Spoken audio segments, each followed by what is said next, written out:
Some Thoughts Concerning Education. By John Locke. Some Thoughts Concerning Education. Section 1. A sound mind in a sound body, is a short, but full description of a happy state in this world. He that has these two, has little more to wish for. And he that wants either of them, will be but little the better for anything else. Men's happiness or misery is most part of their own making.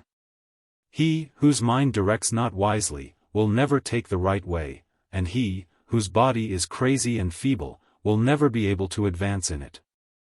I confess, there are some men's constitutions of body and mind so vigorous, and well framed by nature, that they need not much assistance from others. But by the strength of their natural genius, they are from their cradles carried towards what is excellent, and by the privilege of their happy constitutions, are able to do wonders. But examples of this kind are but few, and I think I may say, that of all the men we meet with, 9 parts of 10 are what they are, good or evil, useful or not, by their education. 'Tis that which makes the great difference in mankind. The little, or almost insensible impressions on our tender infancies, have very important and lasting consequences, and there 'tis, as in the fountains of some rivers, where a gentle application of the hand turns the flexible waters in channels, that make them take quite contrary courses. And by this direction given them at first in the source, they receive different tendencies, and arrive at last at very remote and distant places. Section 2. I imagine the minds of children as easily turned this or that way, as water itself, and though this be the principal part, and our main care should be about the inside, yet the clay cottage is not to be neglected. I shall therefore begin with the case, and consider first the health of the body. As that which perhaps you may rather expect from that study I have been thought more peculiarly to have applied myself to. And that also which will be soonest dispatched, as lying, if I guess not amiss, in a very little compass. Section 3. How necessary health is to our business and happiness. And how requisite a strong constitution, able to endure hardships and fatigue, is to one that will make any figure in the world, is too obvious to need any proof. Section 4. The consideration I shall here have of health, shall be, not what a physician ought to do with a sick and crazy child, but what the parents, without the help of physic, should do for the preservation and improvement of an healthy, or at least not sickly constitution in their children. And this perhaps might be all dispatched in this one short rule, viz. that gentlemen should use their children, as the honest farmers and substantial yeomen do theirs. But because the mothers possibly may think this a little too hard, and the fathers too short, I shall explain myself more particularly, only laying down this as a general and certain observation for the women to consider, viz. that most children's constitutions are either spoiled, or at least harmed, by cockering and tenderness. Section 5. The first thing to be taken care of, is, that children be not too warmly clad or covered, winter or summer. The face when we are born, is no less tender than any other part of the body. 'Tis use alone hardens it, and makes it more able to endure the cold. And therefore the Scythian philosopher gave a very significant answer to the Athenian, who wondered how he could go naked in frost and snow. How, said the Scythian, can you endure your face exposed to the sharp winter air? My face is used to it, said the Athenian. Think me all face, replied the Scythian. Our bodies will endure anything, that from the beginning they are accustomed to. An eminent instance of this, though in the contrary excess of heat, being to our present purpose, to show what use can do, I shall set down in the author's words, as I meet with it in a late ingenious voyage. The heats, says he, are more violent in Malta, than in any part of Europe, they exceed those of Rome itself, and are perfectly stifling. And so much the more, because there are seldom any cooling breezes here. This makes the common people as black as gypsies, but yet the peasants defy the sun. They work on in the hottest part of the day, without intermission, or sheltering themselves from his scorching rays. This has convinced me, that nature can bring itself to many things, which seem impossible, provided we accustom ourselves from our infancy. The Malteses do so, who harden the bodies of their children, and reconcile them to the heat, by making them go stark naked, without shirt, drawers, or anything on their heads, from their cradles till they are 10 years old. Give me leave therefore to advise you not to fence too carefully against the cold of this our climate. There are those in England, who wear the same clothes winter and summer, and that without any inconvenience, or more sense of cold than others find. But if the mother will needs have an allowance for frost and snow, for fear of harm, and the father, for fear of censure, be sure let not his winter clothing be too warm, and amongst other things, remember, that when nature has so well covered his head with hair, and strengthened it with a year or two's age, that he can run about by day without a cap, it is best that by night a child should also lie without one. There being nothing that more exposes to headaches, colds, catarrhs, coughs, and several other diseases, than keeping the head warm. Section 6. I have said he here, because the principal aim of my discourse is, how a young gentleman should be brought up from his infancy, which in all things will not so perfectly suit the education of daughters. Though where the difference of sex requires different treatment, 'twill be no hard matter to distinguish. Section 7. I will also advise his feet to be washed every day in cold water, and to have his shoes so thin, that they might leak and let in water, whenever he comes near it. Here, I fear I shall have the mistress and maids too against me. One will think it too filthy, and the other perhaps too much pains, to make clean his stockings. But yet truth will have it, that his health is much more worth than all such considerations, and 10 times as much more. And he that considers how mischievous and mortal a thing taking wet in the feet is, to those who have been bred nicely, will wish he had, with the poor people's children, gone barefoot, who, by that means, come to be so reconciled by custom to wet in their feet, that they take no more cold or harm by it, than if they were wet in their hands. And what is it, I pray, that makes this great difference between the hands and the feet in others, but only custom? I doubt not, but if a man from his cradle had been always used to go barefoot, whilst his hands were constantly wrapped up in warm mittens, and covered with hand shoes, as the Dutch call gloves, I doubt not, I say, but such a custom would make taking wet in his hands as dangerous to him, as now taking wet in their feet is to great many others. The way to prevent this, is, to have his shoes made so as to leak water, and his feet washed constantly every day in cold water. It is recommendable for its cleanliness. But that which I aim at in it, is health, and therefore I limit it not precisely to any time of the day. I have known it used every night with very good success, and that all the winter, without the omitting it so much as one night in extreme cold weather. When thick ice covered the water, the child bathed his legs and feet in it, though he was of an age not big enough to rub and wipe them himself. And when he began this custom was puling and very tender. But the great end being to harden those parts by a frequent and familiar use of cold water, and thereby to prevent the mischiefs that usually attend accidental taking wet in the feet in those who are bred otherwise, I think it may be left to the prudence and convenience of the parents to choose either night or morning. The time I deem indifferent, so the thing be effectually done. The health and hardiness procured by it, would be a good purchase at a much dearer rate. To which if I add the preventing of corns, that to some men would be a very valuable consideration. But begin first in the spring with lukewarm, and so colder and colder every time, till in a few days you come to perfectly cold water, and then continue it so winter and summer. For it is to be observed in this, as in all other alterations from our ordinary way of living, the changes must be made by gentle and insensible degrees. And so we may bring our bodies to anything, without pain, and without danger. How fond mothers are like to receive this doctrine, is not hard to foresee. What can it be less, than to murder their tender babes, to use them thus? What? Put their feet in cold water in frost and snow, when all one can do is little enough to keep them warm? A little to remove their fears by examples, without which the plainest reason is seldom hearkened to, Seneca tells us of himself, ep. 53 and 83, that he used to bathe himself in cold spring water in the midst of winter. This, if he had not thought it not only tolerable, but healthy too, he would scarce have done, in an exorbitant fortune, that could well have borne the expense of a warm bath. And in an age, for he was then old, that would have excused greater indulgence. If we think his stoical principles led him to this severity, let it be so, that this sect reconciled cold water to his sufferance.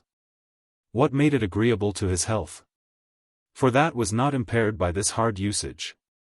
But what shall we say to Horace, who warmed not himself with the reputation of any sect, and least of all affected stoical austerities? Yet he assures us, he was wont in the winter season to bathe himself in cold water. But, perhaps, Italy will be thought much warmer than England, and the chillness of their waters not to come near ours in winter. If the rivers of Italy are warmer, those of Germany and Poland are much colder, than any in this our country, and yet in these, the Jews, both men and women, bathe all over. At all seasons of the year, without any prejudice to their health. And everyone is not apt to believe it is miracle, or any peculiar virtue of Saint Winifred's well, that makes the cold waters of that famous spring do no harm to the tender bodies that bathe in it. Everyone is now full of the miracles done by cold baths on decayed and weak constitutions, for the recovery of health and strength. And therefore they cannot be impracticable or intolerable for the improving and hardening the bodies of those who are in better circumstances. If these examples of grown men be not thought yet to reach the case of children, but that they may be judged still to be too tender, and unable to bear such usage, let them examine what the Germans of old, and the Irish now, do to them, and they will find, that infants too, as tender as they are thought, may, without any danger, endure bathing. Not only of their feet, but of their whole bodies, in cold water. And there are, at this day, ladies in the Highlands of Scotland who use this discipline to their children in the midst of winter, and find that cold water does them no harm, even when there is ice in it. Section 8.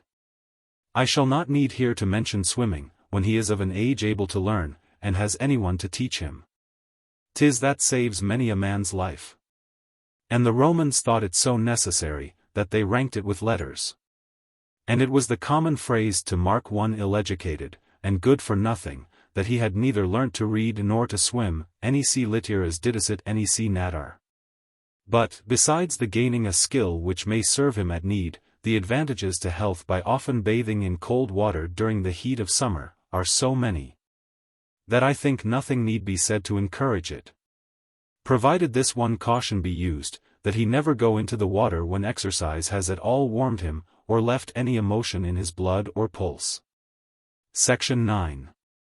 Another thing that is of great advantage to everyone's health, but especially children's, is to be much in the open air, and as little as may be by the fire, even in winter.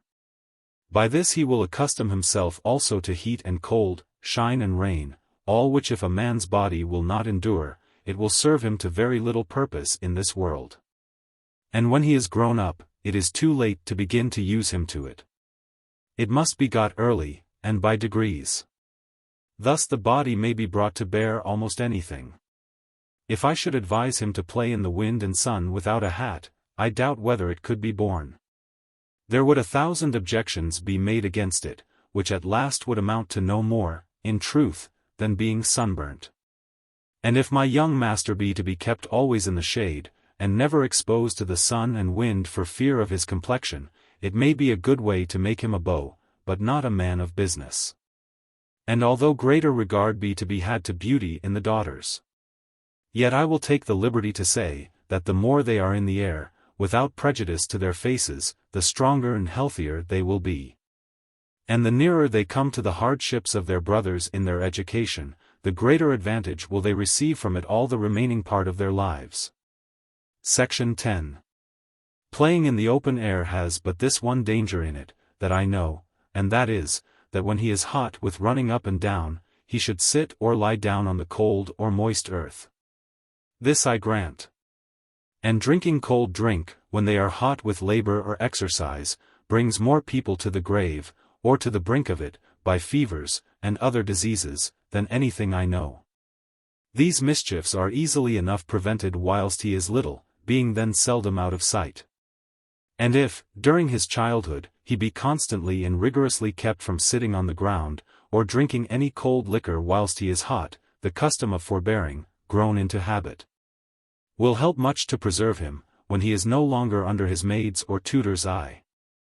This is all I think can be done in the case, for, as years increase, liberty must come with them.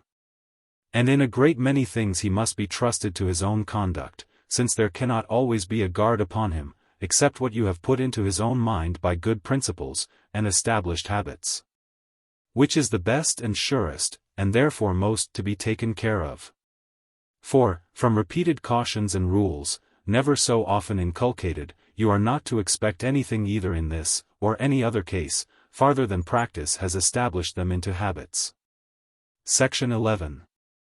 One thing the mention of the girls brings into my mind, which must not be forgot, and that is, that your son's clothes be never made straight, especially about the breast. Let nature have scope to fashion the body as she thinks best. She works of herself a great deal better and exacter than we can direct her. And if women were themselves to frame the bodies of their children in their wombs, as they often endeavor to mend their shapes when they are out, we should as certainly have no perfect children born, as we have few well-shaped that are straight-laced, or much tampered with. This consideration should, methinks, keep busy people, I will not say ignorant nurses and bodice-makers, from meddling in a matter they understand not. And they should be afraid to put nature out of her way in fashioning the parts, when they know not how the least and meanest is made. And yet I have seen so many instances of children receiving great harm from straight-lacing, that I cannot but conclude there are other creatures as well as monkeys, who, little wiser than they, destroy their young ones by senseless fondness, and too much embracing. Section 12. Narrow breasts, short and stinking breath, ill lungs, and crookedness, are natural and almost constant effects of hard bodice, and clothes that pinch. That way of making slender waists, and fine shapes, serves but the more effectually to spoil them. Nor can there indeed but be disproportion in the parts, when the nourishment prepared in the several offices of the body cannot be distributed as nature designs. And therefore what wonder is it, if, it being laid where it can, on some part not so braced, it often makes a shoulder or hip higher or bigger than its just proportion? 'Tis generally known, that the women of China, imagining I know not what kind of beauty in it, by bracing and binding them hard from their infancy, have very little feet. I saw lately a pair of China shoes, which I was told were for a grown woman. They were so exceedingly disproportioned to the feet of one of the same age among us, that they would scarce have been big enough for one of our little girls. Besides this, 'tis observed, that their women are also very little, and short-lived, whereas the men are of the ordinary stature of other men, and live to a proportionable age. These defects in the female sex in that country, are by some imputed to the unreasonable binding of their feet, whereby the free circulation of the blood is hindered, and the growth and health of the whole body suffers. And how often do we see, that some small part of the foot being injured by a wrench or a blow, the whole leg or thigh thereby lose their strength and nourishment, and dwindle away?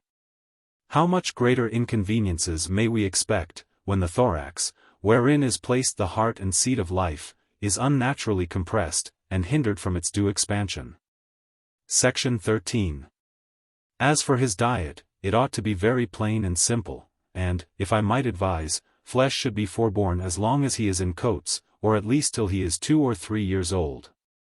But whatever advantage this may be to his present and future health and strength, I fear it will hardly be consented to by parents, misled by the custom of eating too much flesh themselves, who will be apt to think their children, as they do themselves, in danger to be starved, if they have not flesh at least twice a day. This I am sure, children would breed their teeth with much less danger, be freer from diseases whilst they were little, and lay the foundations of an healthy and strong constitution much surer, if they were not crammed so much as they are by fond mothers and foolish servants, and were kept wholly from flesh the first 3 or 4 years of their lives. But if my young master must needs have flesh, let it be but once a day, and of one sort of a meal. Plain beef, mutton, veal, etc. without other sauce than hunger, is best. And great care should be used, that he eat bread plentifully, both alone and with everything else, and whatever he eats that is solid, make him chew it well. We English are often negligent herein. From whence follow indigestion, and other great inconveniences. Section 14. For breakfast and supper, milk, milk pottage, water gruel, flummery, and 20 other things, that we are wont to make in England, are very fit for children. Only, in all these, let care be taken that they be plain, and without much mixture, and very sparingly seasoned with sugar, or rather none at all. Especially allspice, and other things that may heat the blood, are carefully to be avoided. Be sparing also of salt in the seasoning of all his victuals, and use him not to high-seasoned meats. Our palates grow into a relish and liking of the seasoning and cookery which by custom they are set to. And an overmuch use of salt, besides that it occasions thirst, and overmuch drinking, has other ill effects upon the body. I should think that a good piece of well-made and well-baked brown bread, sometimes with, and sometimes without butter or cheese, would be often the best breakfast for my young master. I am sure 'tis as wholesome, and will make him as strong a man as greater delicacies, and if he be used to it, it will be as pleasant to him. If he at any time calls for victuals between meals, use him to nothing but dry bread. If he be hungry more than wanton, bread alone will down, and if he be not hungry, 'tis not fit he should eat.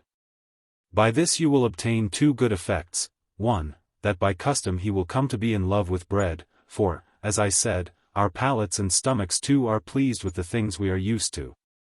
2. Another good you will gain hereby is, that you will not teach him to eat more nor oftener than nature requires. I do not think that all people's appetites are alike. Some have naturally stronger, and some weaker stomachs.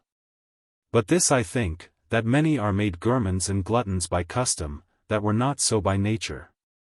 And I see in some countries, men as lusty and strong, that eat but 2 meals a day, as others that have set their stomachs by a constant usage, like Larums, to call on them for 4 or 5. The Romans usually fasted till supper, the only set meal even of those who eat more than once a day. And those who used breakfast, as some did, at 8, some at 10, others at 12 of the clock, and some later, neither eat flesh, nor had anything made ready for them. Augustus, when the greatest monarch on the earth, tells us, he took a bit of dry bread in his chariot.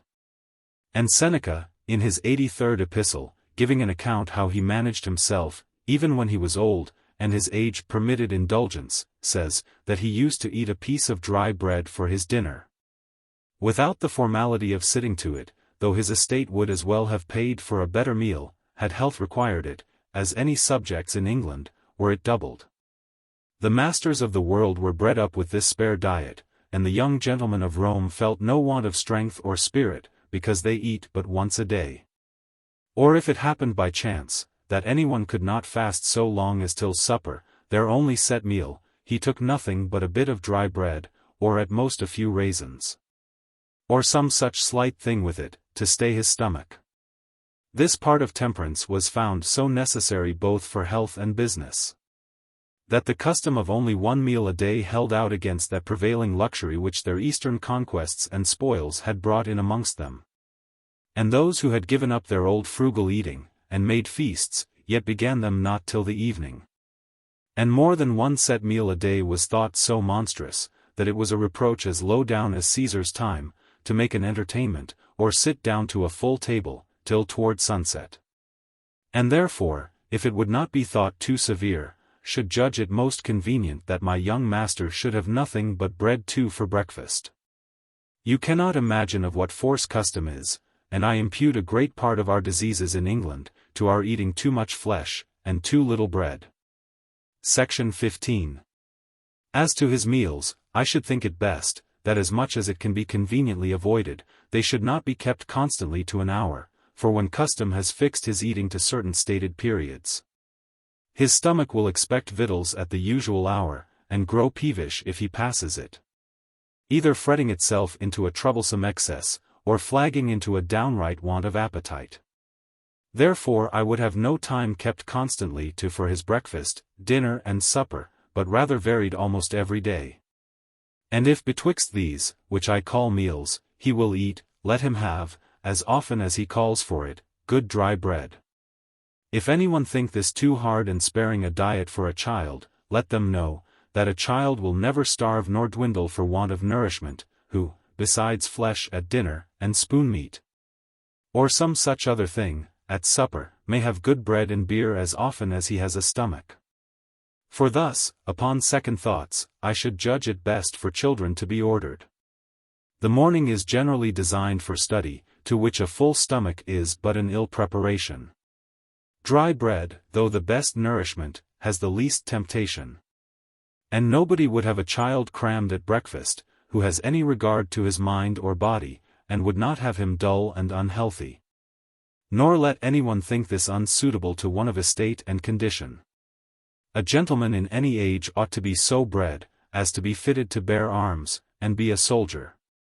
But he that in this, breeds his son so, as if he designed him to sleep over his life in the plenty and ease of a full fortune he intends to leave him, little considers the examples he has seen, or the age he lives in. Section 16. His drink should be only small beer, and that too he should never be suffered to have between meals, but after he had eat a piece of bread. The reasons why I say this are these. Section 17. 1. More fevers and surfeits are got by people's drinking when they are hot, than by any one thing I know. Therefore, if by play he be hot and dry, bread will ill go down. And so if he cannot have drink but upon that condition, he will be forced to forbear, for, if he be very hot, he should by no means drink.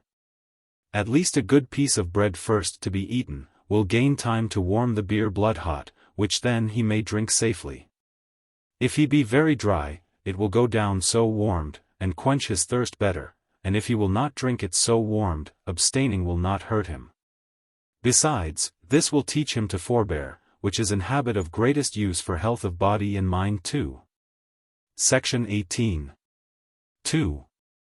Not being permitted to drink without eating, will prevent the custom of having the cup often at his nose, a dangerous beginning, and preparation to good fellowship. Men often bring habitual hunger and thirst on themselves by custom. And if you please to try, you may, though he be weaned from it, bring him by use to such a necessity again of drinking in the night, that he will not be able to sleep without it. It being the lullaby used by nurses to still crying children, I believe mothers generally find some difficulty to wean their children from drinking in the night, when they first take them home. Believe it, custom prevails as much by day as by night, and you may, if you please, bring anyone to be thirsty every hour. I once lived in a house, where, to appease a forward child, they gave him drink as often as he cried, so that he was constantly bibbing. And though he could not speak, yet he drank more in 24 hours than I did. Try it when you please, you may with small, as well as with strong beer, drink yourself into a drought. The great thing to be minded in education is, what habits you settle. And therefore in this, as all other things, do not begin to make anything customary, the practice whereof you would not have continue and increase. It is convenient for health and sobriety, to drink no more than natural thirst requires. And he that eats not salt meats, nor drinks strong drink, will seldom thirst between meals, unless he has been accustomed to such unseasonable drinking. Section 19. Above all, take great care that he seldom, if ever, taste any wine or strong drink. There is nothing so ordinarily given children in England, and nothing so destructive to them. They ought never to drink any strong liquor but when they need it as a cordial, and the doctor prescribes it. And in this case it is, that servants are most narrowly to be watched and most severely to be reprehended when they transgress. Those mean sort of people, placing a great part of their happiness in strong drink, are always forward to make court to my young master by offering him that which they love best themselves, and finding themselves made merry by it, they foolishly think 'twill do the child no harm. This you are carefully to have your eye upon, and restrain with all the skill and industry you can, there being nothing that lays a surer foundation of mischief, both to body and mind, than children's being used to strong drink, especially to drink in private with the servants. Section 20. Fruit makes one of the most difficult chapters in the government of health, especially that of children. Our first parents ventured paradise for it. And 'tis no wonder our children cannot stand the temptation, though it cost them their health. The regulation of this cannot come under any one general rule. For I am by no means of their mind, who would keep children almost wholly from fruit, as a thing totally unwholesome for them. By which strict way, they make them but the more ravenous after it, and to eat good or bad, ripe or unripe, all that they can get, whenever they come at it. Melons, peaches, most sorts of plums, and all sorts of grapes in England, I think children should be wholly kept from, as having a very tempting taste, in a very unwholesome juice. So that if it were possible, they should never so much as see them, or know there were any such thing. But strawberries, cherries, gooseberries, or currants, when thorough ripe, I think may be very safely allowed them, and that with a pretty liberal hand, if they be eaten with these cautions. 1. Not after meals, as we usually do, when the stomach is already full of other food, but I think they should be eaten rather before or between meals, and children should have them for their breakfast. 2. Bread eaten with them. 3. Perfectly ripe. If they are thus eaten, I imagine them rather conducing than hurtful to our health. Summer fruits, being suited to the hot season of the year they come in, refresh our stomachs, languishing and fainting under it.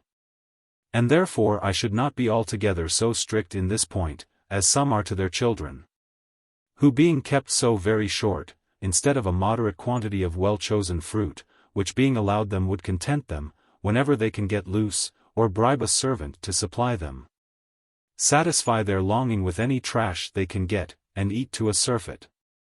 Apples and pears too, which are thorough ripe, and have been gathered some time, I think may be safely eaten at any time, and in pretty large quantities, especially apples, which never did anybody hurt, that I have heard, after October. Fruits also dried without sugar, I think very wholesome.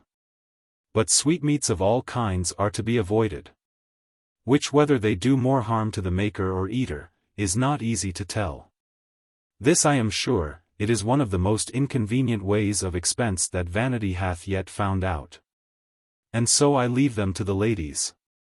Section 21. Of all that looks soft and effeminate, nothing is more to be indulged children, than sleep.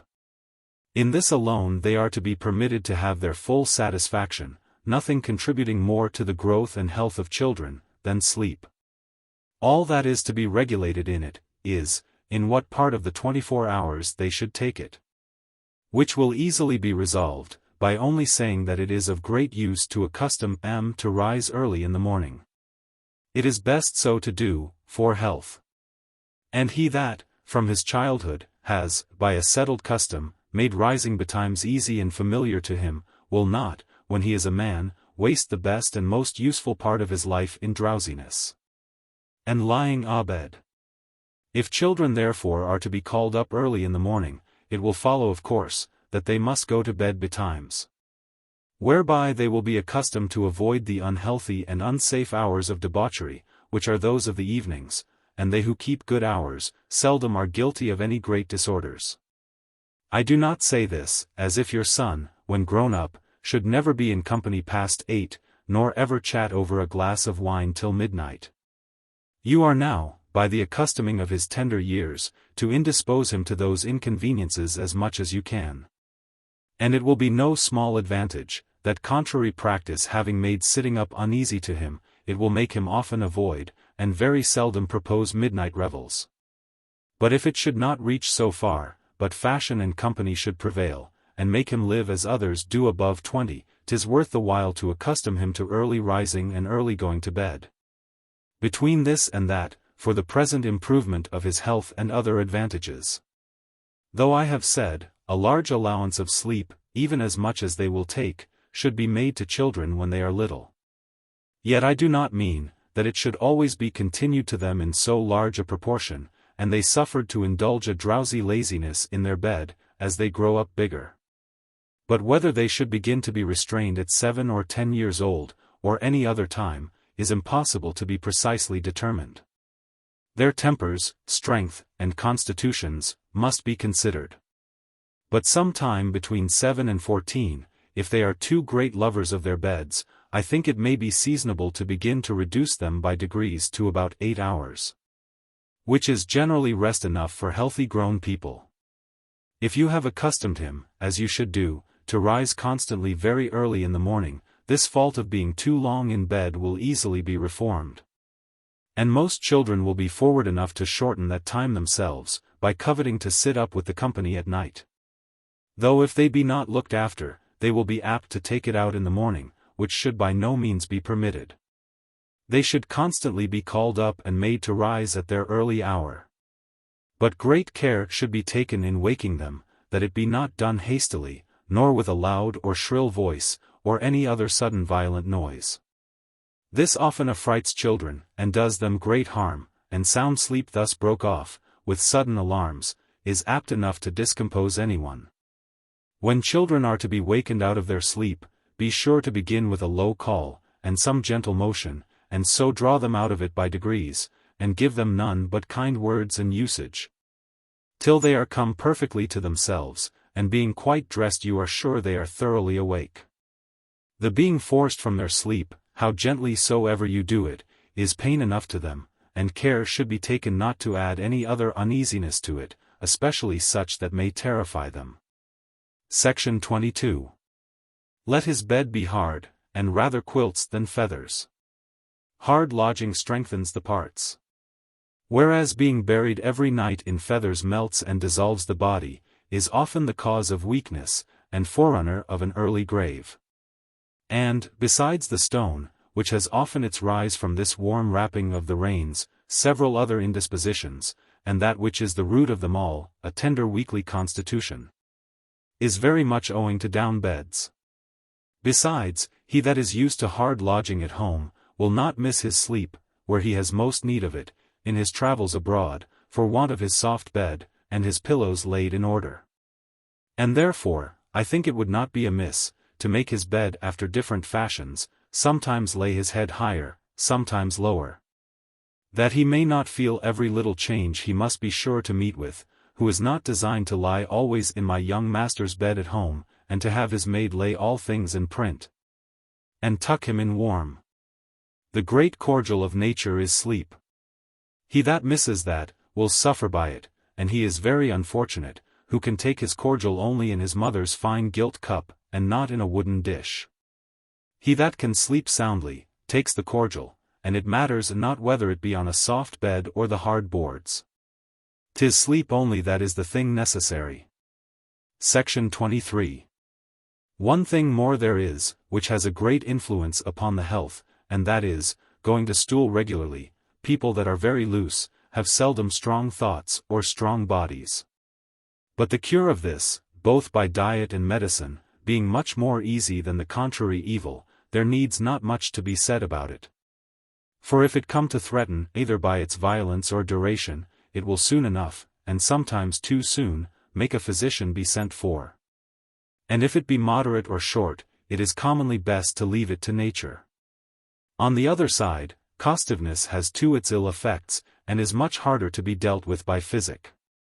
Purging medicines, which seem to give relief, rather increasing them than removing the evil. Section 24. It being an indisposition I had a particular reason to inquire into, and not finding the cure of it in books, I set my thoughts on work. Believing that greater changes than that might be made in our bodies, if we took the right course, and proceeded by rational steps. 1. Then I considered, that going to stool, was the effect of certain motions of the body, especially of the peristaltic motion of the guts. 2. I considered that several motions, that were not perfectly voluntary, might yet, by use and constant application, be brought to be habitual. If by an unintermitted custom they were at certain seasons endeavored to be constantly produced. 3. I had observed some men, who by taking after supper a pipe of tobacco, never failed of a stool, and began to doubt with myself, whether it were not more custom, than the tobacco. That gave them the benefit of nature.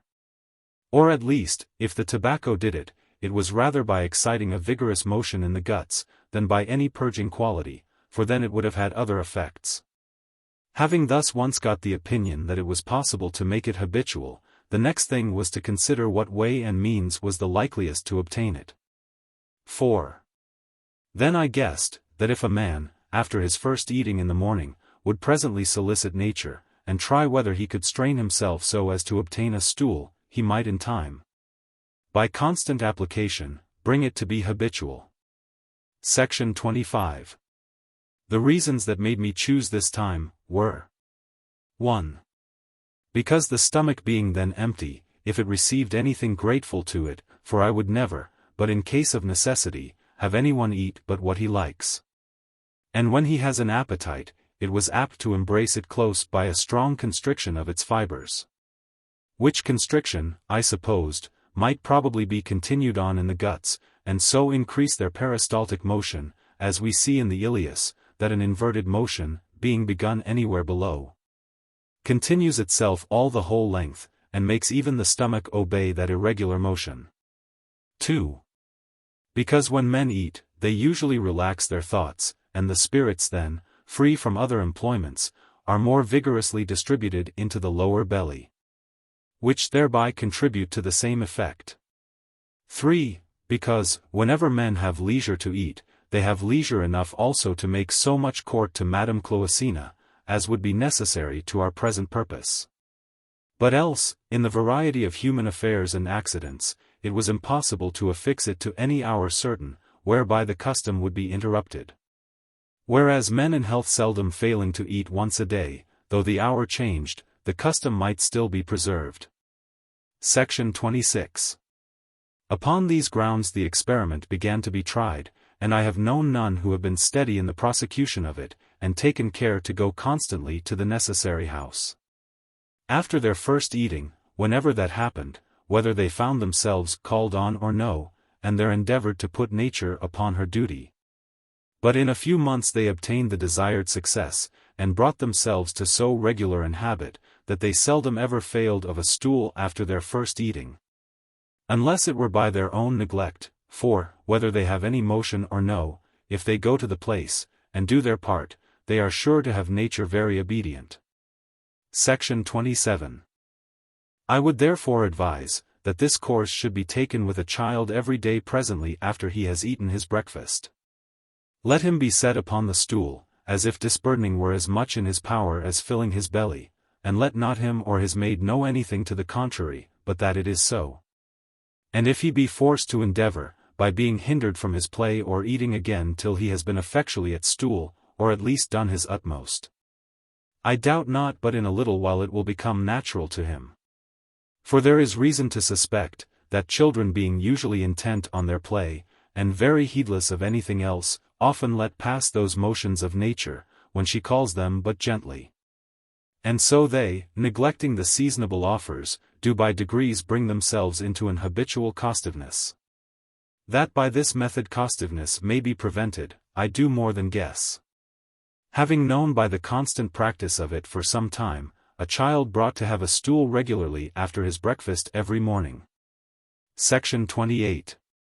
How far any grown people will think fit to make trial of it, must be left to them. Though I cannot but say, that considering the many evils that come from that defect, of a requisite easing of nature, I scarce know anything more conducing to the preservation of health than this is.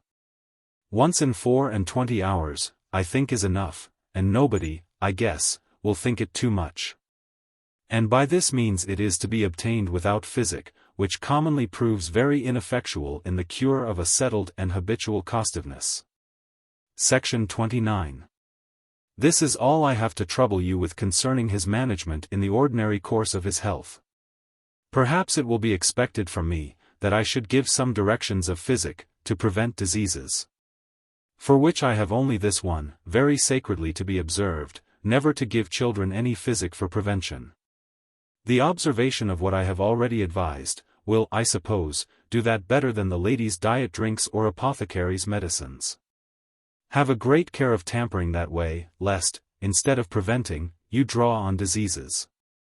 Nor even upon every little indisposition is physic to be given, or the physician to be called to children, especially if he be a busy man, that will presently fill their windows with gallipots, and their stomachs with drugs. It is safer to leave them wholly to nature, than to put them into the hands of one forward to tamper, or that thinks children are to be cured, in ordinary distempers, by anything but diet, or by a method very little distant from it, it seeming suitable both to my reason and experience, that the tender constitutions of children should have as little done to them as is possible, and as the absolute necessity of the case requires.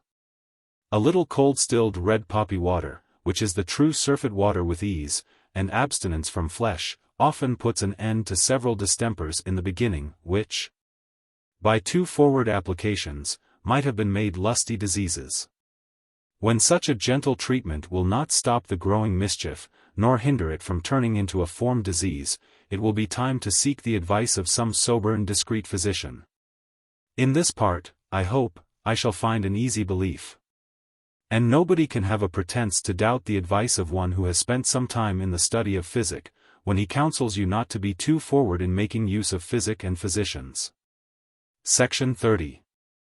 And thus I have done with what concerns the body and health, which reduces itself to these few and easy observable rules: plenty of open air, exercise, and sleep, plain diet, no wine or strong drink, and very little or no physic, not too warm and strait clothing, especially the head and feet kept cold, and the feet often used to cold water, and exposed to wet. Section 31. Due care being had to keep the body in strength and vigor, so that it may be able to obey and execute the orders of the mind. The next and principal business is, to set the mind right, that on all occasions it may be disposed to consent to nothing but what may be suitable to the dignity and excellency of a rational creature. Section 32.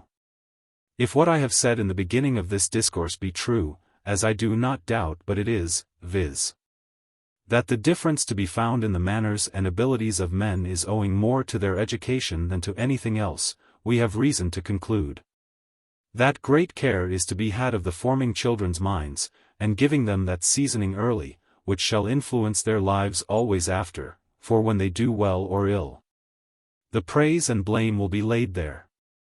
And when anything is done awkwardly, the common saying will pass upon them, that it's suitable to their breeding. Section 33.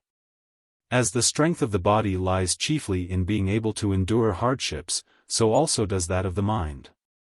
And the great principle and foundation of all virtue and worth is placed in this, that a man is able to deny himself his own desires, cross his own inclinations, and purely follow what reason directs as best, though the appetite lean the other way. Section 34. The great mistake I have observed in people's breeding their children, has been, that this has not been taken care enough of in its due season, that the mind has not been made obedient to discipline, and pliant to reason, when at first it was most tender, most easy to be bowed. Parents being wisely ordained by nature to love their children, are very apt, if reason watch not that natural affection very warily, are apt, I say, to let it run into fondness. They love their little ones and it is their duty, but they often, with them, cherish their faults too. They must not be crossed, forsooth, they must be permitted to have their wills in all things. And they being in their infancies not capable of great vices, their parents think they may safe enough indulge their irregularities, and make themselves sport with that pretty perverseness which they think well enough becomes that innocent age. But to a fond parent, that would not have his child corrected for a perverse trick, but excused it, saying it was a small matter, Solon very well replied, but custom is a great one. Section 35. The fondling must be taught to strike and call names, must have what he cries for, and do what he pleases. Thus parents, by humoring and cockering them when little, corrupt the principles of nature in their children, and wonder afterwards to taste the bitter waters, when they themselves have poisoned the fountain. For when their children are grown up, and these ill habits with them, when they are now too big to be dandled, and their parents can no longer make use of them as playthings, then they complain that the brats are untoward and perverse. Then they are offended to see them wilful, and are troubled with those ill humors which they themselves infused and fomented in them. And then, perhaps too late, would be glad to get out those weeds which their own hands have planted, and which now have taken too deep root to be easily extirpated. For he that hath been used to have his will in everything, as long as he was in coats, why should we think it strange, that he should desire it, and contend for it still, when he is in breeches? Indeed, as he grows more towards a man, age shows his faults the more.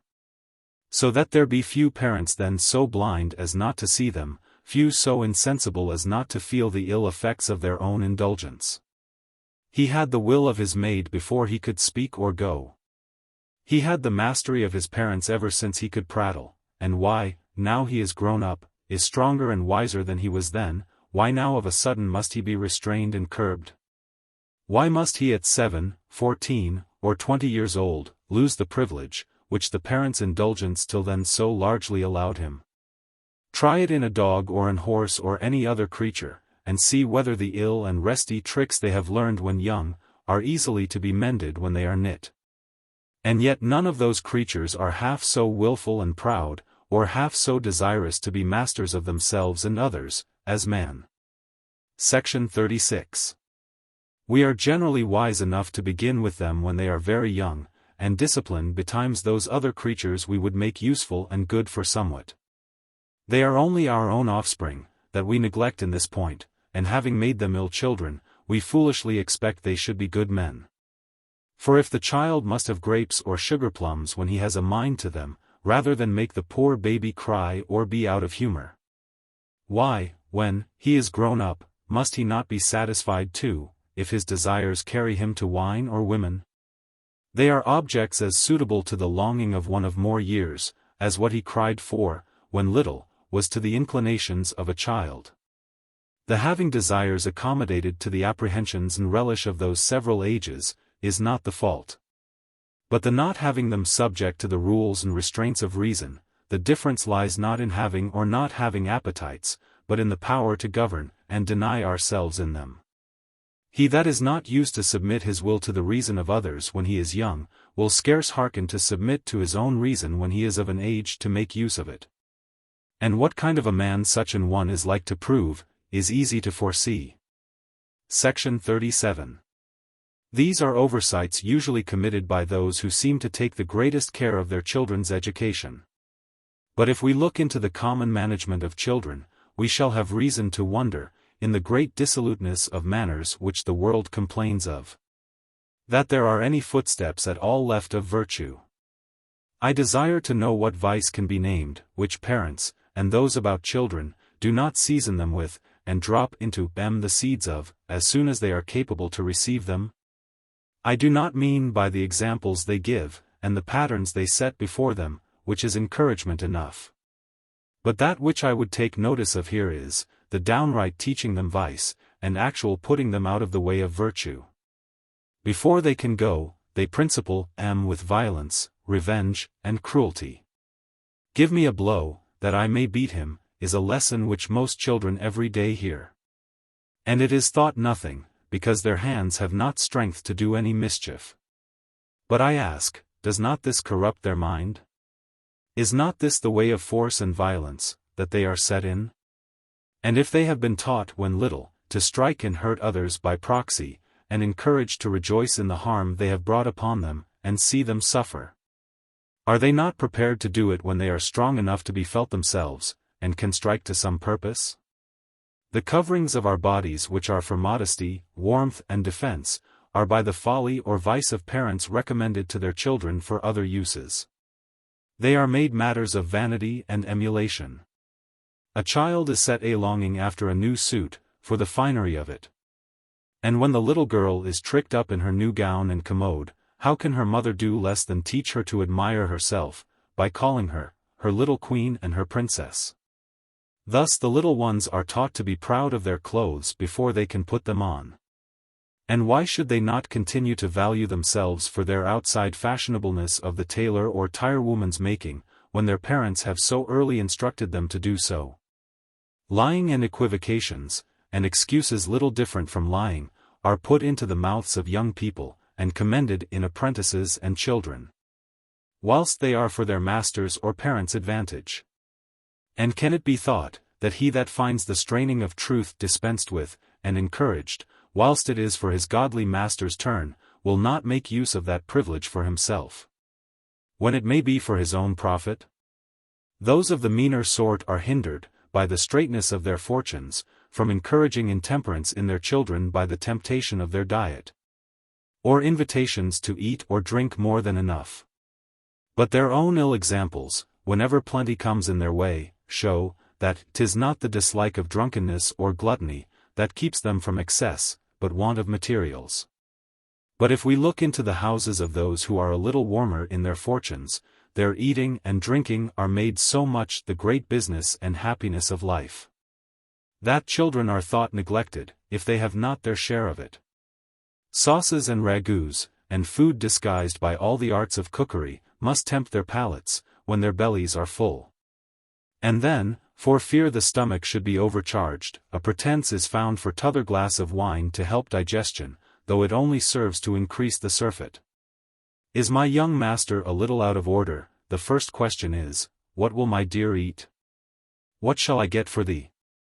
Eating and drinking are instantly pressed, and everybody's invention is set on work, to find out something luscious and delicate enough to prevail over that want of appetite, which nature has wisely ordered in the beginning of distempers, as a defense against their increase. That being freed from the ordinary labor of digesting any new load in the stomach, she may be at leisure to correct and master the peccant humors. And where children are so happy in the care of their parents, as by their prudence to be kept from the excess of their tables, to the sobriety of a plain and simple diet, yet there too they are scarce to be preserved from the contagion that poisons the mind. Though, by a discreet management whilst they are under tuition, their healths perhaps may be pretty well secure, yet their desires must needs yield to the lessons which everywhere will be read to them upon this part of Epicurism. The commendation that eating well has everywhere, cannot fail to be a successful incentive to natural appetites, and bring them quickly to the liking and expense of a fashionable table. This shall have from everyone, even the reprovers of vice, the title of living well. And what shall sullen reason dare to say against the public testimony? Or can it hope to be heard, if it should call that luxury, which is so much owned and universally practiced by those of the best quality? This is now so grown a vice, and has so great supports, that I know not whether it do not put in for the name of virtue, and whether it will not be thought folly, or want of knowledge of the world, to open one's mouth against it. And truly I should suspect, that what I have here said of it, might be censured as a little satire out of my way, did I not mention it with this view, that it might awaken the care and watchfulness of parents in the education of their children, when they see how they are beset on every side, not only with temptations, but instructors to vice. And that, perhaps, in those they thought places of security. I shall not dwell any longer on this subject, much less run over all the particulars that would show what pains are used to corrupt children, and instill principles of vice into them, but I desire parents soberly to consider, what irregularity or vice there is which children are not visibly taught, and whether it be not their duty and wisdom to provide them other instructions. Section 38. It seems plain to me, that the principle of all virtue and excellency lies in a power of denying ourselves the satisfaction of our own desires, where reason does not authorize them. This power is to be got and improved by custom, made easy and familiar by an early practice. If therefore I might be heard, I would advise, that, contrary to the ordinary way, children should be used to submit their desires, and go without their longings, even from their very cradles. The first thing they should learn to know, should be, that they were not to have anything because it pleased them, but because it was thought fit for them. If things suitable to their wants were supplied to them, so that they were never suffered to have what they once cried for, they would learn to be content without it, would never, with bawling and peevishness, contend for mastery, nor be half so uneasy to themselves and others as they are, because from the first beginning they are not thus handled. If they were never suffered to obtain their desire by the impatience they expressed for it, they would no more cry for another thing, than they do for the moon. Section 39. I say not this, as if children were not to be indulged in anything, or that I expected they should in hanging sleeves have the reason and conduct of counselors. I consider them as children, who must be tenderly used, who must play, and have playthings. That which I mean, is, that whenever they craved what was not fit for them to have or do, they should not be permitted it because they were little, and desired it, nay. Whatever they were importunate for, they should be sure, for that very reason, to be denied. I have seen children at a table, who, whatever was there, never asked for anything, but contentedly took what was given them, and at another place, I have seen others cry for everything they saw. Must be served out of every dish, and that first too. What made this vast difference but this? That one was accustomed to have what they called or cried for, the other to go without it. The younger they are, the less I think are their unruly and disorderly appetites to be complied with. And the less reason they have of their own, the more are they to be under the absolute power and restraint of those in whose hands they are. From which I confess it will follow, that none but discreet people should be about them. If the world commonly does otherwise, I cannot help that. I am saying what I think should be. Which if it were already in fashion, I should not need to trouble the world with a discourse on this subject. But yet I doubt not, but when it is considered, there will be others of opinion with me, that the sooner this way is begun with children, the easier it will be for them and their governors too. And that this ought to be observed as an inviolable maxim, that whatever once is denied them, they are certainly not to obtain by crying or importunity. Unless one has a mind to teach them to be impatient and troublesome, by rewarding them for it when they are so. Section 40. Those therefore that intend ever to govern their children, should begin it whilst they are very little, and look that they perfectly comply with the will of their parents. Would you have your son obedient to you when past a child, be sure then to establish the authority of a father as soon as he is capable of submission, and can understand in whose power he is. If you would have him stand in awe of you, imprinted in his infancy, and as he approaches more to a man, admit him nearer to your familiarity. So shall you have him your obedient subject, as is fit, whilst he is a child, and your affectionate friend when he is a man. For methinks they mightily misplace the treatment due to their children, who are indulgent and familiar when they are little, but severe to them, and keep them at a distance. When they are grown up, for liberty and indulgence can do no good to children. Their want of judgment makes them stand in need of restraint and discipline. And on the contrary, imperiousness and severity is but an ill way of treating men, who have reason of their own to guide them. Unless you have a mind to make your children, when grown up, weary of you, and secretly to say within themselves, when will you die, Father? Section 41. I imagine everyone will judge it reasonable, that their children, when little, should look upon their parents as their lords, their absolute governors, and as such stand in awe of them. And that when they come to riper years, they should look on them as their best, as their only sure friends, and as such love and reverence them. The way I have mentioned, if I mistake not, is the only one to obtain this. We must look upon our children, when grown up, to be like ourselves, with the same passions, the same desires. We would be thought rational creatures, and have our freedom. We love not to be uneasy under constant rebukes and browbeatings, nor can we bear severe humors and great distance in those we converse with. Whoever has such treatment when he is a man, will look out other company, other friends, other conversation, with whom he can be at ease. If therefore a strict hand be kept over children from the beginning, they will in that age be tractable, and quietly submit to it, as never having known any other, and if, as they grow up to the use of reason, the rigor of government be, as they deserve it, gently relaxed, the father's brow more smooth to them, and the distance by degrees abated. His former restraints will increase their love, when they find it was only a kindness to them, and a care to make them capable to deserve the favor of their parents, and the esteem of everybody else. Section 42. Thus much for the settling your authority over your children in general. Fear and awe ought to give you the first power over their minds, and love and friendship in riper years to hold it, for the time must come, when they will be past the rod and correction. And then, if the love of you make them not obedient and dutiful, if the love of virtue and reputation keep them not in laudable courses, I ask, what hold will you have upon them to turn them to it? Indeed, fear of having a scanty portion if they displease you, may make them slaves to your estate, but they will be nevertheless ill and wicked in private, and that restraint will not last always. Every man must some time or other be trusted to himself and his own conduct, and he that is a good, a virtuous, and able man, must be made so within.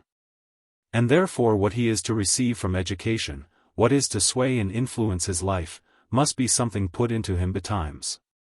Habits woven into the very principles of his nature, and not a counterfeit carriage, and dissembled outside, put on by fear. Only to avoid the present anger of a father who perhaps may disinherit him. Section 43. This being laid down in general, as the course that ought to be taken, 'tis fit we now come to consider the parts of the discipline to be used, a little more particularly. I have spoken so much of carrying a strict hand over children, that perhaps I shall be suspected of not considering enough what is due to their tender age and constitutions. But that opinion will vanish, when you have heard me a little farther, for I am very apt to think, that great severity of punishment does but very little good, nay, great harm in education. And I believe it will be found that, caeteris paribus, those children who have been most chastised, seldom make the best men. All that I have hitherto contended for, is, that whatsoever rigor is necessary, it is more to be used, the younger children are. And having by a due application wrought its effect, it is to be relaxed, and changed into a milder sort of government. Section 44. A compliance and suppleness of their wills, being by a steady hand introduced by parents, before children have memories to retain the beginnings of it, will seem natural to them. And work afterwards in them as if it were so, preventing all occasions of struggling or repining.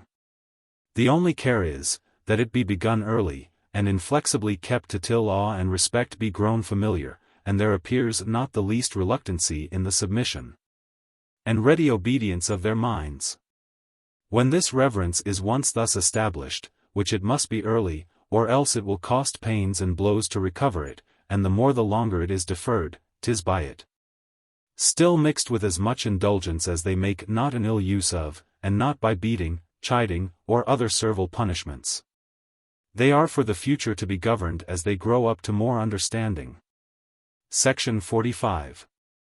That this is so, will be easily allowed, when it is but considered, what is to be aimed at in an ingenuous education, and upon what it turns. 1. He that has not a mastery over his inclinations, he that knows not how to resist the importunity of present pleasure or pain, for the sake of what reason tells him is fit to be done, wants the true principle of virtue and industry, and is in danger never to be good for anything. This temper therefore, so contrary to unguided nature, is to be got betimes.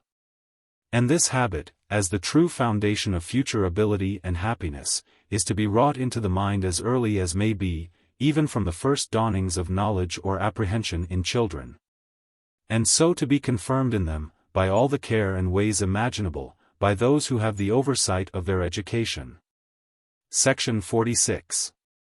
2. On the other side, if the mind be curbed, and humbled too much in children, if their spirits be abased and broken much, by too strict an hand over them, they lose all their vigor and industry, and are in a worse state than the former. For extravagant young fellows, that have liveliness and spirit, come sometimes to be set right, and so make able and great men. But dejected minds, timorous and tame, and low spirits, are hardly ever to be raised, and very seldom attain to anything. To avoid the danger that is on either hand, is the great art.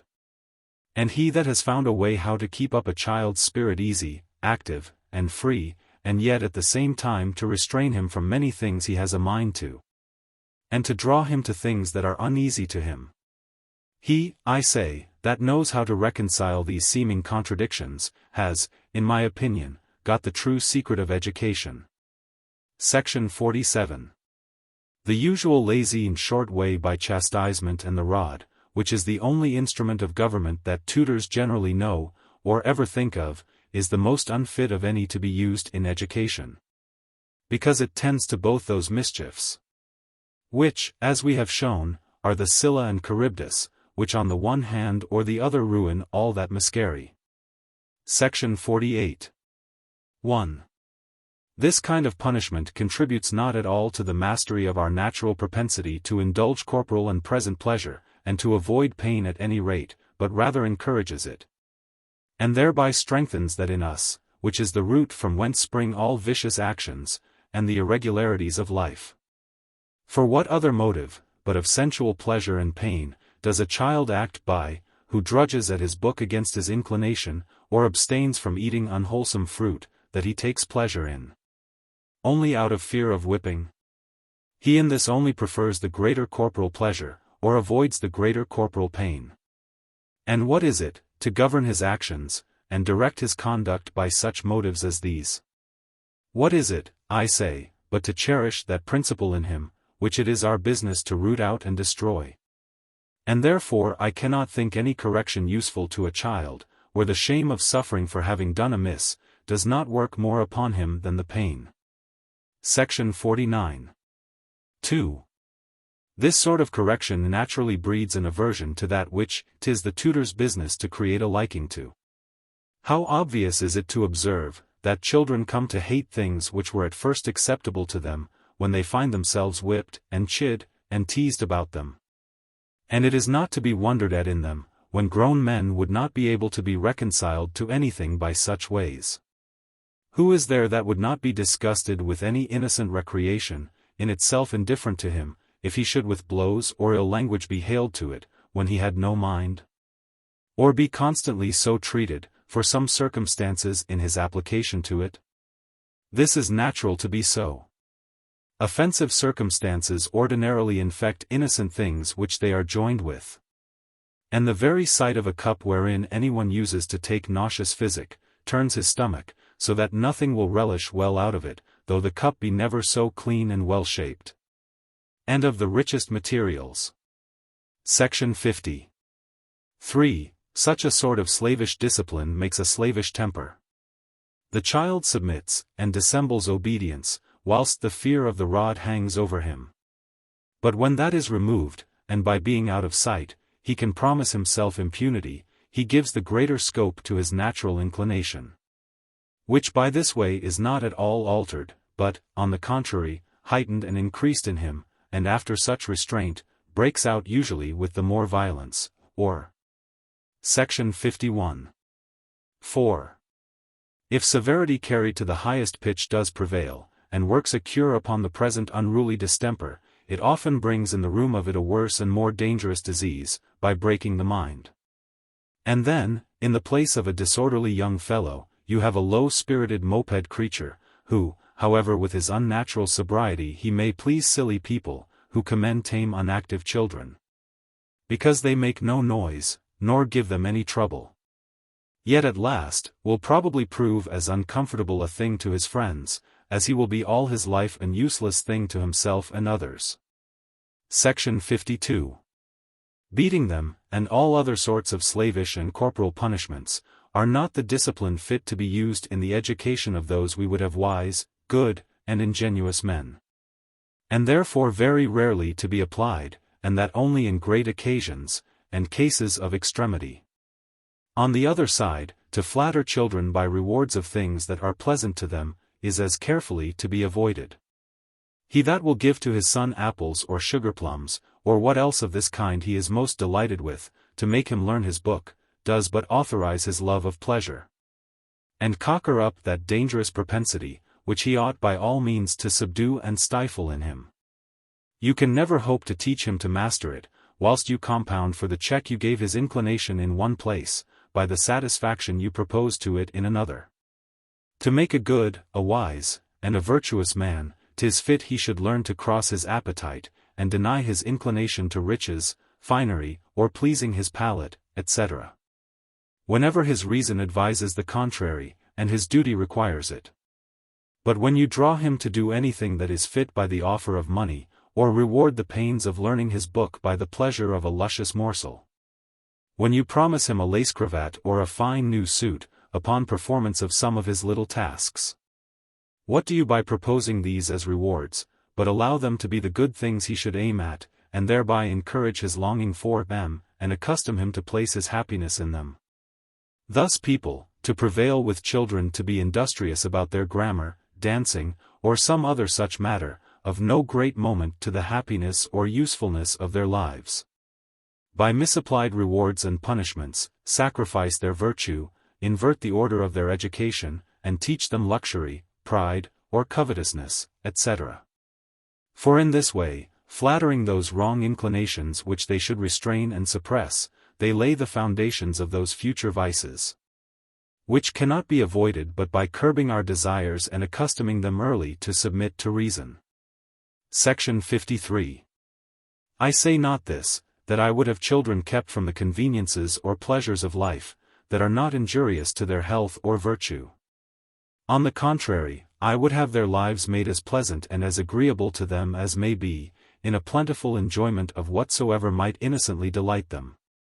Provided it be with this caution, that they have those enjoyments, only as the consequences of the state of esteem and acceptation they are in with their parents and governors. But they should never be offered or bestowed on them, as the rewards of this or that particular performance, that they show an aversion to, or to which they would not have applied themselves without that temptation. Section 54.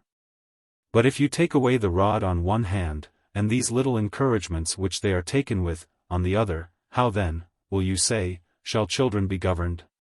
Remove hope and fear, and there is an end of all discipline.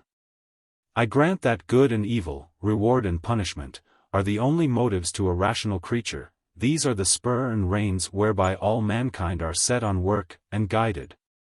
And therefore they are to be made use of to children too. For I advise their parents and governors always to carry this in their minds, that children are to be treated as rational creatures. Section 55. Rewards, I grant, and punishments must be proposed to children, if we intend to work upon them. The mistake I imagine is, that those that are generally made use of, are ill chosen. The pains and pleasures of the body are, I think, of ill consequence, when made the rewards and punishments whereby men would prevail on their children. For, as I said before, they serve but to increase and strengthen those inclinations, which 'tis our business to subdue and master. What principle of virtue do you lay in a child, if you will redeem his desires of one pleasure, by the proposal of another? This is but to enlarge his appetite, and instruct it to wander. If a child cries for an unwholesome and dangerous fruit, you purchase his quiet by giving him a less hurtful sweetmeat. This perhaps may preserve his health, but spoils his mind, and sets that farther out of order. For here you only change the object, but flatter still his appetite, and allow that must be satisfied, wherein, as I have showed, lies the root of the mischief. Until you bring him to be able to bear a denial of that satisfaction, the child may at present be quiet and orderly, but the disease is not cured. By this way of proceeding, you foment and cherish in him that which is the spring from whence all the evil flows, which will be sure on the next occasion to break out again with more violence. Give him stronger longings, and you more trouble. Section 56. The rewards and punishments then, whereby we should keep children in order, are quite of another kind, and of that force, that when we can get them once to work, the business, I think, is done. And the difficulty is over. Esteem and disgrace are, of all others, the most powerful incentives to the mind, when once it is brought to relish them. If you can once get into children a love of credit, and an apprehension of shame and disgrace, you have put into them the true principle, which will constantly work and incline them to the right. But it will be asked, how shall this be done? I confess it does not at first appearance want some difficulty. But yet I think it worth our while to seek the ways, and practice them when found, to attain this, which I look on as the great secret of education. Section 57. First, children, earlier perhaps than we think, are very sensible of praise and commendation. They find a pleasure in being esteemed and valued, especially by their parents and those whom they depend on.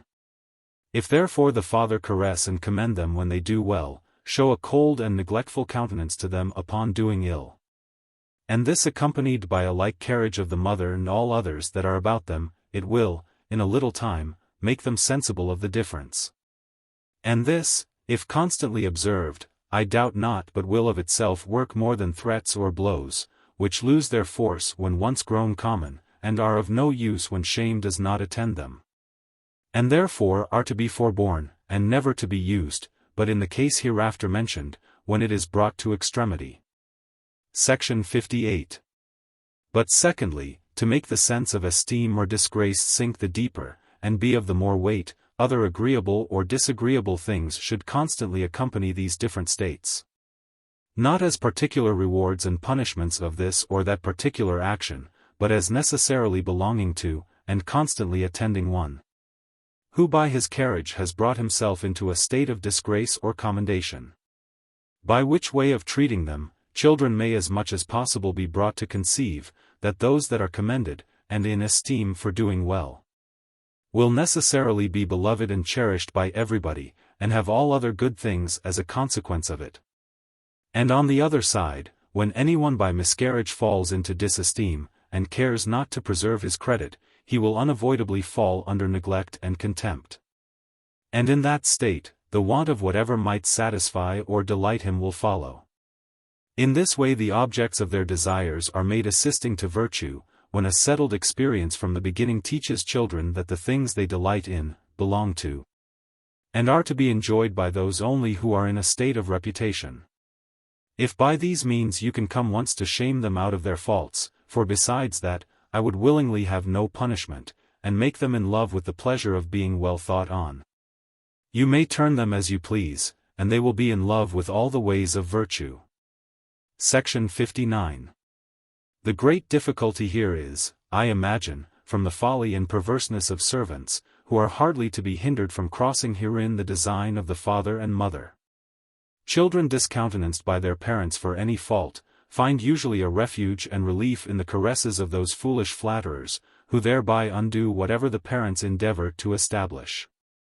When the father or mother looks sour on the child, everybody else should put on the same coldness to him, and nobody give him countenance, till forgiveness asked.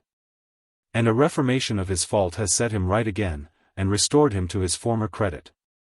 If this were constantly observed, I guess there would be little need of blows or chiding. Their own ease and satisfaction would quickly teach children to court commendation, and avoid doing that which they found everybody condemned and they were sure to suffer for, without being chid or beaten. This would teach them modesty and shame, and they would quickly come to have a natural abhorrence for that which they found made them slighted and neglected by everybody. But how this inconvenience from servants is to be remedied, I must leave to parents' care and consideration. Only I think it of great importance, and that they are very happy who can get discreet people about their children. Section 60. Frequent beating or chiding is therefore carefully to be avoided, because this sort of correction never produces any good, farther than it serves to raise shame and abhorrence of the miscarriage that brought it on them. And if the greatest part of the trouble be not the sense that they have done amiss, and the apprehension that they have drawn on themselves the just displeasure of their best friends, the pain of whipping will work but an imperfect cure. It only patches up for the present, and skins it over, but reaches not to the bottom of the sore. Ingenuous shame, and the apprehensions of displeasure, are the only true restraint. These alone ought to hold the reins, and keep the child in order. But corporal punishments must necessarily lose that effect, and wear out the sense of shame, where they frequently return.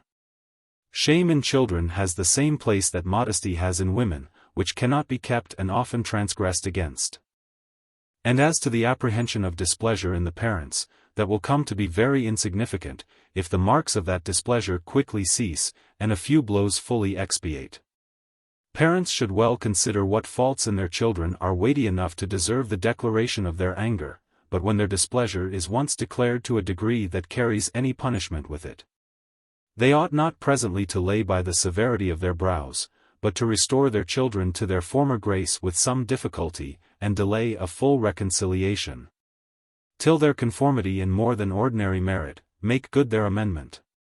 If this be not so ordered, punishment will, by familiarity, become a mere thing of course, and lose all its influence. Offending, being chastised, and then forgiven, will be thought as natural and necessary, as noon, night, and morning following one another. Section 61. Concerning reputation, I shall only remark this one thing more of it, that though it be not the true principle and measure of virtue, for that is the knowledge of a man's duty, and the satisfaction it is to obey his Maker, in following the dictates of that light God has given him, with the hopes of acceptation and reward, yet it is that which comes nearest to it, and being the testimony and applause that other people's reason, as it were by a common consent, gives to virtuous and well-ordered actions, it is the proper guide and encouragement of children, till they grow able to judge for themselves, and to find what is right by their own reason. Section 62. This consideration may direct parents how to manage themselves in reproving and commending their children. The rebukes and chiding, which their faults will sometimes make hardly to be avoided, should not only be in sober, grave, and unpassionate words, but also alone and in private, but the commendations children deserve, they should receive before others. This doubles the reward, by spreading their praise. But the backwardness parents show in divulging their faults, will make them set a greater value on their credit themselves, and teach them to be the more careful to preserve the good opinion of others, whilst they think they have it, but when being exposed to shame by publishing their miscarriages, they give it up for lost, that check upon them is taken off, and they will be the less careful to preserve others' good thoughts of them, the more they suspect that their reputation with them is already blemished. Section 63. But if a right course be taken with children, there will not be so much need of the application of the common rewards and punishments as we imagine, and as the general practice has established. For all their innocent folly, playing and childish actions, are to be left perfectly free and unrestrained, as far as they can consist with the respect due to those that are present, and that with the greatest allowance.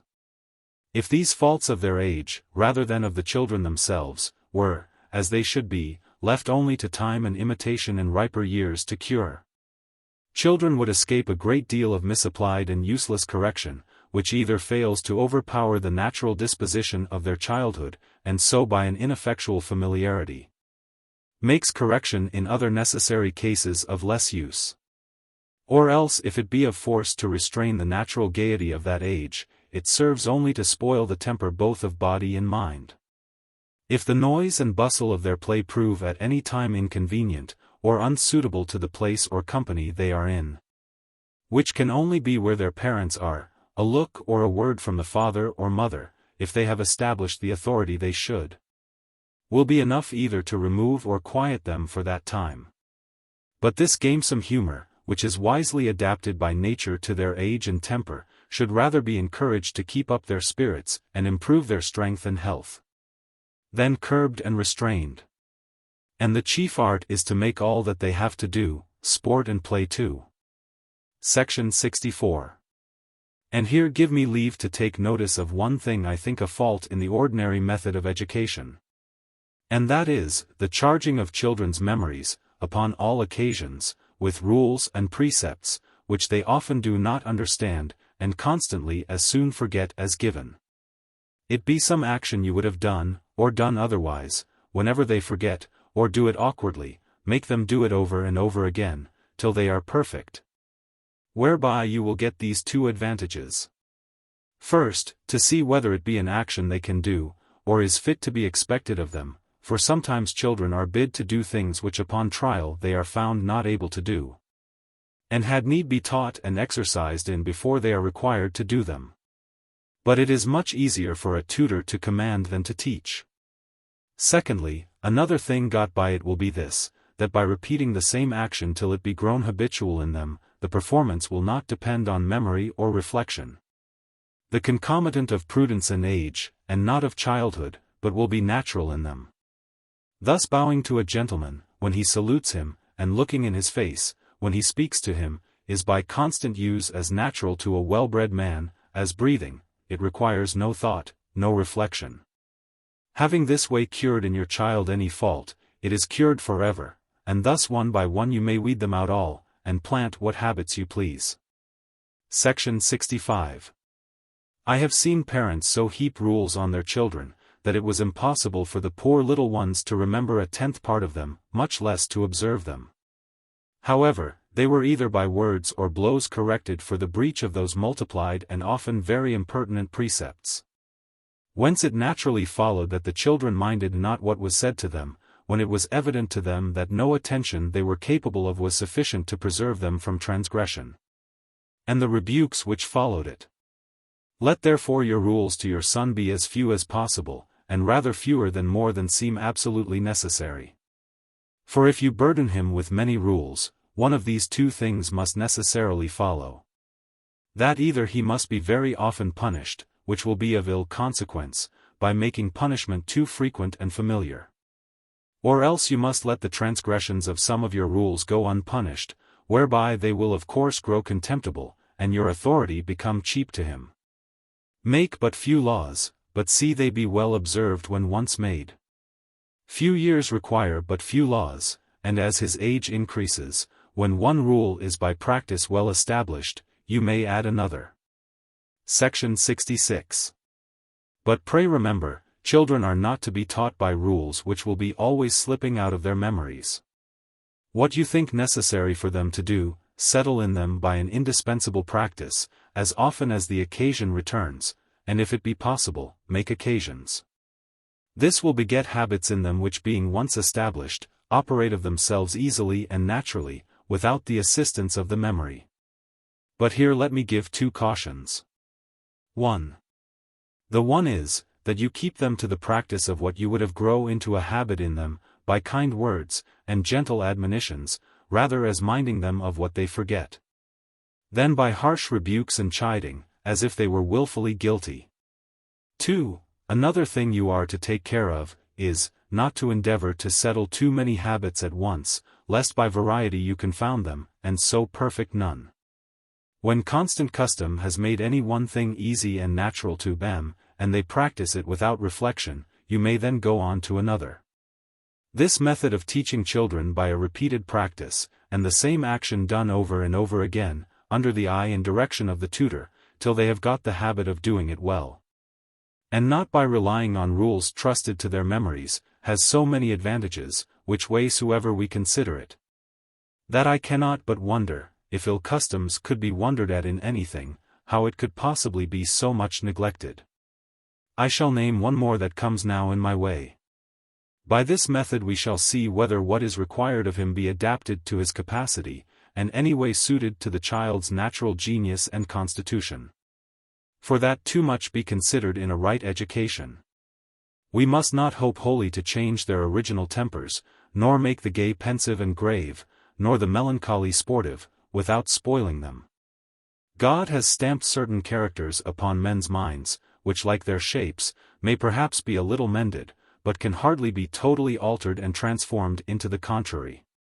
He therefore that is about children should well study their natures and aptitudes, and see by often trials what turn they easily take, and what becomes them.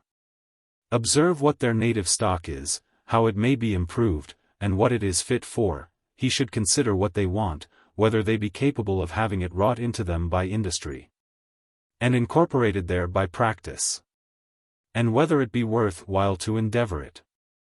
For in many cases, all that we can do, or should aim at, is, to make the best of what nature has given, to prevent the vices and faults to which such a constitution is most inclined, and give it all the advantages it is capable of. Everyone's natural genius should be carried as far as it could, but to attempt the putting another upon him, will be but labor in vain.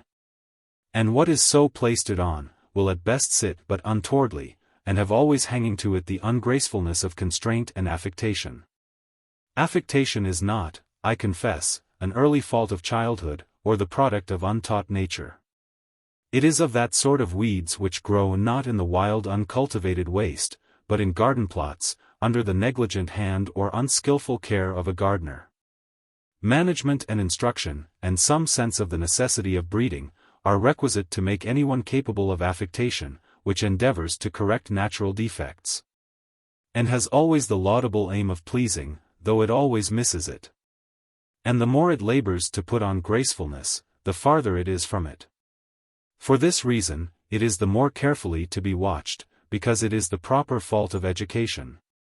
A perverted education indeed, but such as young people often fall into, either by their own mistake, or the ill conduct of those about them.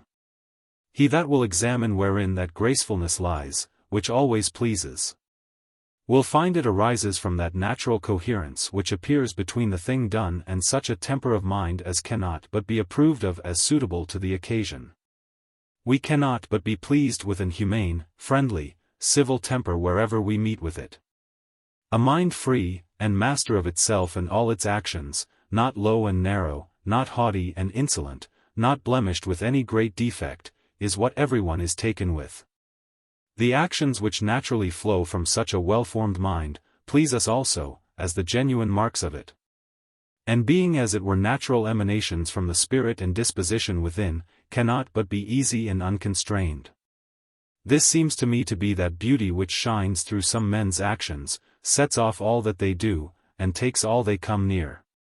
When by a constant practice, they have fashioned their carriage, and made all those little expressions of civility and respect, which nature or custom has established in conversation, so easy to themselves, that they seem not artificial or studied, but naturally to follow from a sweetness of mind and a well-turned disposition. On the other side, affectation is an awkward and forced imitation of what should be genuine and easy, wanting the beauty that accompanies what is natural.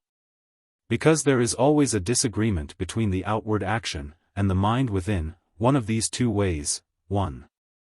Either when a man would outwardly put on a disposition of mind, which then he really has not, but endeavors by a forced carriage to make show of. Yet so, that the constraint he is under discovers itself, and thus men affect sometimes to appear sad, merry, or kind, when in truth they are not so. 2.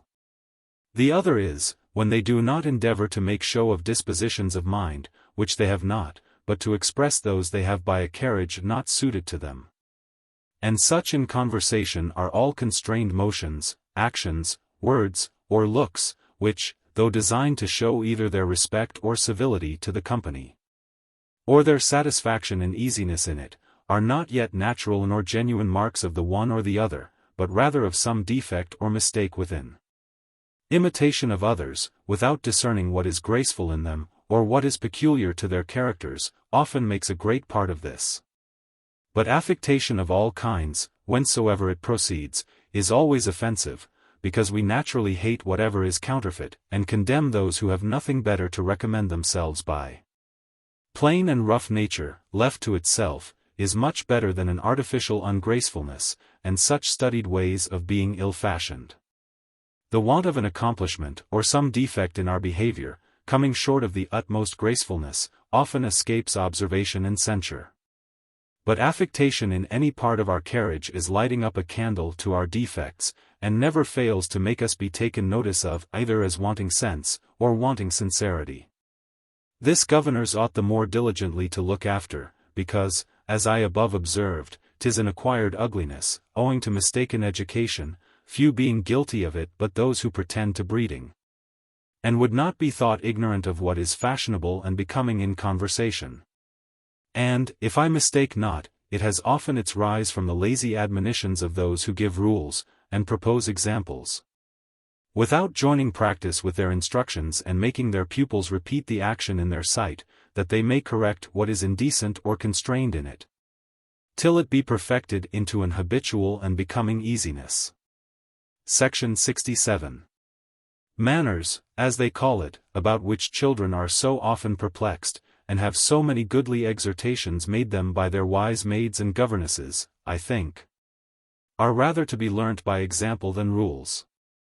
And then children, if kept out of ill company, will take a pride to behave themselves prettily, after the fashion of others, perceiving themselves esteemed and commended for it. But if by a little negligence in this part, the boy should not pull off his hat, nor make legs very gracefully, a dancing master will cure that defect, and wipe off all that plainness of nature, which the à la mode people call clownishness. And since nothing appears to me to give children so much becoming confidence and behavior, and so to raise them to the conversation of those above their age, as dancing, I think they should be taught to dance as soon as they are capable of learning it. For though this consist only in outward gracefulness of motion, yet, I know not how, it gives children manly thoughts and carriage, more than anything. But otherwise, would not have little children much tormented about punctilios or niceties of breeding. Never trouble yourself about those faults in them, which you know age will cure, and therefore want of well-fashioned civility in the carriage, whilst civility is not wanting in the mind.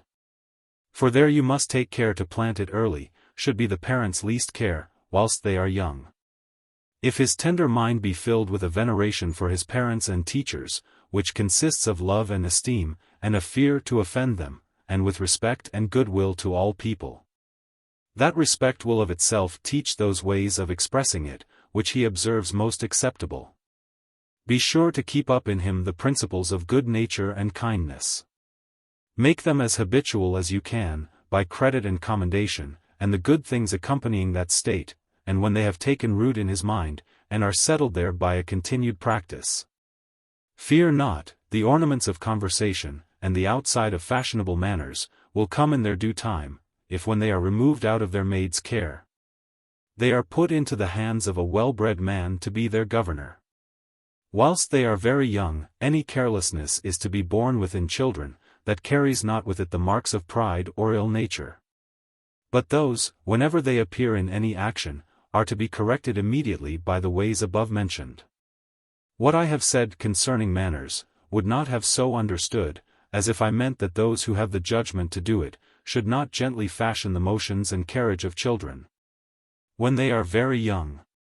It would be of great advantage, if they had people about them from their being first able to go, that had the skill, and would take the right way to do it. That which I complain of, is the wrong course that is usually taken in this matter. Children, who were never taught any such thing as behavior, are often, especially when strangers are present, chid for having some way or other failed in good manners, and have thereupon reproofs and precepts heaped upon them, concerning putting off their hats, or making of legs, etc. Though in this, those concerned pretend to correct the child, yet in truth, for the most part, it is but to cover their own shame. And they lay the blame on the poor little ones, sometimes passionately enough, to divert it from themselves. For fear the bystanders should impute to their want of care and skill the child's ill behavior. For, as for the children themselves, they are never one jot bettered by such occasional lectures. They at other times should be shown what to do, and by reiterated actions be fashioned beforehand into the practice of what is fit and becoming, and not told and talked to do upon the spot, of what they have never been accustomed nor know how to do as they should. To hare and rate them thus at every turn, is not to teach them, but to vex and torment them to no purpose. They should be let alone, rather than chid for a fault which is none of theirs, nor is in their power to mend for speaking to. And it were much better their natural childish negligence or plainness should be left to the care of riper years, than that they should frequently have rebukes misplaced upon them, which neither do nor can give them graceful motions. If their minds are well disposed, and principled with inward civility, a great part of the roughness which sticks to the outside for want of better teaching, time and observation will rub off, as they grow up, if they are bred in good company. But if in ill, all the rules in the world, all the correction imaginable, will not be able to polish them. For you must take this for a certain truth, that let them have what instructions you will, and ever so learned lectures of breeding daily inculcated into them, that which will most influence their carriage will be the company they converse with, and the fashion of those about them. Children, nay, and men too, do most by example. We are all a sort of chameleons, that still take a tincture from things near us. Nor is it to be wondered at in children, who better understand what they see than what they hear. Section 68. I mentioned above one great mischief that came by servants to children, when by their flatteries they take off the edge and force of the parents' rebukes, and so lessen their authority. And here is another great inconvenience which children receive from the ill examples which they meet with amongst the meaner servants. They are wholly, if possible, to be kept from such conversation. For the contagion of these ill precedents, both incivility and virtue, horribly infects children, as often as they come within reach of it. They frequently learn from unbred or debauched servants such language, untowardly tricks and vices, as otherwise they possibly would be ignorant of all their lives. Section 69. 'Tis a hard matter wholly to prevent this mischief.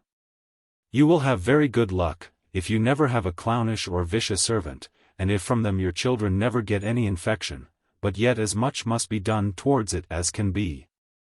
And the children kept as much as may be won in the company of their parents, and those to whose care they are committed. To this purpose, their being in their presence should be made easy to them. They should be allowed the liberties and freedoms suitable to their ages, and not be held under unnecessary restraints, when in their parents' or governor's sight. If it be a prison to them, 'tis no wonder they should not like it.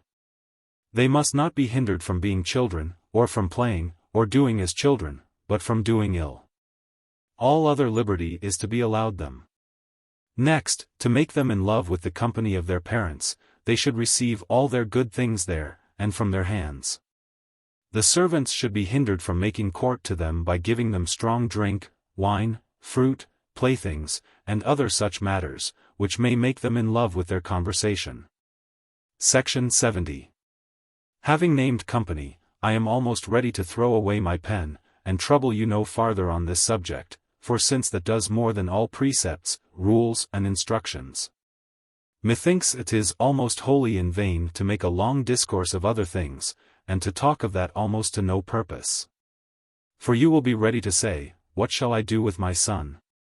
If I keep him always at home, he will be in danger to be my young master. And if I send him abroad, how is it possible to keep him from the contagion of rudeness and vice, which is everywhere so in fashion? In my house he will perhaps be more innocent, but more ignorant too of the world. Wanting their change of company, and being used constantly to the same faces, he will, when he comes abroad, be a sheepish or conceited creature. I confess both sides have their inconveniences. Being abroad, 'tis true, will make him bolder, and better able to bustle and shift among boys of his own age, and the emulation of schoolfellows often puts life and industry into young lads. But still you can find a school, wherein it is possible for the master to look after the manners of his scholars, and can show as great effects of his care of forming their minds to virtue, and their carriage to good breeding, as of forming their tongues to the learned languages. You must confess, that you have a strange value for words. When preferring the languages of the ancient Greeks and Romans to that which made such brave men, you think it worth while to hazard your son's innocence and virtue for a little Greek and Latin. For, as for that boldness and spirit which lads get amongst their playfellows at school, it has ordinarily such a mixture of rudeness and ill-turned confidence, that those misbecoming and disingenuous ways of shifting in the world must be unlearnt, and all the tincture washed out again, to make way for better principles, and such manners as make a truly worthy man.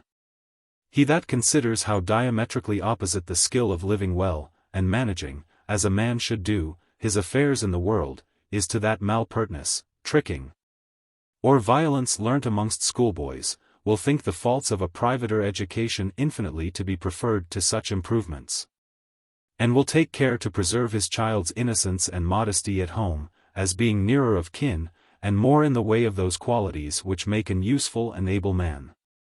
Nor does anyone find, or so much as suspect, that retirement and bashfulness which their daughters are brought up in, makes them less knowing or less able women. Conversation, when they come into the world, soon gives them a becoming assurance, and whatsoever, beyond that, there is of rough and boisterous, may in men be very well spared too. For courage and steadiness, as I take it, lie not in roughness and ill-breeding. Virtue is harder to be got than a knowledge of the world, and if lost in a young man, is seldom recovered.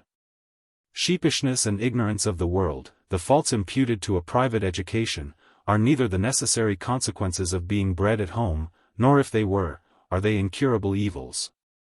Vice is the more stubborn, as well as the more dangerous evil of the two, and therefore in the first place to be fenced against.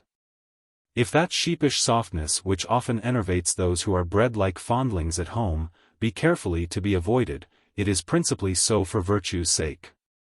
For fear lest such a yielding temper should be too susceptible of vicious impressions, and expose the novice too easily to be corrupted. A young man before he leaves the shelter of his father's house, and the guard of a tutor, should be fortified with resolution, and made acquainted with men, to secure his virtues. Lest he should be led into some ruinous course, or fatal precipice, before he is sufficiently acquainted with the dangers of conversation, and has steadiness enough not to yield to every temptation. Were it not for this, a young man's bashfulness and ignorance in the world, would not so much need an early care. Conversation would cure it in a great measure. Or if that will not do it early enough, it is only a stronger reason for a good tutor at home. For if pains be to be taken to give him a manly air and assurance betimes, it is chiefly as offence to his virtue when he goes into the world under his own conduct. It is preposterous therefore to sacrifice his innocency to the attaining of confidence and some little skill of bustling for himself among others, by his conversation with ill-bred and vicious boys. When the chief use of that sturdiness, and standing upon his own legs, is only for the preservation of his virtue. For if confidence or cunning come once to mix with vice, and support his miscarriages, he is only the surer lost. And you must undo again, and strip him of that he has got from his companions, or give him up to ruin. Boys will unavoidably be taught assurance by conversation with men, when they are brought into it, and that is time enough. Modesty and submission, till then, better fits them for instruction. And therefore there needs not any great care to stock them with confidence beforehand. That which requires most time, pains, and assiduity, is, to work into them the principles and practice of virtue and good breeding. This is the seasoning they should be prepared with, so as not easily to be got out again. This they had need to be well provided with, for conversation, when they come into the world, will add to their knowledge and assurance, but be too apt to take from their virtue. Which therefore they ought to be plentifully stored with, and have that tincture sunk deep into them. How they should be fitted for conversation, and entered into the world, when they are ripe for it, we shall consider in another place. But how anyone's being put into a mixed herd of unruly boys, and their learning to wrangle at trap, or rook at span farthing, fits him for civil conversation or business, I do not see. And what qualities are ordinarily to be got from such a troop of playfellows as schools usually assemble together from parents of all kinds, that a father should so much covet, is hard to divine. I am sure, he who is able to be at the charge of a tutor at home, may there give his son a more genteel carriage, more manly thoughts, and a sense of what is worthy and becoming. With a greater proficiency in learning into the bargain, and ripen him up sooner into a man, than any at school can do. Not that I blame the schoolmaster in this, or think it to be laid to his charge. The difference is great between 2 or 3 pupils in the same house, and 3 or 4 score boys lodged up and down, for let the master's industry and skill be never so great. It is impossible he should have 50 or 100 scholars under his eye, any longer than they are in the school together, nor can it be expected that he should instruct them successfully in anything but their books. The forming of their minds and manners requiring a constant attention, and particular application to every single boy, which is impossible in a numerous flock. And would be wholly in vain, could he have time to study and correct everyone's particular defects and wrong inclinations, when the lad was to be left to himself. Or the prevailing infection of his fellows, the greatest part of the 24 hours. But fathers, observing that fortune is often most successfully courted by bold and bustling men, are glad to see their sons pert and forward betimes. Take it for an happy omen that they will be thriving men, and look on the tricks they play their schoolfellows, or learn from them, as a proficiency in the art of living and making their way through the world. But I must take the liberty to say, that he that lays the foundation of his son's fortune in virtue and good breeding, takes the only sure and warrantable way. And 'tis not the waggeries or cheats practiced amongst schoolboys, 'tis not their roughness one to another, nor the well-laid plots of robbing an orchard together, that make an able man. But the principles of justice, generosity, and sobriety, joined with observation and industry, qualities which I judge schoolboys do not learn much of one another. And if a young gentleman bred at home, be not taught more of them than he could learn at school, his father has made a very ill choice of a tutor. Take a boy from the top of a grammar school, and one of the same age bred as he should be in his father's family, and bring them into good company together. And then see which of the two will have the more manly carriage, and address himself with the more becoming assurance to strangers. Here I imagine the schoolboy's confidence will either fail or discredit him, and if it be such as fits him only for the conversation of boys, he were better to be without it. Vice, if we may believe the general complaint, ripens so fast nowadays, and runs up to seed too early in young people, that it is impossible to keep a lad from the spreading contagion. If you will venture him abroad in the herd, and trust to chance or his own inclination for the choice of his company at school. By what fate vice has so thriven amongst us these years past, and by what hands it has been nursed up into so uncontrolled a dominion, I shall leave to others to inquire. I wish that those who complain of the great decay of Christian piety and virtue everywhere, and of learning and acquired improvements in the gentry of this generation, would consider how to retrieve them in the next. This I am sure, that if the foundation of it be not laid in the education and principling of the youth, all other endeavors will be in vain. And if the innocence, sobriety, and industry of those who are coming up, be not taken care of and preserved, 'twill be ridiculous to expect, that those who are to succeed next on the stage should abound in that virtue, ability, and learning, which has hitherto made England considerable in the world. I was going to add courage too, though it has been looked on as the natural inheritance of Englishmen.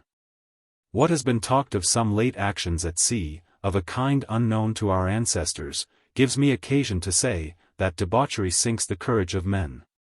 And when dissoluteness has eaten out the sense of true honor, bravery seldom stays long after it. And I think it impossible to find an instance of any nation, however renowned for their valor, who ever kept their credit in arms, or made themselves redoubtable amongst their neighbors.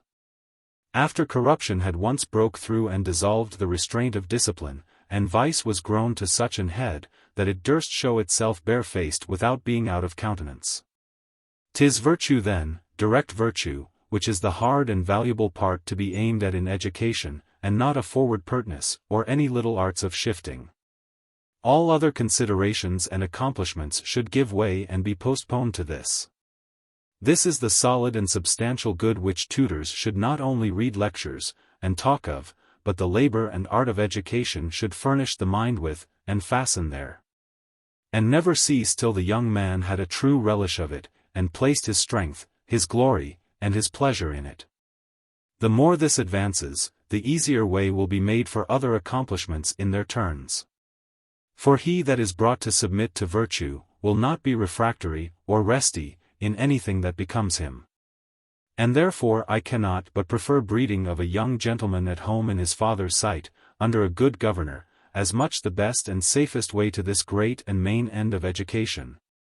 When it can be had, and is ordered as it should be. Gentlemen's houses are seldom without variety of company. They should use their sons to all the strange faces that come here, and engage them in conversation with men of parts and breeding, as soon as they are capable of it. And why those who live in the country should not take them with them, when they make visits of civility to their neighbors, I know not. This I am sure, a father that breeds his son at home, has the opportunity to have him more in his own company, and there give him what encouragement he thinks fit. And can keep him better from the taint of servants and the meaner sort of people, than is possible to be done abroad. But what shall be resolved in the case, must in great measure be left to the parents, to be determined by their circumstances and conveniences. Only I think it the worst sort of good husbandry for a father not to strain himself a little for his son's breeding, which, let his condition be what it will, is the best portion he can leave him. But if, after all, it shall be thought by some, that the breeding at home has too little company, and that at ordinary schools, not such as it should be for a young gentleman, I think there might be ways found out to avoid the inconveniences on the one side and the other. Section 71. Having under consideration how great the influence of company is, and how prone we are all, especially children, to imitation, I must here take the liberty to mind parents of this one thing, viz. that he that will have his son have a respect for him and his orders, must himself have a great reverence for his son. Maxima debetur pueris reverentia. You must do nothing before him, which you would not have him imitate. If anything escape you, which you would have passed for a fault in him, he will be sure to shelter himself under your example, and shelter himself so as that it will not be easy to come at him, to correct it in him the right way. If you punish him for what he sees you practice yourself, he will not think that severity to proceed from kindness in you, careful to amend a fault in him, but will be apt to interpret it the peevishness and arbitrary imperiousness of a father, who, without any ground for it, would deny his son the liberty and pleasures he takes himself. Or if you assume to yourself the liberty you have taken, as a privilege belonging to riper years, to which a child must not aspire, you do but add new force to your example, and recommend the action the more powerfully to him. For you must always remember, that children affect to be men earlier than is thought, and they love breeches, not for their cut or ease, but because the having them is a mark or step towards manhood. What I say of the father's carriage before his children, must extend itself to all those who have any authority over them, or for whom he would have them have any respect. Section 72. But to return to the business of rewards and punishments. All the actions of childishness, and unfashionable carriage, and whatever time and age will of itself be sure to reform, being, as I have said, exempt from the discipline of the rod. There will not be so much need of beating children as is generally made use of. To which if we add learning to read, write, dance, foreign language, etc. as under the same privilege, there will be but very rarely an occasion for blows or force in an ingenuous education. The right way to teach them those things, is, to give them a liking and inclination to what you suppose to them to be learned, and that will engage their industry and application. This I think no hard matter to do, if children be handled as they should be, and the rewards and punishments above mentioned be carefully applied, and with them these few rules observed in the method of instructing them. Section 73. 1. None of the things they are to learn, should ever be made a burden to them, or imposed on them as a task. Whatever is so proposed, presently becomes irksome. The mind takes an aversion to it, though before it were a thing of delight or indifferency. Let a child but be ordered to whip his top at a certain time every day, whether he has or has not a mind to it. Let this be but required of him as a duty, wherein he must spend so many hours morning and afternoon, and see whether he will not soon be weary of any play at this rate. Is it not so with grown men? What they do cheerfully of themselves, do they not presently grow sick of, and can no more endure, as soon as they find it is expected of them as a duty? Children have as much a mind to show that they are free, that their own good actions come from themselves, that they are absolute and independent, as any of the proudest of you grown men. Think of them as you please. Section 74. 2. As a consequence of this, they should seldom be put about doing even those things you have got an inclination in them to, but when they have a mind and disposition to it. He that loves reading, writing, music, etc. finds yet in himself certain seasons wherein those things have no relish to him. And if at that time he forces himself to it, he only pothers and wearies himself to no purpose. So it is with children. This change of temper should be carefully observed in them, and the favorable seasons of aptitude and inclination be heedfully laid hold of, and if they are not often enough forward of themselves, a good disposition should be talked into them, before they be set upon anything. This I think no hard matter for a discreet tutor to do, who has studied his pupil's temper, and will be at a little pains to fill his head with suitable ideas, such as may make him in love with the present business. By this means a great deal of time and tiring would be saved, for a child will learn 3 times as much when he is in tune, as he will with double the time and pains when he goes awkwardly or is dragged unwillingly to it. If this were minded as it should, children might be permitted to weary themselves with play, and yet have time enough to learn what is suited to the capacity of each age. But no such thing is considered in the ordinary way of education, nor can it well be. That rough discipline of the rod is built upon other principles, has no attraction in it, regards not what humor children are in, nor looks after favorable seasons of inclination. And indeed it would be ridiculous, when compulsion and blows have raised an aversion in the child to his task, to expect he should freely of his own accord leave his play, and with pleasure court the occasions of learning. Whereas, were matters ordered right, learning anything they should be taught might be made as much a recreation to their play, as their play is to their learning. The pains are equal on both sides. Nor is it that which troubles them, for they love to be busy, and the change and variety is that which naturally delights them. The only odds is, in that which we call play they act at liberty, and employ their pains, whereof you may observe them never sparing, freely. But what they are to learn is forced upon them, they are called, compelled, and driven to it. This is that at first entrance balks and cools them, they want their liberty. Get them but to ask their tutor to teach them, as they do often their playfellows, instead of his calling upon them to learn.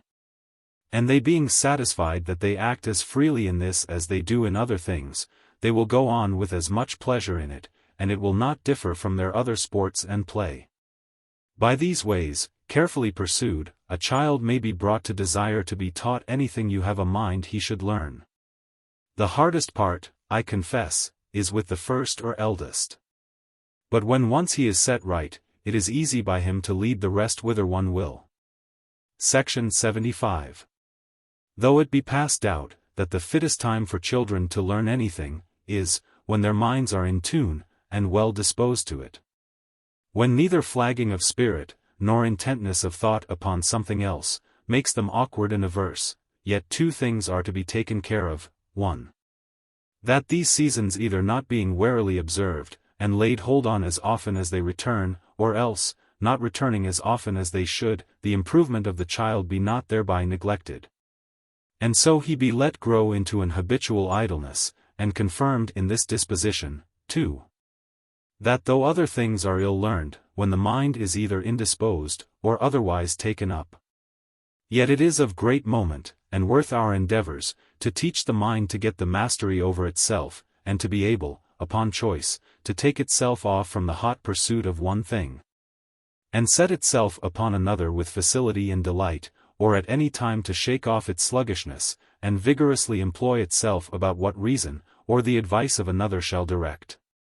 This is to be done in children, by trying them sometimes, when they are by laziness unbent, or by avocation bent another way, and endeavoring to make them buckle to the thing proposed.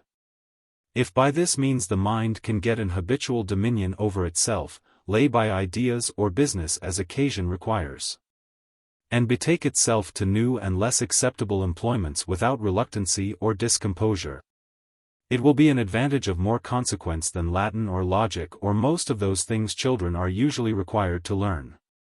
Section 76. Children being more active and busy in that age, than in any other part of their life, and being indifferent to anything they can do, so they may be but doing. Dancing and Scotch hoppers would be the same thing to them, were the encouragements and discouragements equal. But to things we would have them learn, the great and only discouragement I can observe, is, that they are called to it, 'tis made their business, they are teased and chid about it, and do it with trembling and apprehension. Or, when they come willingly to it, are kept too long at it, till they are quite tired, all which entrenches too much on that natural freedom they extremely affect. And it is that liberty alone which gives the true relish and delight to their ordinary play games. Turn the tables, and you will find they will soon change their application. Especially if they see the examples of others whom they esteem and think above themselves. And if the things which they observe others to do, be ordered so, that they insinuate themselves into them as the privilege of an age or condition above theirs. Then ambition, and the desire still to get forward and higher, and to be like those above them, will set them on work, and make them go on with vigor and pleasure. Pleasure in what they have begun by their own desire, in which way the enjoyment of their dearly beloved freedom will be no small encouragement to them. To all which, if there be added the satisfaction of credit and reputation, I am apt to think there will need no other spur to excite their application and assiduity, as much as is necessary. I confess, there needs patience and skill, gentleness and attention, and a prudent conduct to attain this at first.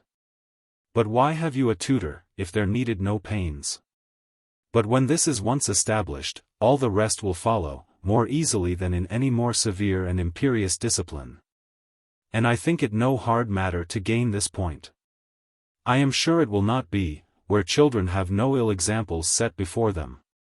The great danger therefore, I apprehend, is only from servants, and other ill-ordered children, or such other vicious or foolish people, who spoil children both by the ill pattern they set before them in their own ill manners, and by giving them together the two things they should never have at once. I mean vicious pleasures and commendation. Section 77.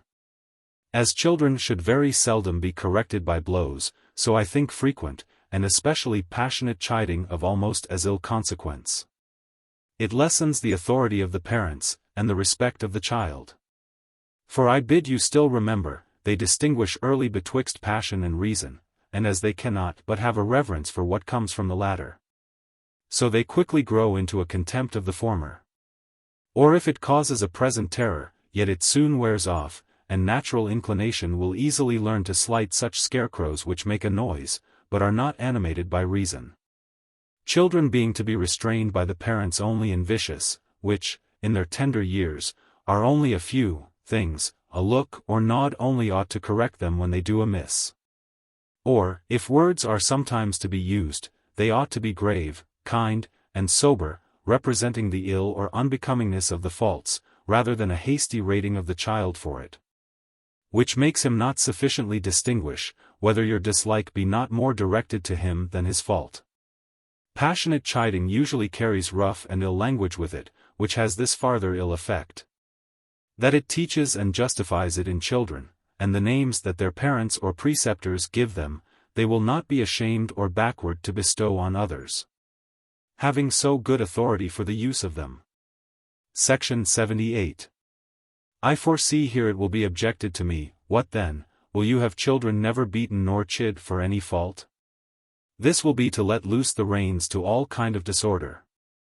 Not so much, as is imagined, if a right course has been taken in the first seasoning of their minds, and implanting that awe of their parents above mentioned. For beating, by constant observation, is found to do little good, where the smart of it is all the punishment is feared or felt in it. For the influence of that quickly wears out, with the memory of it.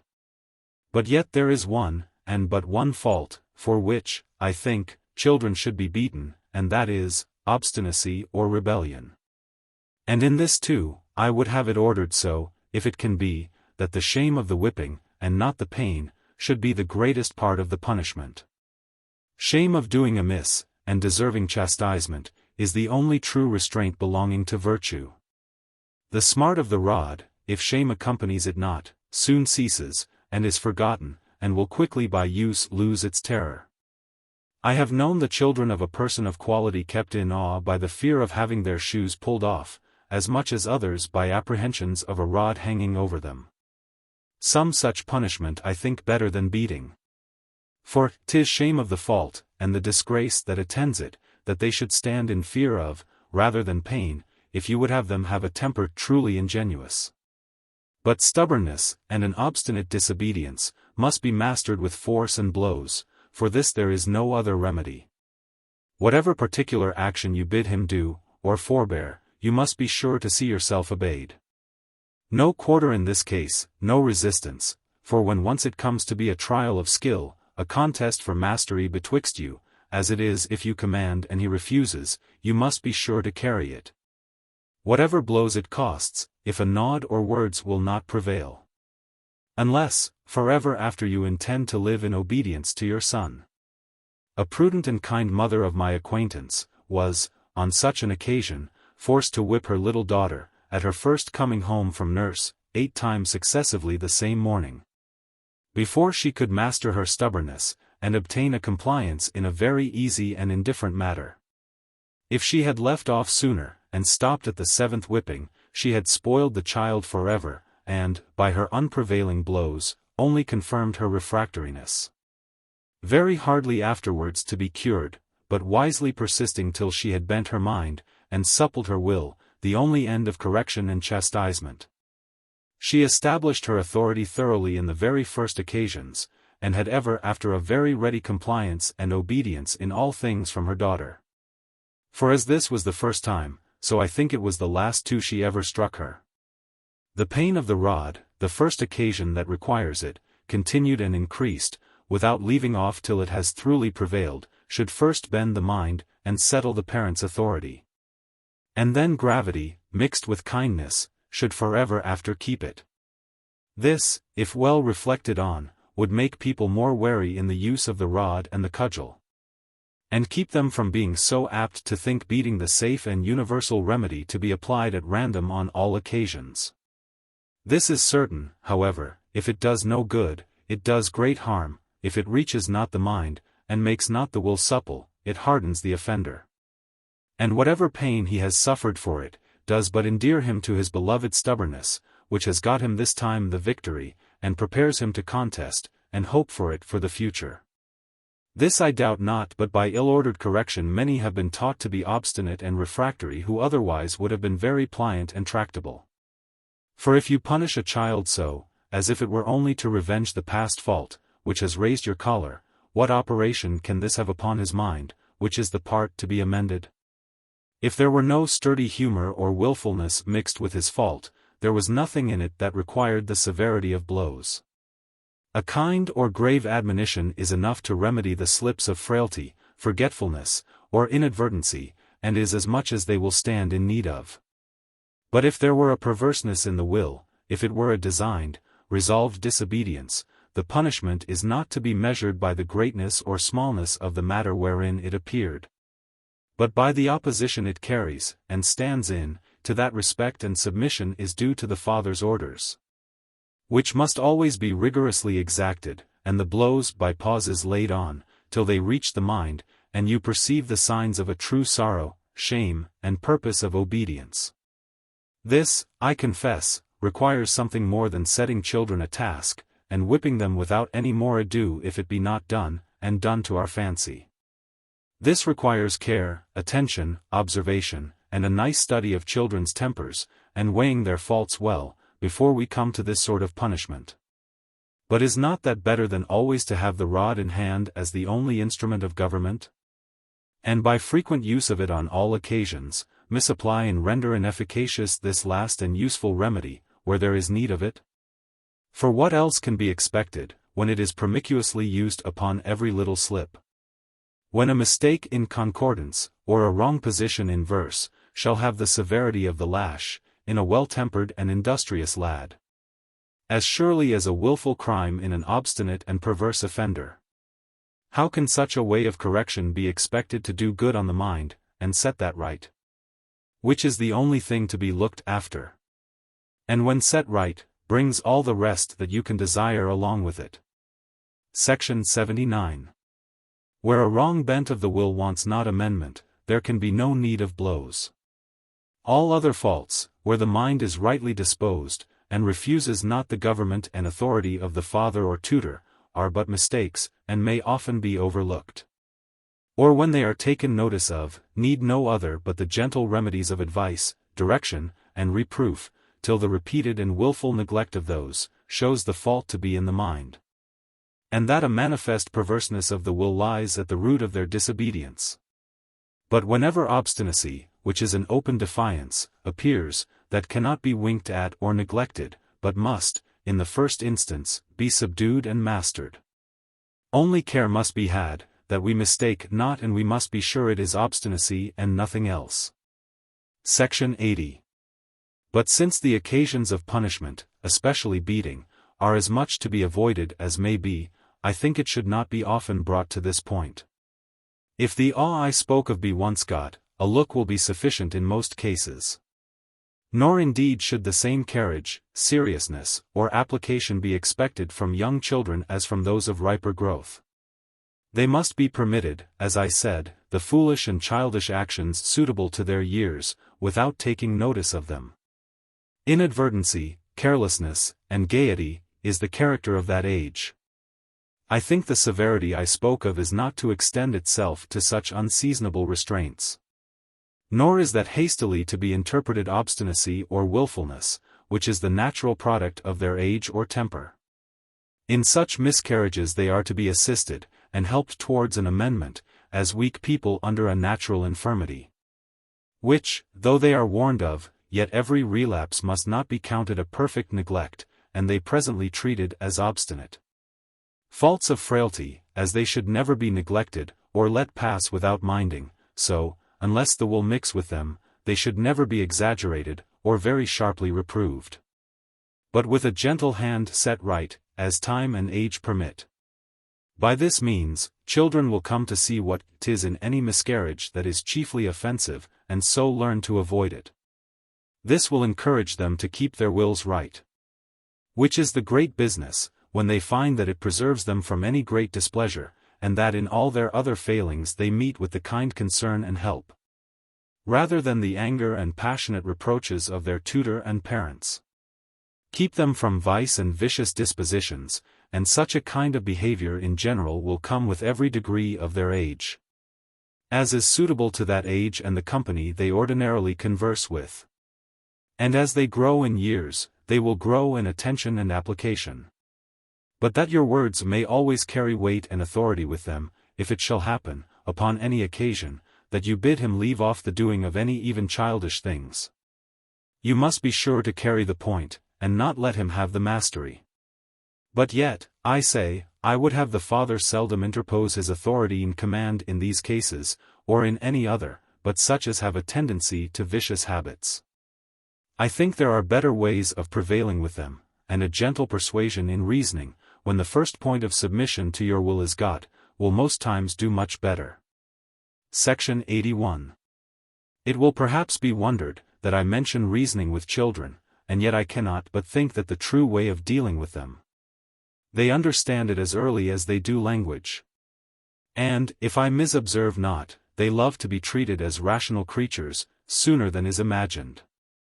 'Tis a pride should be cherished in them, and, as much as can be, made the greatest instrument to turn them by. But when I talk of reasoning, I do not intend any other but such as is suited to the child's capacity and apprehension. Nobody can think a boy or 3 of 7 years old should be argued with as a grown man. Long discourses, and philosophical reasonings, at best, amaze and confound, but do not instruct children. When I say, therefore, that they must be treated as rational creatures, I mean that you should make them sensible, by the mildness of your carriage, and the composure even in your correction of them, that what you do is reasonable in you, and useful and necessary for them. And that it is not out of capriccio, passion or fancy, that you command or forbid them anything. This they are capable of understanding. And there is no virtue they should be excited to, nor fault they should be kept from, which I do not think they may be convinced of. But it must be by such reasons as their age and understandings are capable of, and those proposed always in very few and plain words. The foundations on which several duties are built, and the fountains of right and wrong from which they spring, are not perhaps easily to be let into the minds of grown men, not used to abstract their thoughts from common received opinions. Much less are children capable of reasonings from remote principles. They cannot conceive the force of long deductions. The reasons that move them must be obvious, and level to their thoughts, and such as may, if I may so say, be felt and touched. But yet, if their age, temper, and inclination be considered, there will never want such motives as may be sufficient to convince them. If there be no other more particular, yet these will always be intelligible, and of force, to deter them from any fault fit to be taken notice of in them, viz. that it will be a discredit and disgrace to them, and displease you. Section 82. But of all the ways whereby children are to be instructed, and their manners formed, the plainest, easiest, and most efficacious, is to set before their eyes the examples of those things you would have them do, or avoid, which, when they are pointed out to them, in the practice of persons within their knowledge, with some reflections on their beauty and unbecomingness, are of more force to draw or deter their imitation, than any discourses which can be made to them. Virtues and vices can by no words be so plainly set before their understandings as the actions of other men will show them, when you direct their observation, and bid them view this or that good or bad quality in their practice. And the beauty or uncomeliness of many things, in good and ill breeding, will be better learnt, and make deeper impressions on them, in the examples of others, than from any rules or instructions can be given about them. This is a method to be used, not only whilst they are young, but to be continued even as long as they shall be under another's tuition or conduct. Nay, I know not whether it be not the best way to be used by a father, as long as he shall think fit, on any occasion, to reform anything he wishes mended in his son. Nothing sinking so gently, and so deep, into men's minds, as example. And what ill they either overlook or indulge in themselves, they cannot but dislike and be ashamed of, when it is set before them in another. Section 83. It may be doubted, concerning whipping, when as the last remedy, it comes to be necessary, at what times, and by whom it should be done. Whether presently upon the committing the fault, whilst it is yet fresh and hot, and whether parents themselves should beat their children.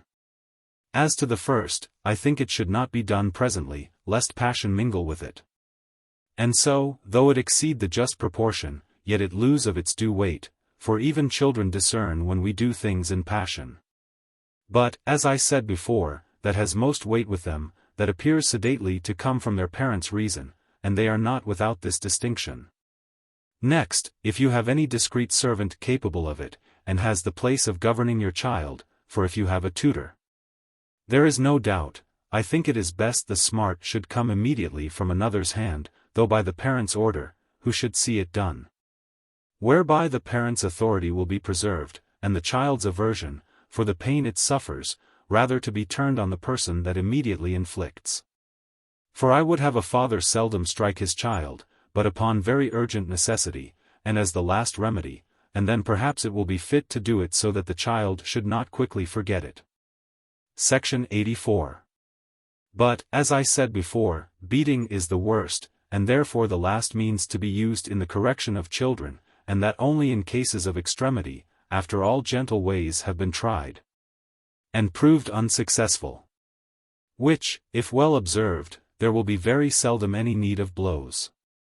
For, it not being to be imagined that a child will often, if ever, dispute his father's present command in any particular instance, and the father not interposing his absolute authority.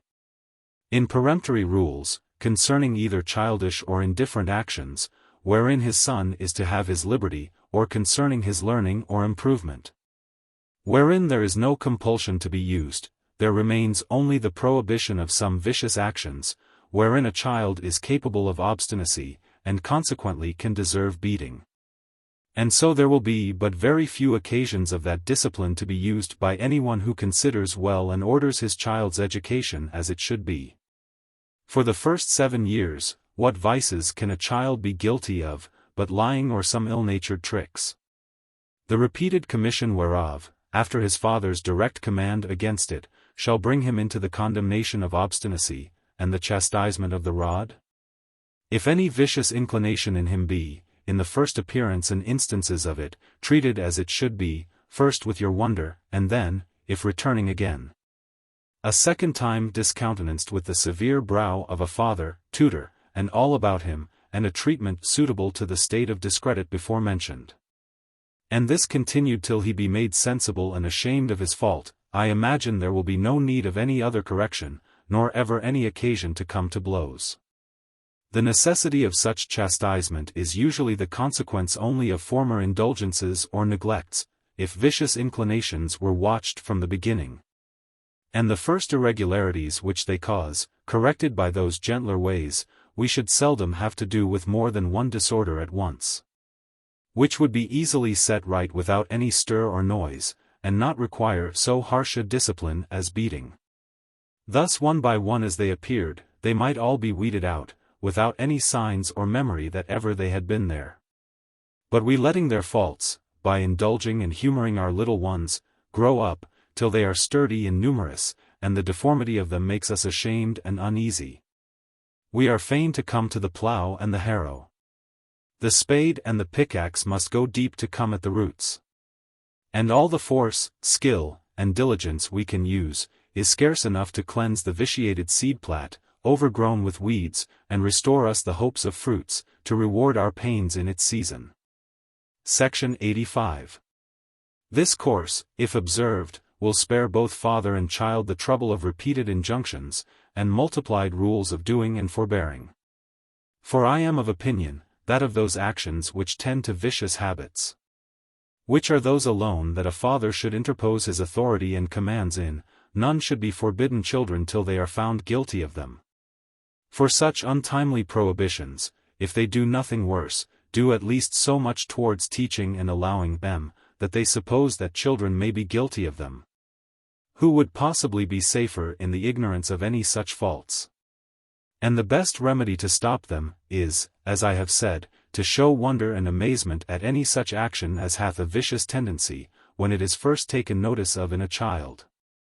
For example, when he is first found in a lie, or any ill-natured trick, the first remedy should be, to talk to him of it as a strange monstrous matter, that it could not be imagined he would have done, and so shame him out of it.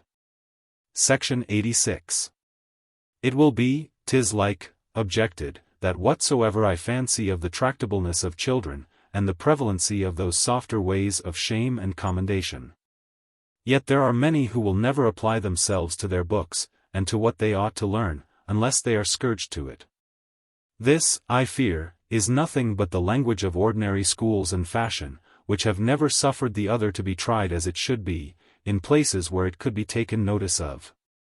Why, else, does the learning of Latin and Greek need the rod, when French and Italian need it not?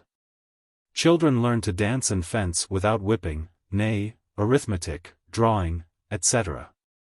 They apply themselves well enough to without beating, which would make one suspect, that there is something strange, unnatural, and disagreeable to that age in the things required in grammar schools, or in the methods used there, that children cannot be brought to, without the severity of the lash, and hardly with that too. Or else, that it is a mistake, that those tongues could not be taught them without beating. Section 87. But let us suppose some so negligent or idle, that they will not be brought to learn by the gentle ways proposed, for we must grant, that there will be children found of all tempers. Yet it does not thence follow, that the rough discipline of the cudgel is to be used to all. Nor can anyone be concluded unmanageable by the milder methods of government, till they have been thoroughly tried upon him. And if they will not prevail with him to use his endeavors, and do what is in his power to do, we make no excuses for the obstinate. Blows are the proper remedies for those. But blows laid on in a way different from the ordinary. He that wilfully neglects his book, and stubbornly refuses anything he can do, required of him by his father, expressing himself in a positive serious command, should not be corrected with 2 or 3 angry lashes, for not performing his task, and the same punishment repeated again and again upon every the like default. But when it is brought to that pass, that wilfulness evidently shows itself, and makes blows necessary, I think the chastisement should be a little more sedate, and a little more severe. And the whipping, mingled with admonition between, so continued, till the impressions of it on the mind were found legible in the face, voice, and submission of the child, not so sensible of the smart as of the fault he has been guilty of, and melting in true sorrow under it. If such a correction as this, tried some few times at fit distances, and carried to the utmost severity, with the visible displeasure of the father all the while, will not work the effect, turn the mind, and produce a future compliance, what can be hoped from blows, and to what purpose should they be any more used? Beating, when you can expect no good from it, will look more like the fury of an enraged enemy, than the goodwill of a compassionate friend. And such chastisement carries with it only provocation, without any prospect of amendment. If it be any father's misfortune to have a son thus perverse and untractable, I know not what more he can do but pray for him. But, I imagine, if a right course be taken with children from the beginning, very few will be found to be such. And when there are any such instances, they are not to be the rule for the education of those who are better natured, and may be managed with better usage. Section 88. If a tutor can be got, that, thinking himself in the father's place, charged with his care, and relishing these things, will at the beginning apply himself to put them in practice, he will afterwards find his work very easy. And you will, I guess, have your son in a little time a greater proficient in both learning and breeding than perhaps you imagine. But let him by no means beat him at any time without your consent and direction, at least till you have experience of his discretion and temper. But yet, to keep up his authority with his pupil, besides concealing that he has not the power of the rod, you must be sure to use him with great respect yourself. And cause all your family to do so too, for you cannot expect your son should have any regard for one whom he sees you, or his mother, or others slight. If you think him worthy of contempt, you have chosen amiss. And if you show any contempt of him, he will hardly escape it from your son, and whenever that happens, whatever worth he may have in himself, and abilities for this employment, they are all lost to your child, and can afterwards never be made useful to him. Section 89. As the father's example must teach the child respect for his tutor, so the tutor's example must lead the child into those actions he would have him do. His practice must by no means cross his precepts, unless he intend to set him wrong. It will be to no purpose for the tutor to talk of the restraint of the passions whilst any of his own are let loose. And he will in vain endeavor to reform any vice or indecency in his pupil, which he allows in himself. Ill patterns are sure to be followed more than good rules. And therefore he must always carefully preserve him from the influence of ill precedents, especially the most dangerous of all, the examples of the servants, from whose company he is to be kept, not by prohibitions, for that will but give him an itch after it, but by other ways I have mentioned. Section 90.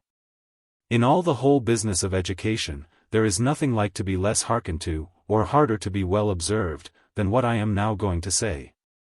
And that is, that children should, from their first beginning to talk, have some discreet, sober, nay, wise person about them, whose care it should be to fashion them aright, and keep them from all ill, especially the infection of bad company.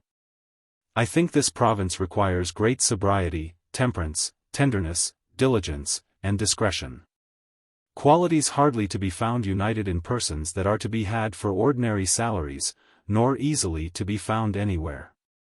As to the charge of it, I think it will be the money best laid out that can be, about our children, and therefore, though it may be expensive more than is ordinary, yet it cannot be thought dear. He that at any rate procures his child a good mind, well principled, tempered to virtue and usefulness, and adorned with civility in good breeding, makes a better purchase for him than if he laid out the money for an addition of more earth to his former acres. Spare it in toys and play games, in silk and ribbons, laces, and other useless expenses, as much as you please, but be not sparing in so necessary a part as this. 'Tis not good husbandry to make his fortune rich, and his mind poor.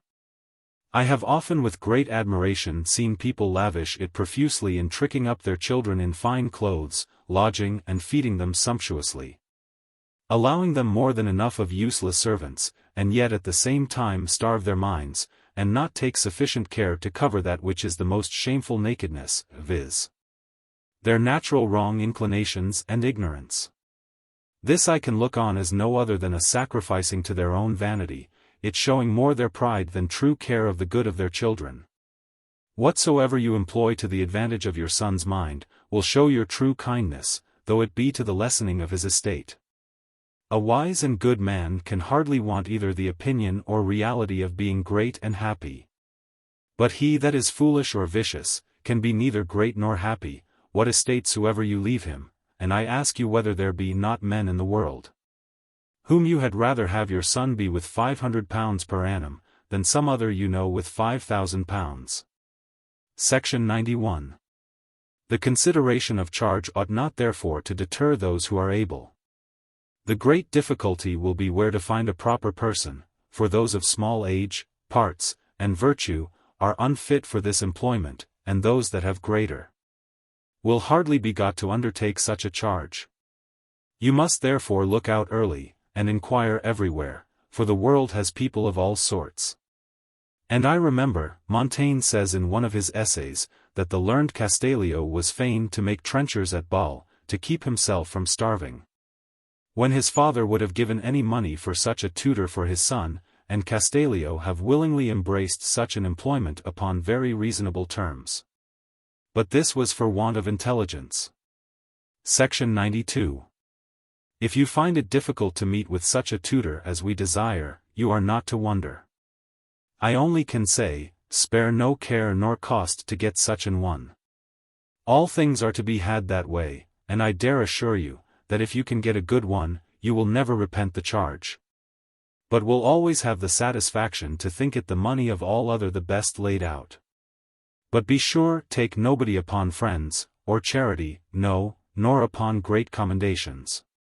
Nay, if you will do as you ought, the reputation of a sober man, with a good stock of learning, which is all usually required in a tutor, will not be enough to serve your turn.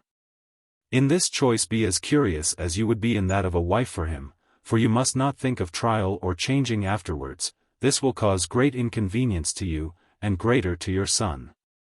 When I consider the scruples and cautions I here lay in your way, methinks it looks as if I advised you to something which I would have offered at, but in effect not done. But he that shall consider how much the business of a tutor, rightly employed, lies out of the road, and how remote it is from the thoughts of many, even of those who propose to themselves this employment, will perhaps be of my mind, that one fit to educate and form the mind of a young gentleman is not everywhere to be found.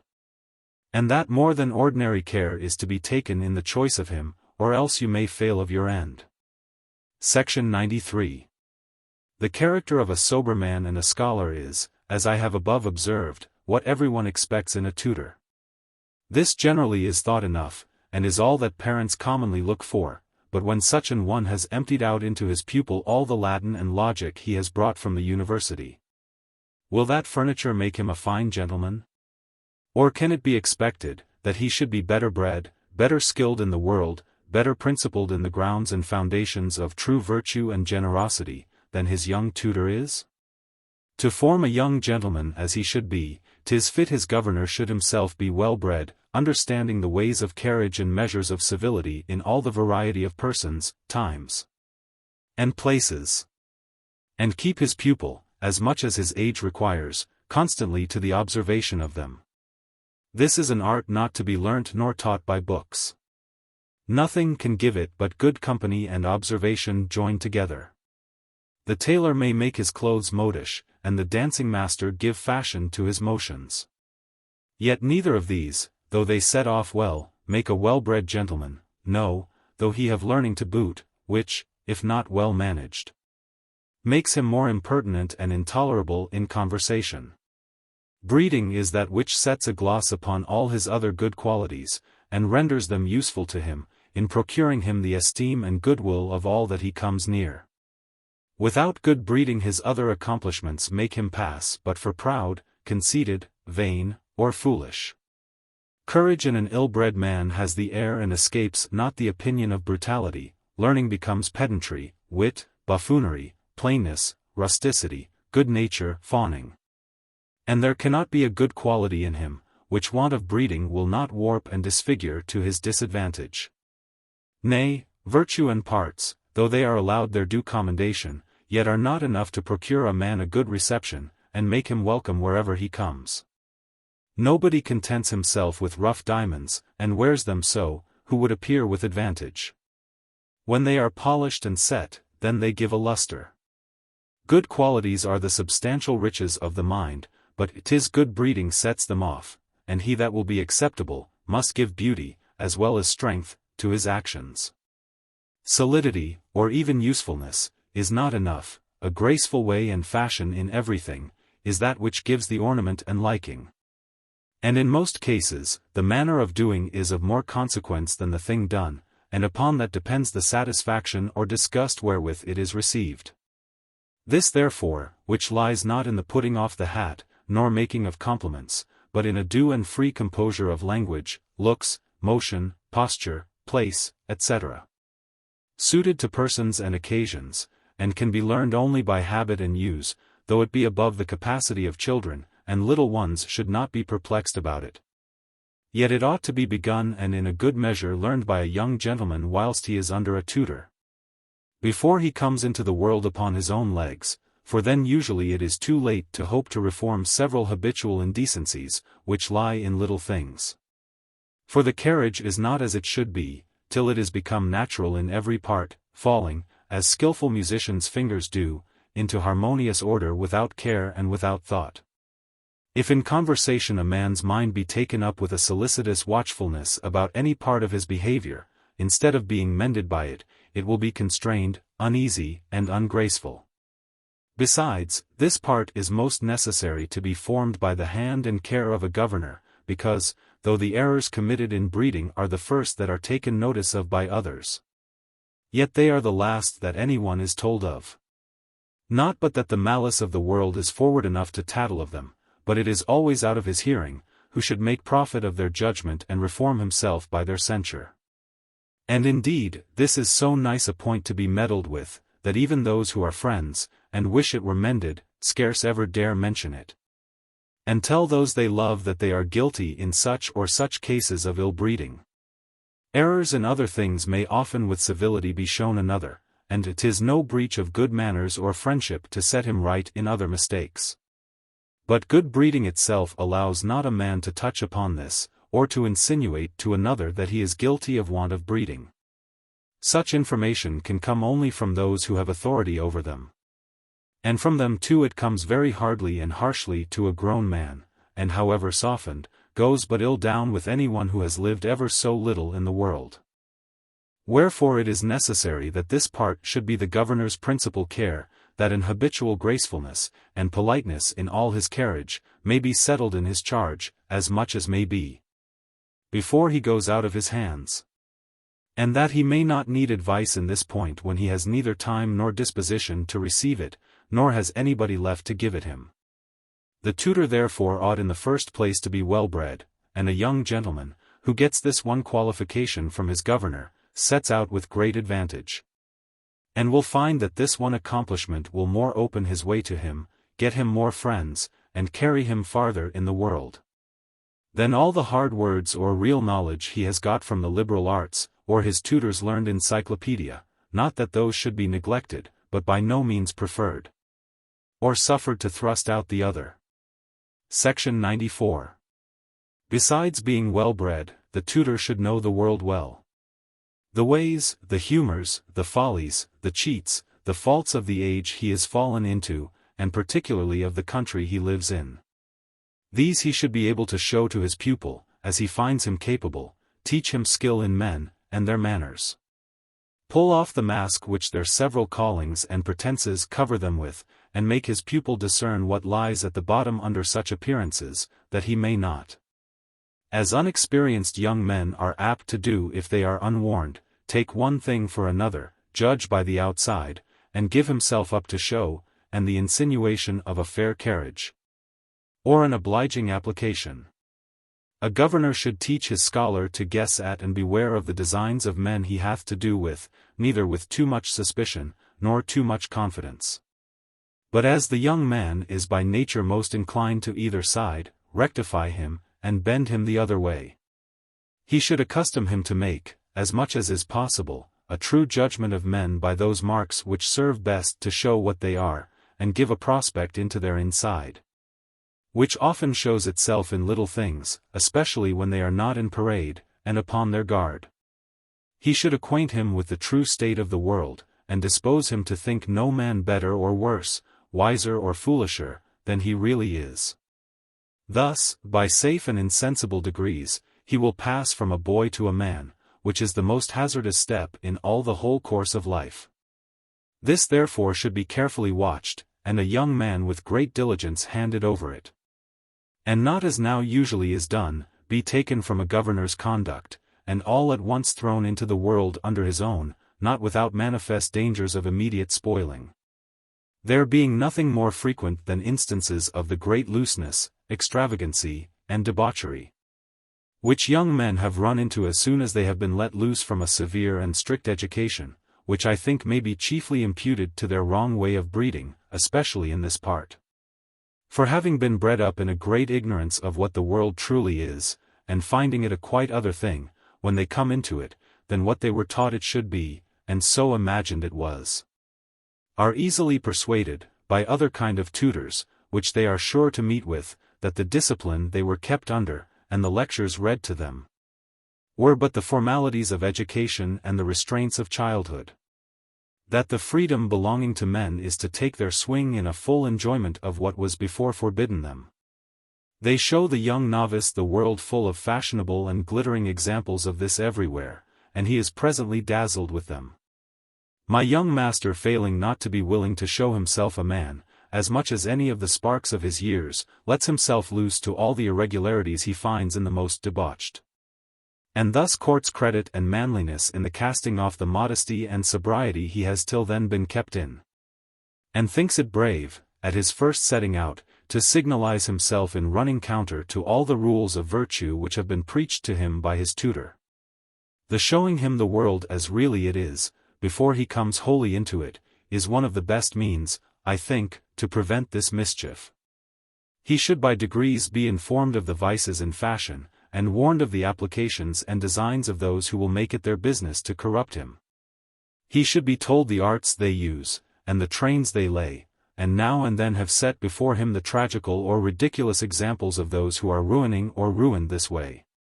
The age is not like to want instances of this kind, which should be made landmarks to him, that by the disgraces, diseases, beggary, and shame of hopeful young men thus brought to ruin, he may be precautioned, and be made see, how those join in the contempt and neglect of them that are undone, who, by pretenses of friendship and respect, lead them to it, and help to prey upon them whilst they were undoing.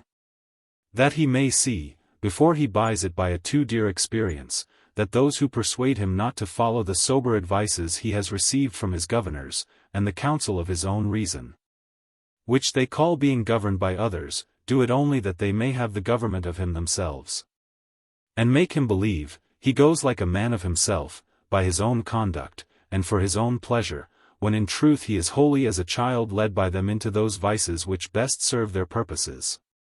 This is a knowledge which, upon all occasions, a tutor should endeavor to instill, and by all methods try to make him comprehend, and thoroughly relish.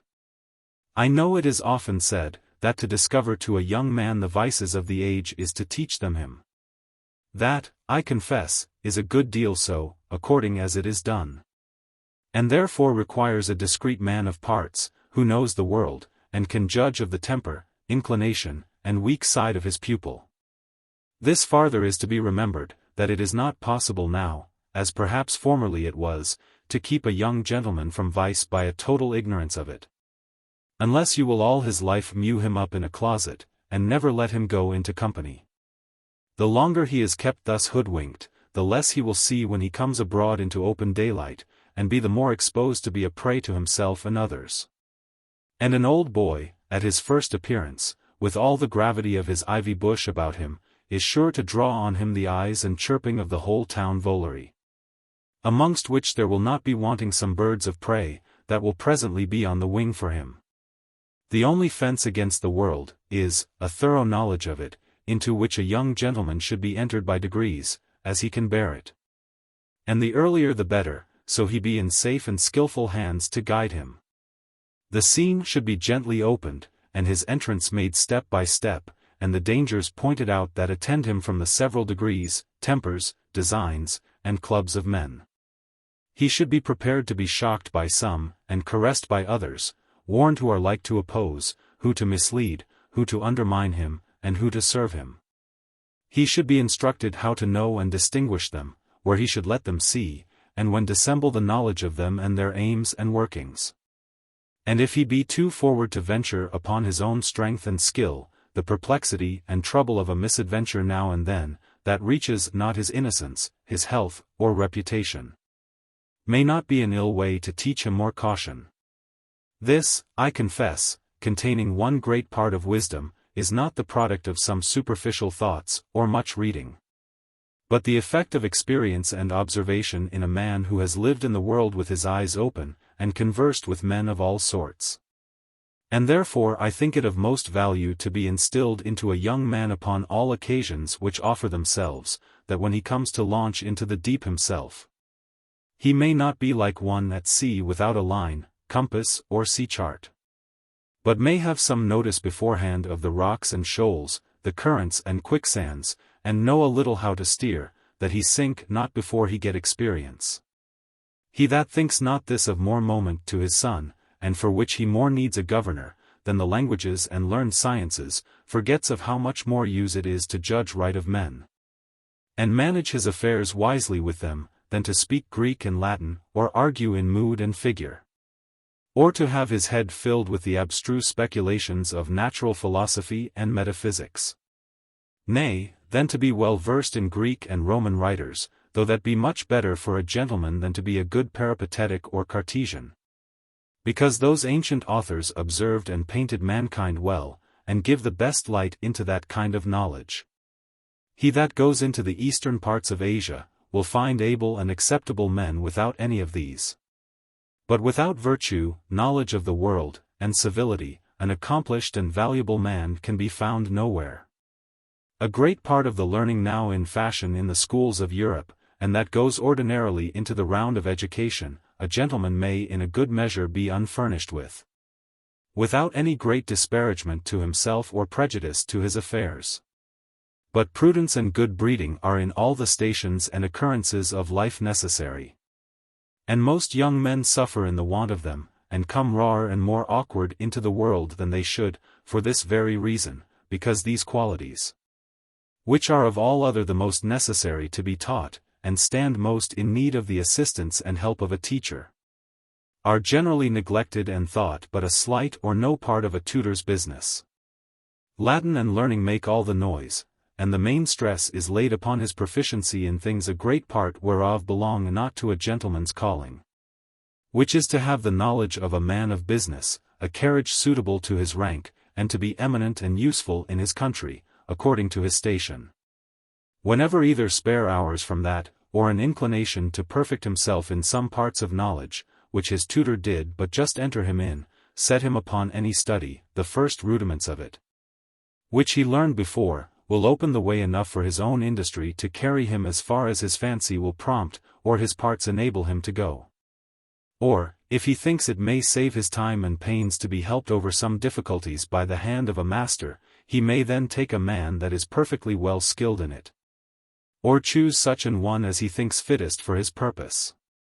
But to initiate his pupil in any part of learning, as far as is necessary for a young man in the ordinary course of his studies, an ordinary skill in the governor is enough. Nor is it requisite that he should be a thorough scholar, or possess in perfection all those sciences which 'tis convenient a young gentleman should have a taste of in some general view, or short system. A gentleman that would penetrate deeper must do it by his own genius and industry afterwards, for nobody ever went far in knowledge, or became eminent in any of the sciences, by the discipline and constraint of a master. The great work of a governor is to fashion the carriage, and form the mind, to settle in his pupil good habits and the principles of virtue and wisdom, to give him by little and little a view of mankind, and work him into a love and imitation of what is excellent and praiseworthy, and, in the prosecution of it, to give him vigor, activity, and industry. The studies which he sets him upon, are but as it were the exercises of his faculties, and employment of his time, to keep him from sauntering and idleness, to teach him application, and accustom him to take pains, and to give him some little taste of what his own industry must perfect. For who expects, that under a tutor a young gentleman should be an accomplished critic, orator, or logician, go to the bottom of metaphysics, natural philosophy, or mathematics, or be a master in history or chronology?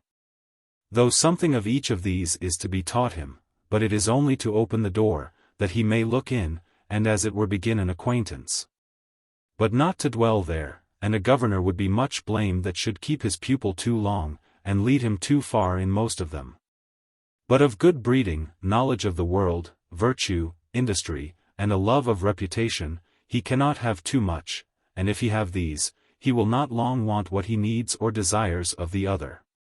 And since it cannot be hoped he should have time and strength to learn all things, most pains should be taken about that which is most necessary. And that principally looked after which will be of most and frequentest use to him in the world. Seneca complains of the contrary practice in his time.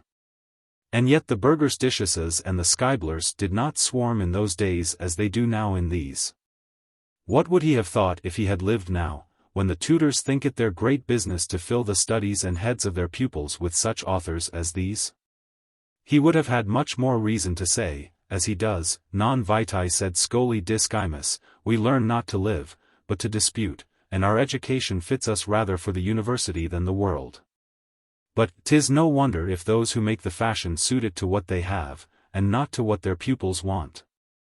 The fashion being once established, who can think it strange, that in this, as well as in all other things, it should prevail? And that the greatest part of those, who find their account in an easy submission to it, should be ready to cry out, heresy, when anyone departs from it? 'Tis nevertheless matter of astonishment that men of quality and parts should suffer themselves to be so far misled by custom and implicit faith. Reason, if consulted with, would advise, that their children's time should be spent in acquiring what might be useful to them when they come to be men, rather than to have their heads stuffed with a deal of trash.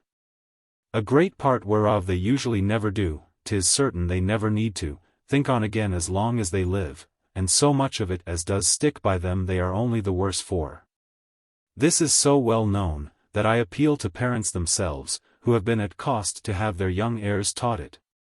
Whether it be not ridiculous for their sons to have any tincture of that sort of learning, when they come abroad into the world? Whether any appearance of it would not lessen and disgrace them in company? And that certainly must be an admirable acquisition, and deserves well to make a part in education, which men are ashamed of where they are most concerned to show their parts and breeding. There is yet another reason why politeness of manners, and knowledge of the world should principally be looked after in a tutor. And that is, because a man of parts and years may enter a lad far enough in any of those sciences, which he has no deep insight into himself. Books in these will be able to furnish him, and give him light and precedency enough to go before a young follower, but he will never be able to set another right in the knowledge of the world. And above all in breeding, who is a novice in them himself. This is a knowledge he must have about him, worn into him by use and conversation and along forming himself by what he has observed to be practiced and allowed in the best company. This, if he has it not of his own, is nowhere to be borrowed for the use of his pupil. Or if he could find pertinent treatises of it in books that would reach all the particulars of an English gentleman's behavior, his own ill-fashioned example, if he be not well-bred himself, would spoil all his lectures. It being impossible, that anyone should come forth well-fashioned out of unpolished, ill-bred company. I say this, not that I think such a tutor is every day to be met with, or to be had at the ordinary rates. But that those who are able, may not be sparing of inquiry or cost in what is of so great moment. And that other parents, whose estates will not reach to greater salaries, may yet remember what they should principally have an eye to in the choice of one to whom they would commit the education of their children. And what part they should chiefly look after themselves, whilst they are under their care, and as often as they come within their observation. And not think that all lies in Latin and French or some dry systems of logic and philosophy. Section 95. But to return to our method again. Though I have mentioned the severity of the father's brow, and the awe settled thereby in the mind of children when young, as one main instrument whereby their education is to be managed, yet I am far from being of an opinion that it should be continued all along to them, whilst they are under the discipline and government of pupilage. I think it should be relaxed, as fast as their age, discretion and good behavior could allow it. Even to that degree, that a father will do well, as his son grows up, and is capable of it, to talk familiarly with him. Nay, ask his advice, and consult with him about those things wherein he has any knowledge or understanding. By this, the father will gain two things, both of great moment. The one is, that it will put serious considerations into his son's thoughts, better than any rules or advices he can give him. The sooner you treat him as a man, the sooner he will begin to be one, and if you admit him into serious discourses sometimes with you, you will insensibly raise his mind above the usual amusements of youth, and those trifling occupations which it is commonly wasted in. For it is easy to observe, that many young men continue longer in the thought and conversation of schoolboys than otherwise they would, because their parents keep them at that distance, and in that low rank, by all their carriage to them. Section 96. Another thing of greater consequence, which you will obtain by such a way of treating him, will be his friendship. Many fathers, though they proportion to their sons liberal allowances, according to their age and condition, yet they keep the knowledge of their estates and concerns from them with as much reservedness as if they were guarding a secret of state from a spy or an enemy. This, if it looks not like jealousy, yet it wants those marks of kindness and intimacy which a father should show to his son, and no doubt often hinders or abates that cheerfulness and satisfaction wherewith a son should address himself to and rely upon his father. And I cannot but often wonder to see fathers who love their sons very well, yet so order the matter by a constant stiffness and a mien of authority and distance to them all their lives, as if they were never to enjoy, or have any comfort from those they loved best in the world, till they had lost them by being removed into another. Nothing cements and establishes friendship and goodwill so much as confident communication of concernments and affairs. Other kindnesses, without this, leave still some doubts, but when your son sees you open your mind to him, when he finds that you interest him in your affairs, as things you are willing should in their turn come into his hands, he will be concerned for them as for his own, wait his season with patience, and love you in the meantime, who keep him not at the distance of a stranger. This will also make him see, that the enjoyment you have, is not without care, which the more he is sensible of, the less will he envy you the possession, and the more think himself happy under the management of so favorable a friend and so careful a father. There is scarce any young man of so little thought, or so void of sense, that would not be glad of a sure friend, that he might have recourse to, and freely consult on occasion.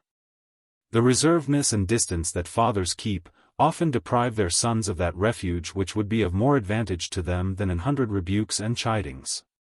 Would your son engage in some frolic, or take a vagary, were it not much better he should do it with, than without your knowledge?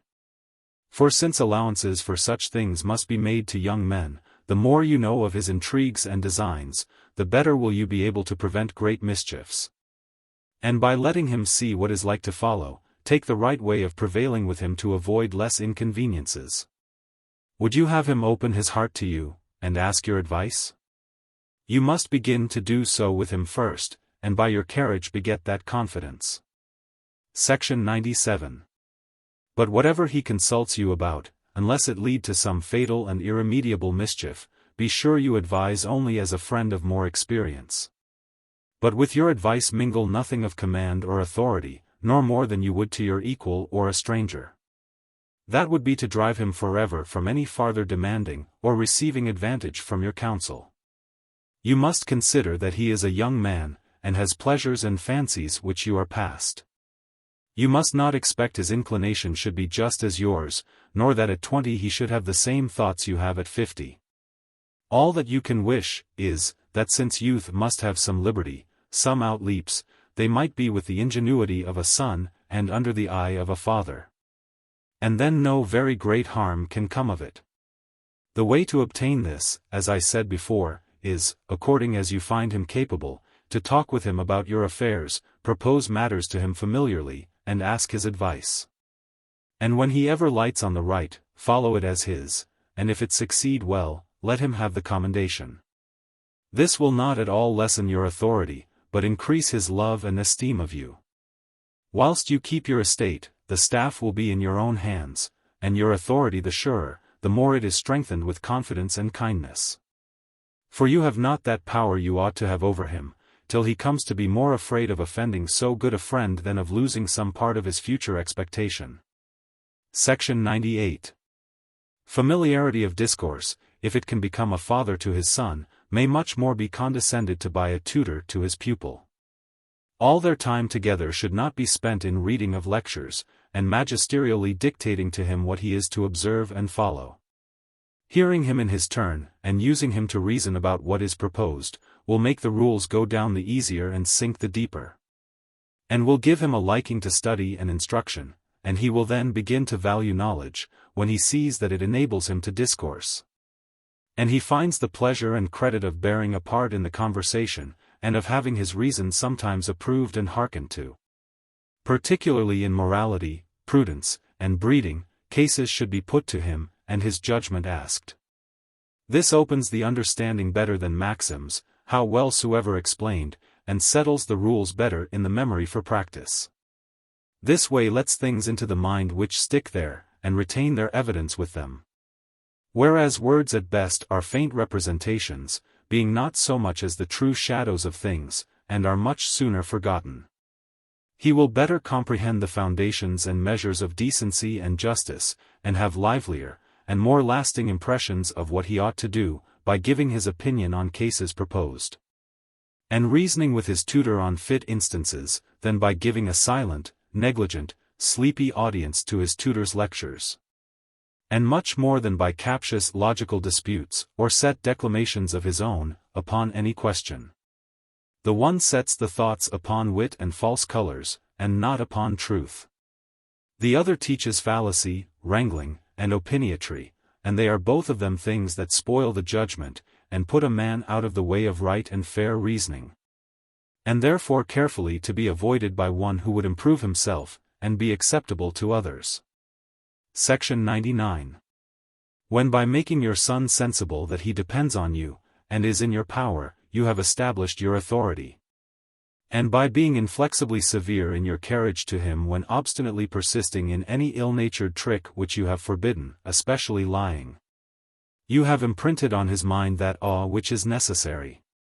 And, on the other side, when, by permitting him the full liberty due to his age, and laying no restraint in your presence to those childish actions and gaiety of carriage, which, whilst he is very young, is as necessary to him as meat or sleep, you have reconciled him to your company, and made him sensible of your care and love of him, by indulgence and tenderness. Especially caressing him on all occasions wherein he does anything well, and being kind to him after 1,000 fashions suitable to his age, which nature teaches parents better than I can, when I say, by these ways of tenderness and affection, which parents never want for their children, you have also planted in him a particular affection for you. He is then in the state you could desire, and you have formed in his mind that true reverence which is always afterwards carefully to be continued, and maintained in both parts of it, love and fear, as the great principles whereby you will always have hold upon him, to turn his mind to the ways of virtue and honor. Section 100. When this foundation is once well laid, and you find this reverence begin to work in him, the next thing to be done, is carefully to consider his temper, and the particular constitution of his mind. Stubbornness, lying, and ill-natured actions, are not, as has been said, to be permitted in him from the beginning, whatever his temper be. Those seeds of vices are not to be suffered to take any root, but must be carefully weeded out, as soon as ever they begin to show themselves in him. And your authority is to take place and influence his mind, from the very dawning of any knowledge in him, that it may operate as a natural principle, whereof he never perceived the beginning, never knew that it was, or could be otherwise. By this, if the reverence he owes you be established early, it will always be sacred to him, and it will be as hard for him to resist as the principles of his nature. Section 101. Having thus very early set up your authority, and by the gentler applications of it shamed him out of what leads towards an immoral habit, as soon as you have observed it in him. For I would by no means have chiding used, much less blows. Till obstinacy and incorrigibleness make it absolutely necessary, it will be fit to consider which way the natural make of his mind inclines him. Some men by the unalterable frame of their constitutions, are stout, others timorous, some confident, others modest, tractable, or obstinate, curious or careless, quick or slow. There are not more differences in men's faces, and the outward lineaments of their bodies, than there are in the makes and tempers of their minds. Only there is this difference, that the distinguishing characters of the face, and the lineaments of the body, grow more plain and visible with time and age. But the peculiar physiognomy of the mind is most discernible in children, before art and cunning have taught them to hide their deformities, and conceal their ill inclinations under a dissembled outside. Section 102. Begin therefore betimes nicely to observe your son's temper, and that, when he is under least restraint, in his play, and as he thinks out of your sight. See what are his predominate passions and prevailing inclinations, whether he be fierce or mild, bold or bashful, compassionate or cruel, open or reserved, etc. For as these are different in him, so are your methods to be different, and your authority must hence take measures to apply itself different ways to him. These native propensities, these prevalencies of constitution, are not to be cured by rules, or a direct contest, especially those of them that are the humbler and meaner sort, which proceed from fear, and lowness of spirit. Though with art they may be much mended, and turned to good purposes. But this, be sure, after all is done, the bias will always hang on that side that nature first placed it, and if you carefully observe the characters of his mind, now in the first scenes of his life, you will ever after be able to judge which way his thoughts lean, and what he aims at even hereafter, when, as he grows up, the plot thickens, and he puts on several shapes to act it. Section 103. I told you before, that children love liberty, and therefore they should be brought to do the things are fit for them, without feeling any restraint laid upon them. I now tell you, they love something more, and that is dominion, and this is the first original of most vicious habits, that are ordinary and natural. This love of power and dominion shows itself very early, and that in these two things. Section 104. 1. We see children, as soon almost as they are born, I am sure long before they can speak, cry, grow peevish, sullen, and out of humor, for nothing but to have their wills. They would have their desires submitted to by others. They contend for a ready compliance from all about them, especially from those that stand near or beneath them in age or degree, as soon as they come to consider others with those distinctions. Section 105. 2. Another thing wherein they show their love of dominion, is, their desire to have things to be theirs, they would have propriety and possession, pleasing themselves with the power which that seems to give, and the right they thereby have, to dispose of them as they please. He that has not observed these two humors working very betimes in children, has taken little notice of their actions, and he who thinks that these two roots of almost all the injustice and contention that so disturb human life, are not early to be weeded out, and contrary habits introduced, neglects the proper season to lay the foundations of a good and worthy man. To do this, I imagine these following things may somewhat conduce. Section 106. 1.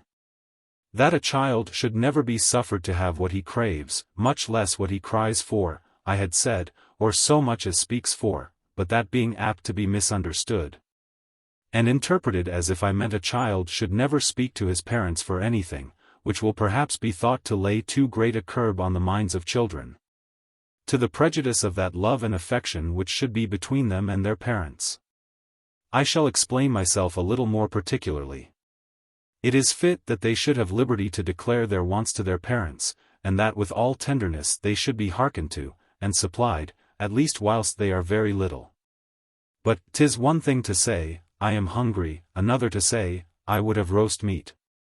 Having declared their wants, their natural wants, the pain they feel from hunger, thirst, cold, or any other necessity of nature, 'tis the duty of their parents and those about them to relieve them, but children must leave it to the choice and ordering of their parents, what they think properest for them, and how much, and must not be permitted to choose for themselves, and say, I would have wine, or white bread, the very naming of it should make them lose it. Section 107. That which parents should take care of here, is to distinguish between the wants of fancy, and those of nature, which Horace has well taught them to do in this verse. Quaes humana sibi doliat natura negatus. Those are truly natural wants, which reason alone, without some other help, is not able to fence against, nor keep from disturbing us. The pains of sickness and hurts, hunger, thirst, and cold, want of sleep and rest or relaxation of the part wearied with labor, are what all men feel, and the best disposed minds cannot but be sensible of their uneasiness, and therefore ought, by fit applications, to seek their removal, though not with impatience, or over great haste, upon the first approaches of them, where delay does not threaten some irreparable harm. The pains that come from the necessities of nature, are monitors to us to beware of greater mischiefs, which they are the forerunners of. And therefore they must not be wholly neglected, nor strained too far. But yet the more children can be inured to hardships of this kind, by a wise care to make them stronger in body and mind, the better it will be for them. I need not here give any caution to keep within the bounds of doing them good, and to take care, that what children are made to suffer, should neither break their spirits, nor injure their health. Parents being but too apt of themselves to incline more than they should to the softer side. But whatever compliance the necessities of nature may require, the wants of fancy children should never be gratified in, nor suffered to mention. The very speaking for any such thing should make them lose it. Clothes, when they need, they must have, but if they speak for this stuff or that color, they should be sure to go without it. Not that I would have parents purposely cross the desires of their children in matters of indifference. On the contrary, where their carriage deserves it, and one is sure it will not corrupt or effeminate their minds, and make them fond of trifles, I think all things should be contrived, as much as could be, to their satisfaction, that they may find the ease and pleasure of doing well. The best for children is that they should not place any pleasure in such things at all, nor regulate their delight by their fancies, but be indifferent to all that nature has made so. This is what their parents and teachers should chiefly aim at. But till this be obtained, all that I oppose here, is the liberty of asking, which in these things of conceit ought to be restrained by a constant forfeiture annexed to it. This may perhaps be thought a little too severe by the natural indulgence of tender parents. But yet it is no more than necessary, for since the method I propose is to banish the rod, this restraint of their tongues will be of great use to settle that awe we have elsewhere spoken of, and to keep up in them the respect and reverence due to their parents. Next, it will teach to keep in, and so master their inclinations. By this means they will be brought to learn the art of stifling their desires, as soon as they rise up in them, when they are easiest to be subdued. For giving vent, gives life and strength to our appetites, and he that has the confidence to turn his wishes into demands, will be but a little way from thinking he ought to obtain them. This, I am sure, everyone can more easily bear a denial from himself, than from anybody else. They should therefore be accustomed betimes to consult, and make use of their reason, before they give allowance to their inclinations. 'Tis a great step towards the mastery of our desires, to give this stop to them, and shut them up in silence. This habit got by children, of staying the forwardness of their fancies, and deliberating whether it be fit or no, before they speak, will be of no small advantage to them in matters of greater consequence, in the future course of their lives. For that which I cannot too often inculcate, is, that whatever the matter be about which it is conversant, whether great or small, the main, I had almost said only, thing to be considered in every action of a child, is, what influence it will have upon his mind. What habit it tends to, and is like to settle in him, how it will become him when he is bigger, and if it be encouraged, whither it will lead him when he is grown up. My meaning therefore is not, that children should purposely be made uneasy. This would relish too much of inhumanity and ill nature, and be apt to infect them with it. They should be brought to deny their appetites, and their minds, as well as bodies, be made vigorous, easy, and strong, by the custom of having their inclinations in subjection, and their bodies exercised with hardships, but all this, without giving them any mark or apprehension of ill will towards them. The constant loss of what they craved or carved to themselves, should teach them modesty, submission, and a power to forbear, but the rewarding their modesty, and silence, by giving them what they liked, should also assure them of the love of those who rigorously exacted this obedience. The contenting themselves now in the want of what they wished for, is a virtue that another time should be rewarded with what is suited and acceptable to them, which should be bestowed on them as if it were a natural consequence of their good behavior, and not a bargain about it. But you will lose your labor, and what is more, their love and reverence too, if they can receive from others what you deny them. This is to be kept very staunch, and carefully to be watched. And here the servants come again my way. Section 108. If this be begun betimes, and they accustom themselves early to silence their desires, this useful habit will settle them. And as they come to grow up in age and discretion, they may be allowed greater liberty, when reason comes to speak in them, and not passion, for whenever reason would speak, it should be hearkened to. But as they should never be heard, when they speak for any particular thing they would have, unless it be first proposed to them. So they should always be heard, and fairly and kindly answered, when they ask after anything they would know, and desire to be informed about. Curiosity should be as carefully cherished in children, as other appetites suppressed. However strict in hand is to be kept upon all desires of fancy, yet there is one case wherein fancy must be permitted to speak, and be hearkened to also. Recreation is as necessary as labor or food. But because there can be no recreation without delight, which depends not always on reason, but oftener fancy, it must be permitted children not only to divert themselves, but to do it after their own fashion, provided it be innocently, and without prejudice to their health. And therefore in this case they should not be denied, if they proposed any particular kind of recreation.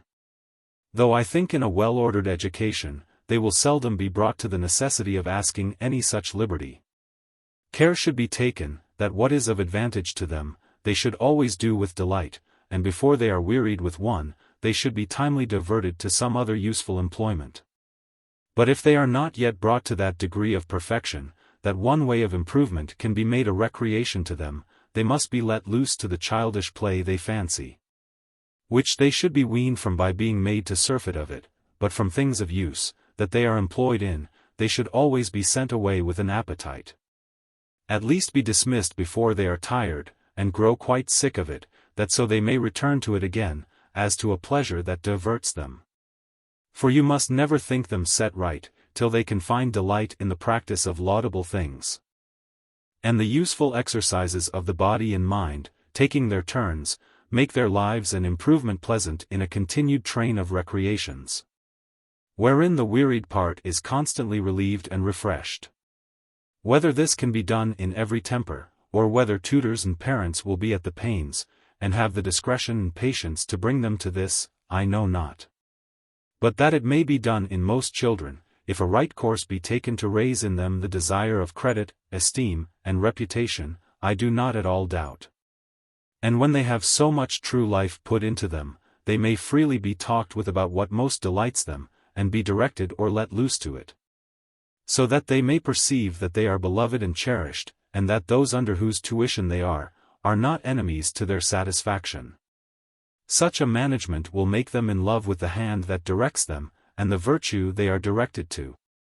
This farther advantage may be made by a free liberty permitted them in their recreations, that it will discover their natural tempers, show their inclinations and aptitudes, and thereby direct wise parents in the choice both of the course of life and employment they shall design them for, and of fit remedies, in the meantime, to be applied to whatever bent of nature they may observe most likely to mislead any of their children. Section 109. 2. Children who live together, often strive for mastery, whose will shall carry it over the rest. Whoever begins the contest, should be sure to be crossed in it. But not only that, but they should be taught to have all the deference, complaisance, and civility one for the other imaginable. This, when they see it procures them respect, love and esteem, and that they lose no superiority by it, they will take more pleasure in, than in insolent domineering, for so plainly is the other. The accusations of children one against another, which usually are but the clamors of anger and revenge desiring aid, should not be favorably received, nor hearkened to. It weakens and effeminates their minds to suffer them to complain. And if they endure sometimes crossing or pain from others without being permitted to think it strange or intolerable, it will do them no harm to learn sufferance, and harden them early.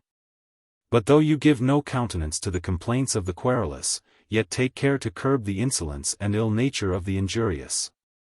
When you observe it yourself, reprove it before the injured party, but if the complaint be of something really worth your notice, and prevention another time, then reprove the offender by himself alone, out of sight of him that complained, and make him go and ask pardon, and make reparation, which coming thus, as it were from himself, will be the more cheerfully performed, and more kindly received, the love strengthened between them, and a custom of civility grow familiar amongst your children.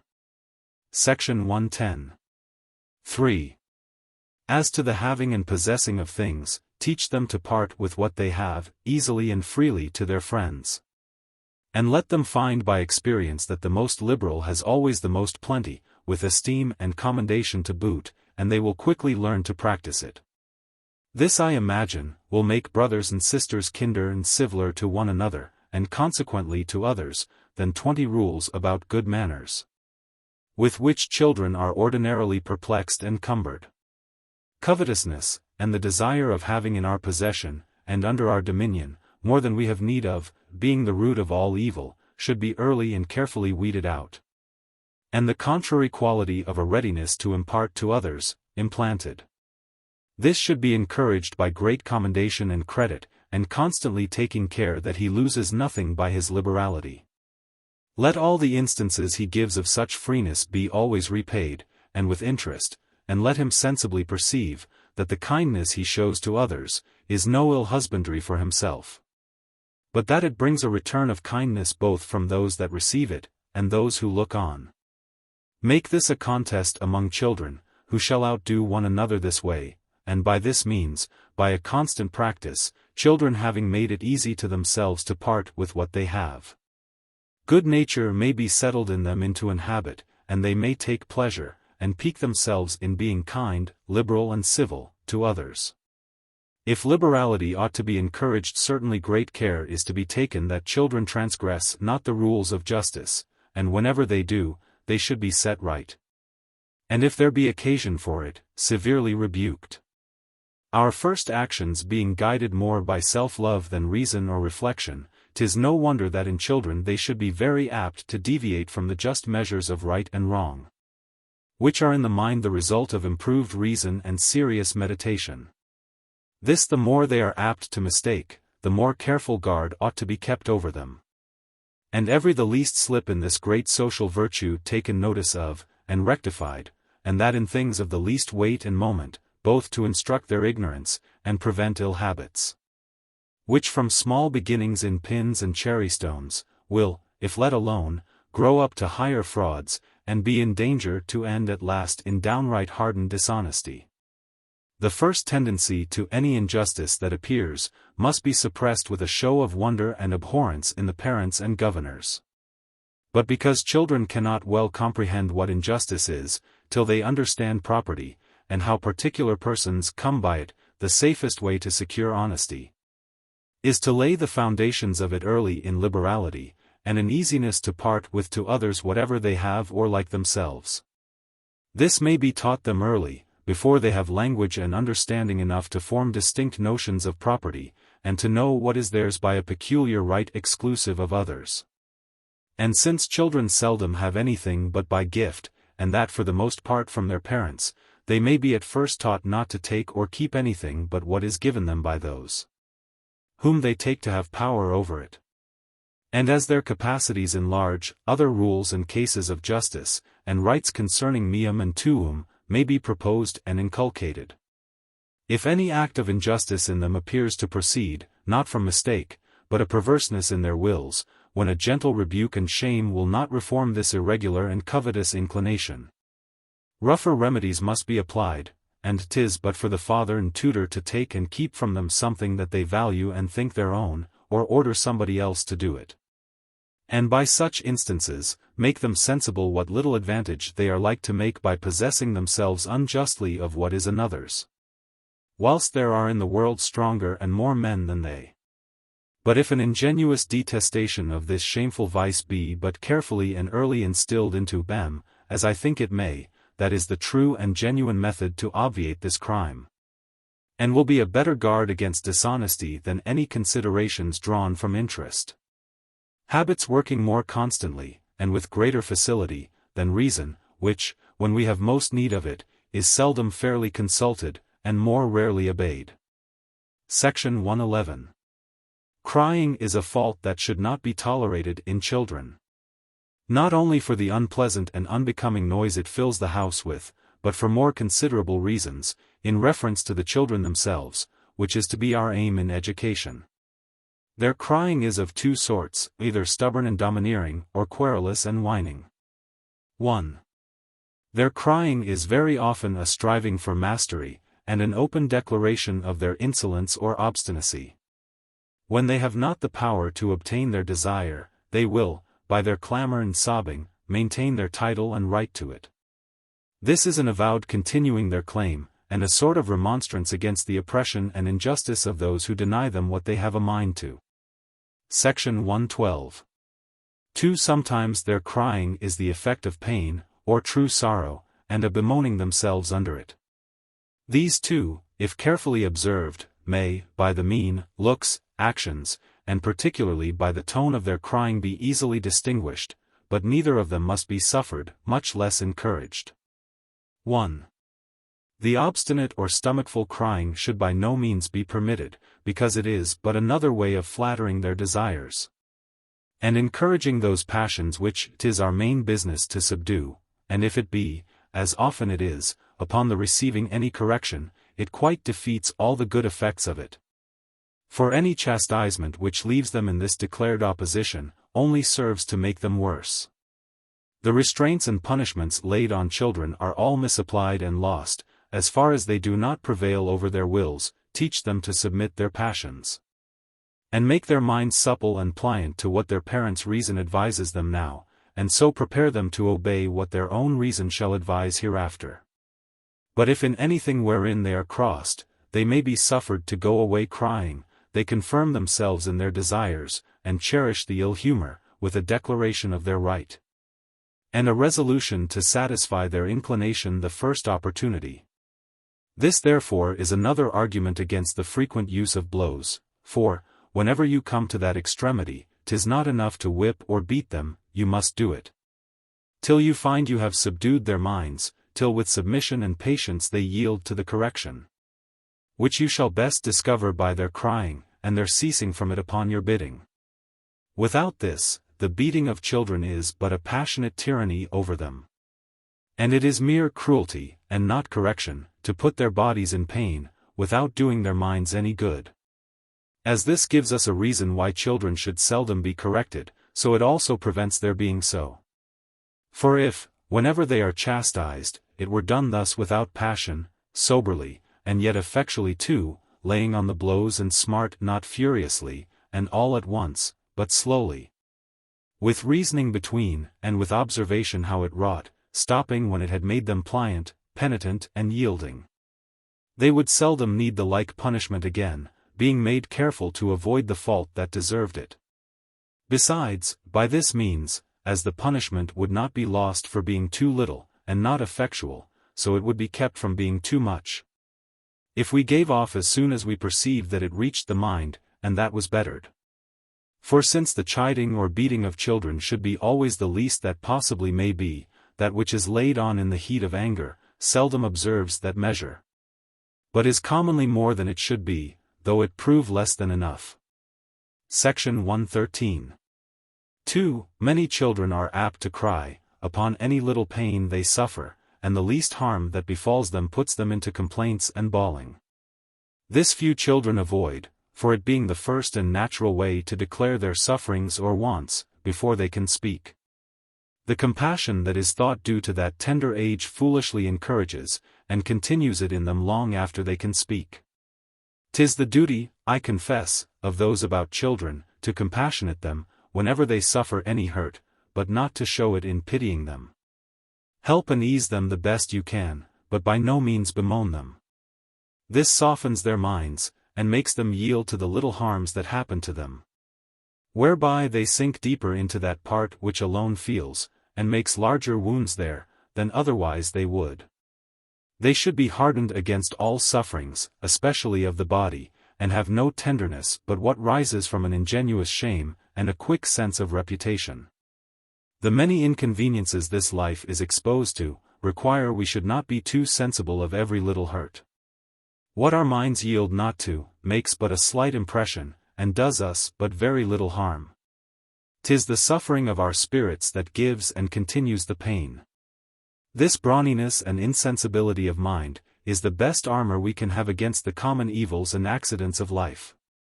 And being a temper that is to be got by exercise and custom, more than any other way, the practice of it should be begun betimes, and happy is he that is taught it early.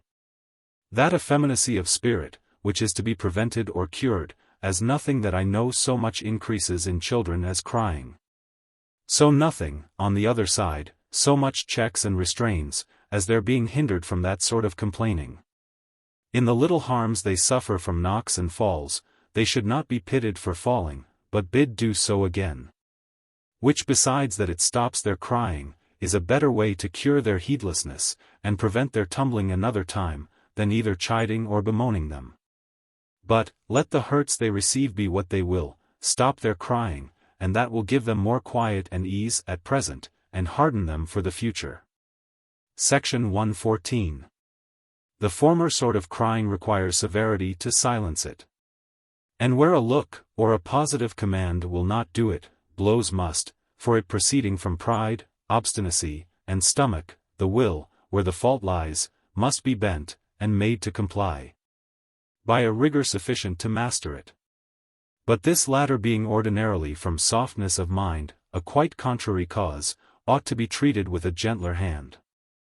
Persuasion, or diverting the thoughts another way, or laughing at their whining, may perhaps be at first the proper method, but for this, the circumstances of the thing, and the particular temper of the child, must be considered. No certain unvariable rules can be given about it, but it must be left to the prudence of the parents or tutor. But this, I think, I may say in general, that there should be a constant discountenancing of this sort of crying also. And that the father, by his authority, should always stop it, mixing a greater degree of roughness in his looks or words, proportionately as the child is of a greater age. Or a sturdier temper, but always let it be enough to silence their whimpering, and put an end to the disorder. Section 115. Cowardice and courage are so nearly related to the forementioned tempers, that it may not be amiss here to take notice of them. Fear is a passion that, if rightly governed, has its use. And though self-love seldom fails to keep it watchful and high enough in us, yet there may be an excess on the daring side. Foolhardiness and insensibility of danger being as little reasonable, as trembling and shrinking at the approach of every little evil. Fear was given us as a monitor to quicken our industry, and keep us upon our guard against the approaches of evil. And therefore to have no apprehension of mischief at hand, not to make a just estimate of the danger, but heedlessly to run into it, be the hazard what it will. Without considering of what use or consequence it may be, is not the resolution of a rational creature, but brutish fury. Those who have children of this temper, have nothing to do, but a little to awaken their reason, which self-preservation will quickly dispose them to hearken to. Unless, which is usually the case, some other passion hurries them on headlong, without sense and without consideration. A dislike of evil is so natural to mankind, that nobody, I think, can be without fear of it, fear being nothing but an uneasiness under the apprehension of that coming upon us, which we dislike. And therefore, whenever anyone runs into danger, we may say, 'tis under the conduct of ignorance, or the command of some more imperious passion, nobody being so much an enemy to himself as to come within the reach of evil, out of free choice, and court danger for danger's sake. If it be therefore pride, vainglory, or rage, that silences a child's fear, or makes him not hearken to its advice, those are by fit means to be abetted. That a little consideration may allay his heat, and make him bethink himself, whether this attempt be worth the venture. But this being a fault that children are not so often guilty of, I shall not be more particular in its cure. Weakness of spirit is the more common defect, and therefore will require the greater care. Fortitude is the guard and support of the other virtues, and without courage a man will scarce keep steady to his duty, and fill up the character of a truly worthy man. Courage, that makes us bear up against dangers that we fear and evils that we feel, is of great use in an estate, as ours is in this life.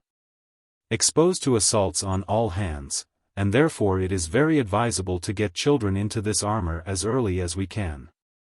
Natural temper, I confess, does here a great deal, but even where that is defective, and the heart is in itself weak and timorous, it may, by a right management, be brought to a better resolution. What is to be done to prevent breaking children's spirits by frightful apprehensions instilled into them when young, or bemoaning themselves under every little suffering, I have already taken notice. How to harden their tempers, and raise their courage, if we find them too much subject to fear, is farther to be considered. True fortitude, I take to be the quiet possession of a man's self, and an undisturbed doing his duty, whatever evil besets, or danger lies in his way. This there are so few men attain to, that we are not to expect it from children. But yet something may be done, and a wise conduct by insensible degrees may carry them farther than one expects. The neglect of this great care of them, whilst they are young, is the reason, perhaps, why there are so few that have this virtue in its full latitude when they are men. I should not say this in a nation so naturally brave, as ours is, did I think that true fortitude required nothing but courage in the field, and a contempt of life in the face of an enemy. This, I confess, is not the least part of it, nor can be denied the laurels and honors always justly due to the valor of those who venture their lives for their country. But yet this is not all. Dangers attack us in other places besides the field of battle. And though death be the king of terrors, yet pain, disgrace, and poverty have frightful looks, able to discompose most men whom they seem ready to seize on, and there are those who contemn some of these, and yet are heartily frightened with the other. True fortitude is prepared for dangers of all kinds, and unmoved, whatsoever evil it be that threatens. I do not mean unmoved with any fear at all. Where danger shows itself, apprehension cannot, without stupidity, be wanting. Where danger is, sense of danger should be.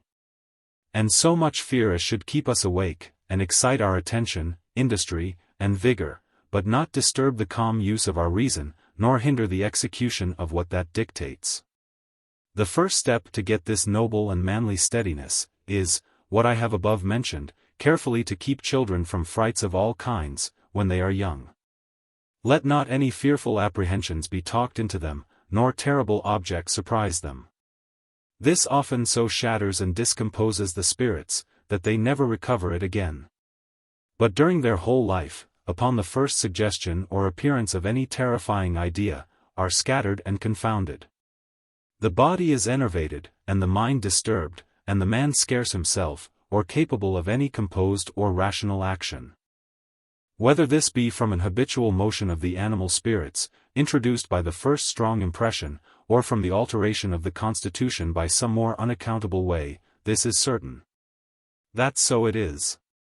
Instances of such who in a weak timorous mind, have borne, all their whole lives through, the effects of a fright when they were young, are everywhere to be seen. And therefore as much as may be to be prevented. The next thing is by gentle degrees to accustom children to those things they are too much afraid of. But here great caution is to be used, that you do not make too much haste, nor attempt this cure too early, for fear lest you increase the mischief instead of remedying it. Little ones in arms may be easily kept out of the way of terrifying objects, until they can talk and understand what is said to them. Are scarce capable of that reasoning and discourse which should be used to let them know there is no harm in those frightful objects, which we would make them familiar with, and do. To that purpose by gentle degrees bring nearer and nearer to them. And therefore, 'tis seldom there is need of any application to them of this kind, till after they can run about and talk. But yet, if it should happen that infants should have taken offense at anything which cannot be easily kept out of their way, and that they show marks of terror as often as it comes in sight, all the allays of fright, by diverting their thoughts, or mixing pleasant and agreeable appearances with it, must be used, till it be grown familiar and inoffensive to them. I think we may observe, that, when children are first born, all objects of sight that do not hurt the eyes, are indifferent to them. And they are no more afraid of a blackamoor or a lion, than of their nurse or a cat. What is it then, that afterwards, in certain mixtures of shape and color, comes to affright them? Nothing but the apprehensions of harm that accompanies those things. Did a child suck every day a new nurse, I make account it would be no more affrighted with the change of faces at 6 months old, than at 60. The reason then why it will not come to a stranger, is, because having been accustomed to receive its food and kind usage only from one or two that are about it, the child apprehends. By coming into the arms of a stranger, the being taken from what delights and feeds it and every moment supplies its wants, which it often feels, and therefore fears when the nurse is away. The only thing we naturally are afraid of is pain, or loss of pleasure. And because these are not annexed to any shape, color, or size of visible objects, we are frightened with none of them, till either we have felt pain from them, or have notions put into us that they will do us harm. The pleasant brightness and luster of flame and fire so delights children, that at first they always desire to be handling of it, but when constant experience has convinced them, by the exquisite pain it has put them to, how cruel and unmerciful it is, they are afraid to touch it, and carefully avoid it. This being the ground of fear, 'tis not hard to find whence it arises, and how it is to be cured in all mistaken objects of terror. And when the mind is confirmed against them, and has got a mastery over itself and its usual fears in lighter occasions, it is in good preparation to meet more real dangers. Your child shrieks, and runs away at the sight of a frog, let another catch it, and lay it down at a good distance from him, at first accustom him to look upon it. When he can do that, then to come nearer to it, and see it leap without emotion, then to touch it lightly, when it is held fast in another's hand. And so on, till he can come to handle it as confidently as a butterfly or a sparrow. By the same way any other vain terrors may be removed. If care be taken, that you go not too fast, and push not the child on to a new degree of assurance, till he be thoroughly confirmed in the former. And thus the young soldier is to be trained on to the warfare of life, wherein care is to be taken, that more things be not represented as dangerous than really are so. And then, that whatever you observe him to be more frighted than he should, you be sure to toll him on to by insensible degrees, till he at last, quitting his fears, masters the difficulty, and comes off with applause. Successes of this kind, often repeated, will make him find, that evils are not always so certain or so great as our fears represent them. And that the way to avoid them, is not to run away, or be discomposed, dejected, and deterred by fear, where either our credit or duty requires us to go on. But since the great foundation of fear in children is pain, the way to harden and fortify children against fear and danger is to accustom them to suffer pain. This, 'tis possible will be thought, by kind parents, a very unnatural thing towards their children. And by most, unreasonable, to endeavor to reconcile anyone to the sense of pain, by bringing it upon him. 'Twill be said, it may perhaps give the child an aversion for him that makes him suffer, but can never recommend to him suffering itself. This is a strange method. You will not have children whipped and punished for their faults, but you would have them tormented for doing well, or for tormenting's sake. I doubt not but such objections as these will be made, and I shall be thought inconsistent with myself, or fantastical, in proposing it. I confess, it is a thing to be managed with great discretion, and therefore it falls not out amiss, that it will not be received or relished, but by those who consider well, and look into the reason of things. I would not have children much beaten for their faults, because I would not have them think bodily pain the greatest punishment, and I would have them, when they do well, be sometimes put in pain.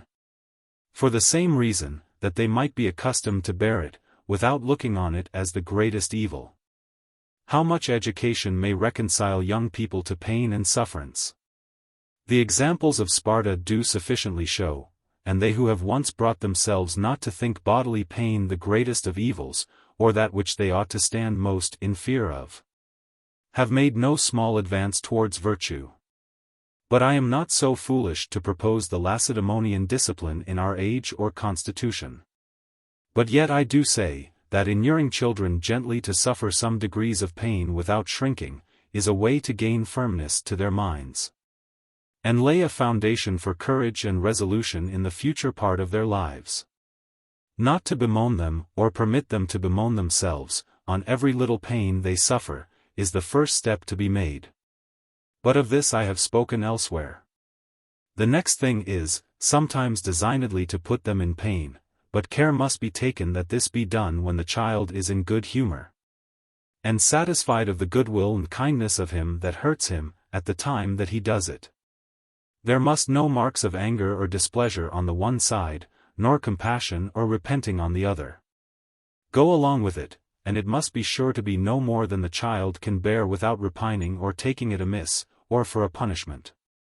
Managed by these degrees, and with such circumstances, I have seen a child run away laughing with good smart blows of a wand on his back, who would have cried for an unkind word, and have been very sensible of the chastisement of a cold look, from the same person. Satisfy a child by a constant course of your care and kindness, that you perfectly love him, and he may by degrees be accustomed to bear very painful and rough usage from you, without flinching or complaining, and this we see children do every day in play one with another. The softer you find your child is, the more you are to seek occasions, at fit times, thus to harden him. The great art in this is, to begin with what is but very little painful, and to proceed by insensible degrees, when you are playing, and in good humor with him, and speaking well of him, and when you have once got him to think himself made amends for his suffering by the praise is given him for his courage. When he can take a pride in giving such marks of his manliness, and can prefer the reputation of being brave and stout, to the avoiding a little pain, or the shrinking under it. You need not despair in time and by the assistance of his growing reason, to master his timorousness, and mend the weakness of his constitution. As he grows bigger, he is to be set upon bolder attempts than his natural temper carries him to. And whenever he is observed to flinch from what one has reason to think he would come off well in, if he had but courage to undertake, that he should be assisted in at first, and by degrees shamed too, till at last practice has given more assurance, and with it a mastery, which must be rewarded with great praise, and the good opinion of others, for his performance. When by these steps he has got resolution enough not to be deterred from what he ought to do, by the apprehension of danger. When fear does not, in sudden or hazardous occurrences, discompose his mind, set his body a-trembling, and make him unfit for action, or run away from it. He has then the courage of a rational creature, and such an hardiness we should endeavor by custom and use to bring children to, as proper occasions come in our way. Section 116. One thing I have frequently observed in children, that when they have got possession of any poor creature, they are apt to use it ill. They often torment, and treat very roughly, young birds, butterflies, and such other poor animals which fall into their hands, and that with a seeming kind of pleasure. This I think should be watched in them, and if they incline to any such cruelty, they should be taught to contrary usage. For the custom of tormenting and killing of beasts, will, by degrees, harden their minds even towards men. And they who delight in the suffering and destruction of inferior creatures, will not be apt to be very compassionate or benign to those of their own kind. Our practice takes notice of this in the exclusion of butchers from juries of life and death. Children should from the beginning be bred up in an abhorrence of killing or tormenting any living creature, and be taught not to spoil or destroy anything, unless it be for the preservation or advantage of some other that is nobler. And truly, if the preservation of all mankind, as much as in him lies, were everyone's persuasion, as indeed it is everyone's duty, and the true principle to regulate our religion, politics and morality by, the world would be much quieter, and better natured than it is. But to return to our present business. I cannot but commend both the kindness and prudence of a mother I knew, who was wont always to indulge her daughters, when any of them desired dogs, squirrels, birds, or any such things as young girls used to be delighted with, but then, when they had them, they must be sure to keep them well, and look diligently after them, that they wanted nothing, or were not ill-used. For if they were negligent in their care of them, it was counted a great fault, which often forfeited their possession, or at least they failed not to be rebuked for it. Whereby they were early taught diligence and good nature. And indeed, I think people should be accustomed, from their cradles, to be tender to all sensible creatures, and to spoil or waste nothing at all. This delight they take in doing of mischief, whereby I mean spoiling of anything to no purpose, but more especially the pleasure they take to put anything in pain, that is capable of it. I cannot persuade myself to be any other than a foreign and introduced disposition, an habit borrowed from custom and conversation. People teach children to strike, and laugh when they hurt or see harm come to others, and they have the examples of most about them, to confirm them in it. All the entertainment and talk of history is nothing almost but fighting and killing, and the honor and renown that is bestowed on conquerors, who for the most part are but the great butchers of mankind, farther mislead growing youth, who by this means come to think slaughter the laudable business of mankind, and the most heroic of virtues. By these steps unnatural cruelty is planted in us, and what humanity abhors, custom reconciles and recommends to us, by laying it in the way to honor. Thus, by fashion and opinion, that comes to be a pleasure, which in itself neither is, nor can be any. This ought carefully to be watched, and early remedied, so as to settle and cherish the contrary and more natural temper of benignity and compassion in the room of it. But still by the same gentle methods which are to be applied to the other two faults before mentioned. It may not perhaps be unreasonable here to add this farther caution, viz. that the mischiefs or harms that come by play, inadvertency, or ignorance, and were not known to be harms, or designed for mischief's sake, though they may perhaps be sometimes of considerable damage, yet are not at all, or but very gently, to be taken notice of. For this, I think, I cannot too often inculcate, that whatever miscarriage a child is guilty of, and whatever be the consequence of it, the thing to be regarded in taking notice of it, is only what root it springs from, and what habit it is like to establish, and to that the correction ought to be directed, and the child not to suffer any punishment for any harm which may have come by his play or inadvertency. The faults to be amended lie in the mind. And if they are such as either age will cure, or no ill habits will follow from, the present action, whatever displeasing circumstances it may have, is to be passed by without any animadversion. Section 117. Another way to instill sentiments of humanity, and to keep them lively in young folks, will be to accustom them to civility in their language and deportment towards their inferiors and the meaner sort of people, particularly servants. It is not unusual to observe the children in gentlemen's families treat the servants of the house with domineering words, names of contempt, and an imperious carriage, as if they were of another race and species beneath them. Whether ill example, the advantage of fortune, or their natural vanity, inspire this haughtiness, it should be prevented, or weeded out. And a gentle, courteous, affable carriage towards the lower ranks of men, placed in the room of it. No part of their superiority will be hereby lost, but the distinction increased, and their authority strengthened. When love in inferiors is joined to outward respect, and an esteem of the person has a share in their submission, and domestics will pay a more ready and cheerful service. When they find themselves not spurned because fortune has laid them below the level of others at their master's feet. Children should not be suffered to lose the consideration of human nature in the shufflings of outward conditions. The more they have, the better humored they should be taught to be, and the more compassionate and gentle to those of their brethren who are placed lower, and have scantier portions. If they are suffered from their cradles to treat men ill and rudely, because, by their father's title, they think they have a little power over them, at best it is ill-bred.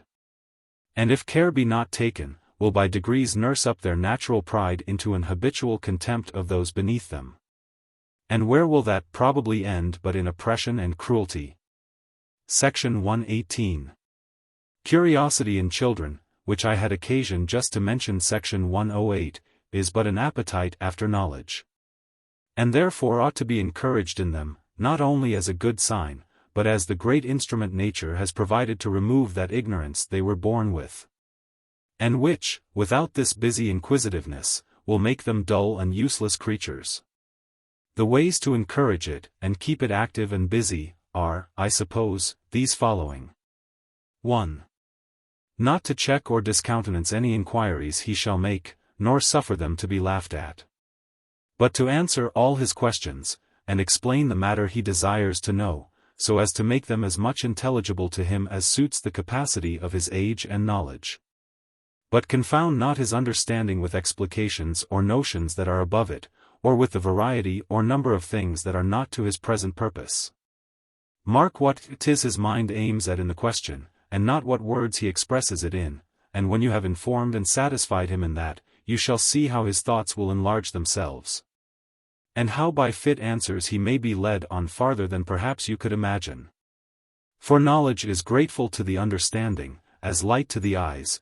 Children are pleased and delighted with it exceedingly, especially if they see that their inquiries are regarded, and that their desire of knowing is encouraged and commended. And I doubt not but one great reason why many children abandon themselves wholly to silly sports, and trifle away all their time insipidly, is, because they have found their curiosity balked, and their inquiries neglected. But had they been treated with more kindness and respect, and their questions answered, as they should, to their satisfaction, I doubt not but they would have taken more pleasure in learning, and improving their knowledge, wherein there would be still newness and variety, which is what they are delighted with, than in returning over and over to the same play and playthings. Section 119. 2. To this serious answering their questions, and informing their understandings, in what they desire, as if it were a matter that needed it, should be added some peculiar ways of commendation. Let others whom they esteem, be told before their faces of the knowledge they have in such and such things. And since we are all, even from our cradles, vain and proud creatures, let their vanity be flattered with things that will do them good. And let their pride set them on work on something which may turn to their advantage. Upon this ground you shall find, that there cannot be a greater spur to the attaining what you would have the eldest learn, and know himself, than to set him upon teaching it his younger brothers and sisters. Section 120.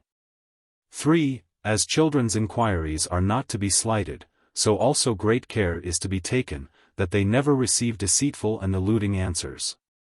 They easily perceive when they are slighted or deceived, and quickly learn the trick of neglect, dissimulation and falsehood, which they observe others to make use of.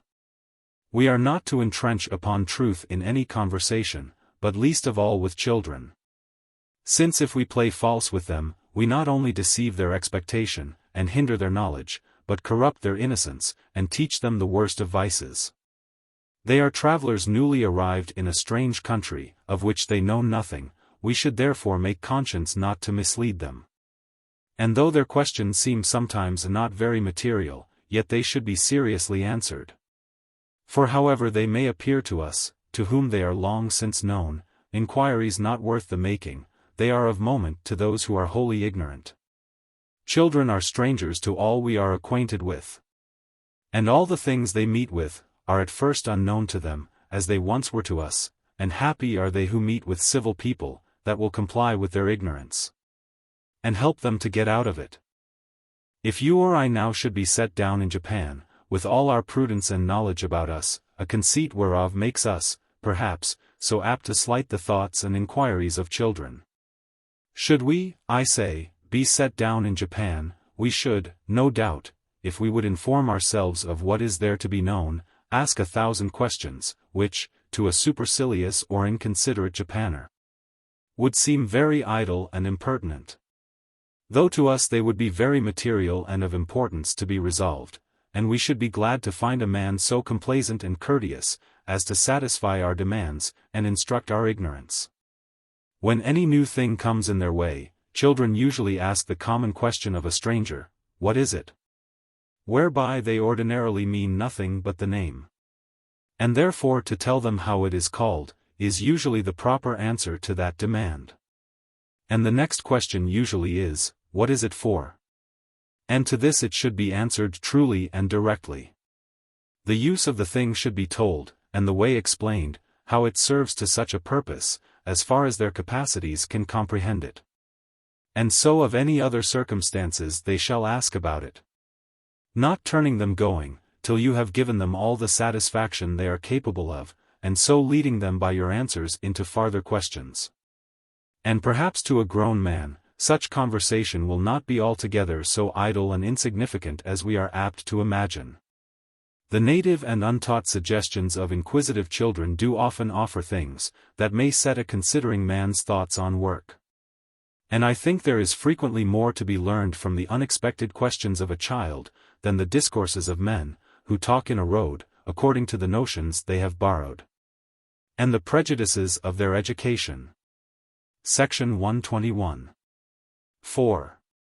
Perhaps it may not sometimes be amiss to excite their curiosity by bringing strange and new things in their way, on purpose to engage their inquiry, and give them occasion to inform themselves about them, and if by chance their curiosity leads them to ask what they should not know, it is a great deal better to tell them plainly that it is a thing that belongs not to them to know, than to pop them off with a falsehood of a frivolous answer.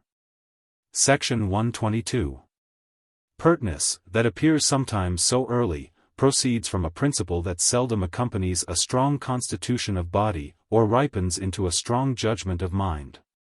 If it were desirable to have a child a more brisk talker, I believe there might be ways found to make him so, but I suppose a wise father had rather that his son should be able and useful when a man, than pretty company, and a diversion to others, whilst a child, though if that too were to be considered, I think I may say, there is not so much pleasure to have a child prattle agreeably, as to reason well. Encourage therefore his inquisitiveness all you can, by satisfying his demands, and informing his judgment, as far as it is capable. When his reasons are any way tolerable, let him find the credit and commendation of it, and when they are quite out of the way, let him, without being laughed at for his mistake, be gently put into the right. And if he show a forwardness to be reasoning about things that come in his way, take care, as much as you can, that nobody check this inclination in him, or mislead it by captious or fallacious ways of talking with him. For when all is done, this, as the highest and most important faculty of our minds, deserves the greatest care and attention in cultivating it, the right improvement and exercise of our reason being the highest perfection that a man can attain to in this life. Section 123. Contrary to this busy inquisitive temper, there is sometimes observable in children, a listless carelessness, a want of regard to anything, and a sort of trifling even at their business. This sauntering humor I look on as one of the worst qualities can appear in a child, as well as one of the hardest to be cured, where it is natural. But it being liable to be mistaken in some cases, care must be taken to make a right judgment concerning them trifling at their books or business, which may sometimes be complained of in a child. Upon the first suspicion a father has, that his son is of a sauntering temper, he must carefully observe him, whether he be listless and indifferent in all in his actions, or whether in some things alone he be slow and sluggish, but in others vigorous and eager. For though we find that he does loiter at his book, and let a good deal of the time he spends in his chamber or study run idly away, he must not presently conclude that this is from a sauntering humor in his temper. It may be childishness, and a preferring something to his study, which his thoughts run on. And he dislikes his book, as is natural, because it is forced upon him as a task. To know this perfectly, you must watch him at play, when he is out of his place and time of study, following his own inclination, and see there whether he be stirring and active, whether he designs anything, and with labor and eagerness pursues it, till he has accomplished what he aimed at, or whether he lazily and listlessly dreams away his time. If this sloth be only when he is about his book, I think it may be easily cured.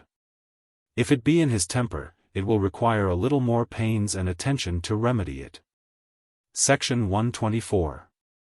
If you are satisfied by his earnestness at play, or anything else he sets his mind on, in the intervals between his hours of business, that he is not of himself inclined to laziness, but that only want of relish of his book makes him negligent and sluggish in his application to it. The first step is to try by talking to him kindly of the folly and inconvenience of it, whereby he loses a good part of his time, which he might have for his diversion, but be sure to talk calmly and kindly, and not much at first, but only these plain reasons in short. If this prevails, you have gained the point in the most desirable way, which is that of reason and kindness. If this softer application prevails not, try to shame him out of it, by laughing at him for it, asking every day, when he comes to table, if there be no strangers there, how long he was that day about his business, and if he has not done it in the time he might be well supposed to have dispatched it, expose and turn him into ridicule for it. But mix no chiding, only put on a pretty cold brow towards him, and keep it till he reform, and let his mother, tutor, and all about him do so too. If this work not the effect you desire, then tell him he shall be no longer troubled with a tutor to take care of his education. You will not be at the charge to have him spend his time idly with him. But since he prefers this or that, whatever play he delights in, to his book, that only he shall do. And so in earnest set him to work on his beloved play, and keep him steadily, and in earnest, to it morning and afternoon, till he be fully surfeited, and would, at any rate, change it for some hours at his book again. But when you thus set him his task of play, you must be sure to look after him yourself, or set somebody else to do it, that may constantly see him employed in it, and that he be not permitted to be idle at that too.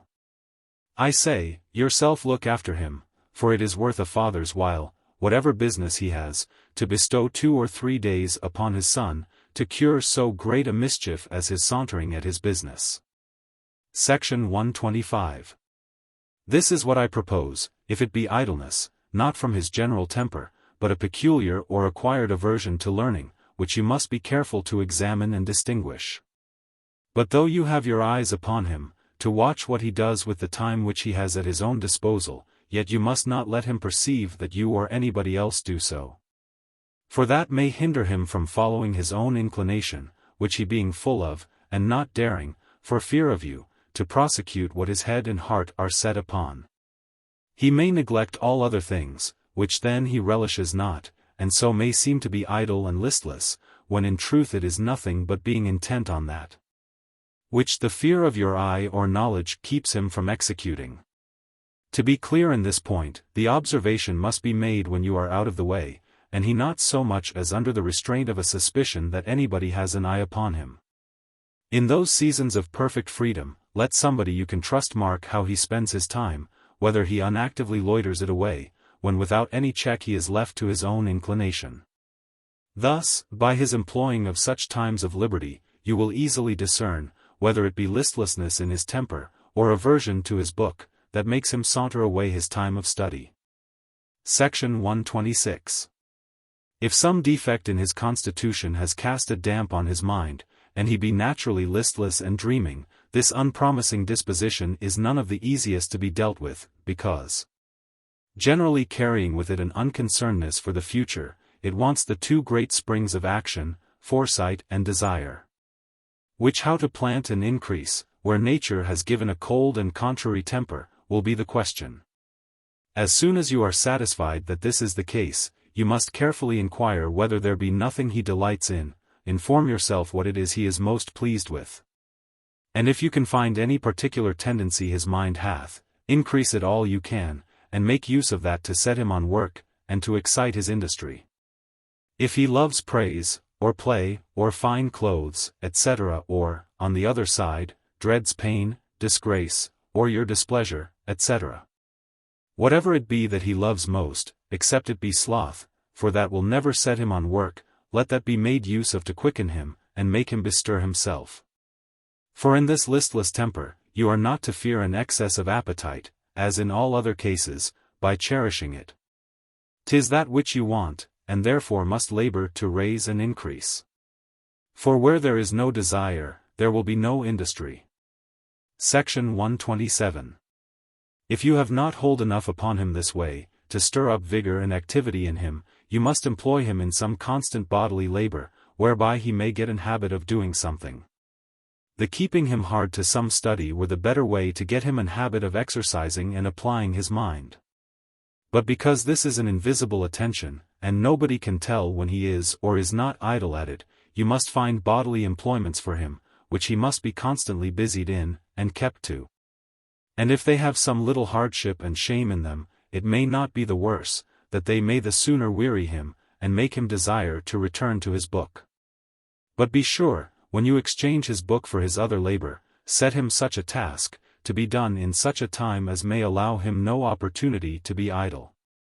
Only after you have by this way brought him to be attentive and industrious at his book, you may, upon his dispatching his study within the time set him, give him as a reward some respite from his other labor, which you may diminish as you find him grow more and more steady in his application, and at last wholly take off when his sauntering at his book is cured. Section 128. We formerly observed, that variety and freedom was that delighted children, and recommended their plays to them. And that therefore their book or anything we would have them learn, should not be enjoined them as business. This their parents, tutors, and teachers are apt to forget. And their impatience to have them busied in what is fit for them to do, suffers them not to deceive them into it, but by the repeated injunctions they meet with. Children quickly distinguish between what is required of them, and what not. When this mistake has once made his book uneasy to him, the cure is to be applied at the other end. And since it will be then too late to endeavor to make it a play to him, you must take the contrary course, observe what play he is most delighted with. Enjoin that, and make him play so many hours every day, not as a punishment for playing, but as if it were the business required of him. This, if I mistake not, will in a few days make him so weary of his most beloved sport, that he will prefer his book, or anything to it. Especially if it may redeem him from any part of the task of play is set him, and he may be suffered to employ some part of the time destined to his task of play in his book, or such other exercise as is really useful to him. This I at least think a better cure than that forbidding, which usually increases the desire, or any other punishment should be made use of to remedy it, for when you have once glutted his appetite, which may safely be done in all things but eating and drinking, and made him surfeit of what you would have him avoid, you have put into him a principle of aversion, and you need not so much fear afterwards his longing for the same thing again. Section 129. This I think is sufficiently evident, that children generally hate to be idle. All the care then is, that their busy humor should be constantly employed in something of use to them, which, if you will attain, you must make what you would have them do a recreation to them, and not a business. The way to do this, so that they may not perceive you have any hand in it, is this proposed here, viz. to make them weary of that which you would not have them do, by enjoining and making them under some pretence or other do it, till they are surfeited. For example, does your son play at top and scourge too much? Enjoin him to play so many hours every day, and look that he do it. And you shall see he will quickly be sick of it, and willing to leave it. By this means making the recreations you dislike a business to him, he will of himself with delight betake himself to those things you would have him do. Especially if they be proposed as rewards for having performed his task in that play which is commanded him. For if he be ordered every day to whip his top so long as to make him sufficiently weary, do you not think he will apply himself with eagerness to his book, and wish for it? If you promise it him as a reward of having whipped his top lustily, quite out all the time that is set him. Children, in the things they do, if they comport with their age, find little difference so they may be doing, the esteem they have for one thing above another they borrow from others. So that what those about them make to be a reward to them, will really be so. By this art it is in their governor's choice, whether Scotch hoppers shall reward their dancing, or dancing their Scotch hoppers, whether pegtop, or reading, playing at trap, or studying the globes, shall be more acceptable and pleasing to them. All that they desire being to be busy, as they imagine, in things of their own choice, and which they receive as favors from their parents or others for whom they have respect and with whom they would be in credit. A set of children thus ordered and kept from the ill example of others, would all of them, I suppose, with as much earnestness and delight, learn to read, write, and what else one would have them. As others do their ordinary plays, and the eldest being thus entered, and this made the fashion of the place, it would be as impossible to hinder them from learning the one, as it is ordinarily to keep them from the other. Section 130. Playthings, I think, children should have, and of diverse sorts. But still to be in the custody of their tutors or somebody else, whereof the child should have in his power but one at once, and should not be suffered to have another but when he restored that. This teaches them betimes to be careful of not losing or spoiling the things they have. Whereas plenty and variety in their own keeping, makes them wanton and careless, and teaches them from the beginning to be squanderers and wasters. These, I confess, are little things, and such as will seem beneath the care of a governor. But nothing that may form children's minds is to be overlooked and neglected, and whatsoever introduces habits, and settles customs in them, deserves the care and attention of their governors, and is not a small thing in its consequences. One thing more about children's playthings may be worth their parents' care. Though it be agreed they should have of several sorts, yet, I think, they should have none bought for them. This will hinder that great variety they are often overcharged with, which serves only to teach the mind to wander after change and superfluity, to be unquiet, and perpetually stretching itself after something more still, though it knows not what, and never to be satisfied with what it hath. The court that is made to people of condition in such kind of presents to their children, does the little ones great harm. By it they are taught pride, vanity, and covetousness, almost before they can speak, and I have known a young child so distracted with the number and variety of his play games, that he tired his maid every day to look them over, and was so accustomed to abundance, that he never thought he had enough, but was always asking, what more? What more? What new thing shall I have? A good introduction to moderate desires, and the ready way to make a contented happy man. How then shall they have the play games you allow them, if none must be bought for them? I answer, they should make them themselves, or at least endeavor it, and set themselves about it, till then they should have none, and till then they will want none of any great artifice. A smooth pebble, a piece of paper, the mother's bunch of keys, or anything they cannot hurt themselves with, serves as much to divert little children as those more chargeable and curious toys from the shops, which are presently put out of order and broken. Children are never dull, or out of humor, for want of such playthings, unless they have been used to them. When they are little, whatever occurs serves the turn. And as they grow bigger, if they are not stored by the expensive folly of others, they will make them themselves. Indeed, when they once begin to set themselves to work about any of their inventions, they should be taught and assisted, but should have nothing whilst they lazily sit still, expecting to be furnished from other hands, without employing their own. And if you help them where they are at a stand, it will more endear you to them than any chargeable toys you shall buy for them.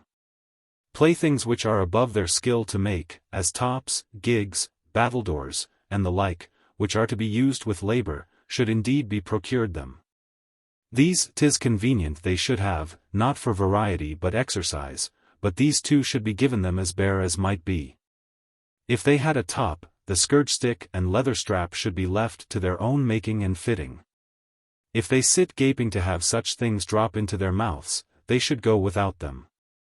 This will accustom them to seek for what they want, in themselves and in their own endeavors, whereby they will be taught moderation in their desires, application, industry, thought, contrivance, and good husbandry. Qualities that will be useful to them when they are men, and therefore cannot be learned too soon, nor fixed too deep. All the plays and diversions of children should be directed towards good and useful habits, or else they will introduce ill ones. Whatever they do, leave some impression on that tender age, and from thence they receive a tendency to good or evil, and whatever hath such an influence, ought not to be neglected. Section 131. Lying is so ready and cheap a cover for any miscarriage, and so much in fashion among all sorts of people, that a child can hardly avoid observing the use is made of it on all occasions, and so can scarce be kept without great care from getting into it. But it is so ill a quality, and the mother of so many ill ones that spawn from it, and take shelter under it, that a child should be brought up in the greatest abhorrence of it imaginable. It should be always, when occasionally it comes to be mentioned, spoke of before him with the utmost detestation, as a quality so wholly inconsistent with the name and character of a gentleman, that nobody of any credit can bear the imputation of a lie. A mark that is judged the utmost disgrace, which debases a man to the lowest degree of a shameful meanness, and ranks him with the most contemptible part of mankind and the abhorred rascality, and is not to be endured in anyone who would converse with people of condition, or have any esteem or reputation in the world. The first time he is found in a lie, it should rather be wondered at as a monstrous thing in him, than reproved as an ordinary fault. If that keeps him not from relapsing, the next time he must be sharply rebuked, and fall into the state of great displeasure of his father and mother and all about him who take notice of it. And if this way work not the cure, you must come to blows, for after he has been thus warned, a premeditated lie must always be looked upon as obstinacy, and never be permitted to escape unpunished. Section 132. Children, afraid to have their faults seen in their naked colors, will, like the rest of the sons of Adam, be apt to make excuses. This is a fault usually bordering upon, and leading to untruth, and is not to be indulged in them, but yet it ought to be cured rather with shame than roughness. If therefore, when a child is questioned for anything, his first answer be an excuse, warn him soberly to tell the truth. And then if he persists to shuffle it off with a falsehood, he must be chastised, but if he directly confess, you must commend his ingenuity, and pardon the fault, be it what it will. And pardon it so, that you never so much as reproach him with it, or mention it to him again, for if you would have him in love with ingenuity, and by a constant practice make it habitual to him, you must take care that it never procure him the least inconvenience. But on the contrary, his own confession bringing always with it perfect impunity, should be besides encouraged by some marks of approbation. If his excuse be such at any time that you cannot prove it to have any falsehood in it, let it pass for true, and be sure not to show any suspicion of it.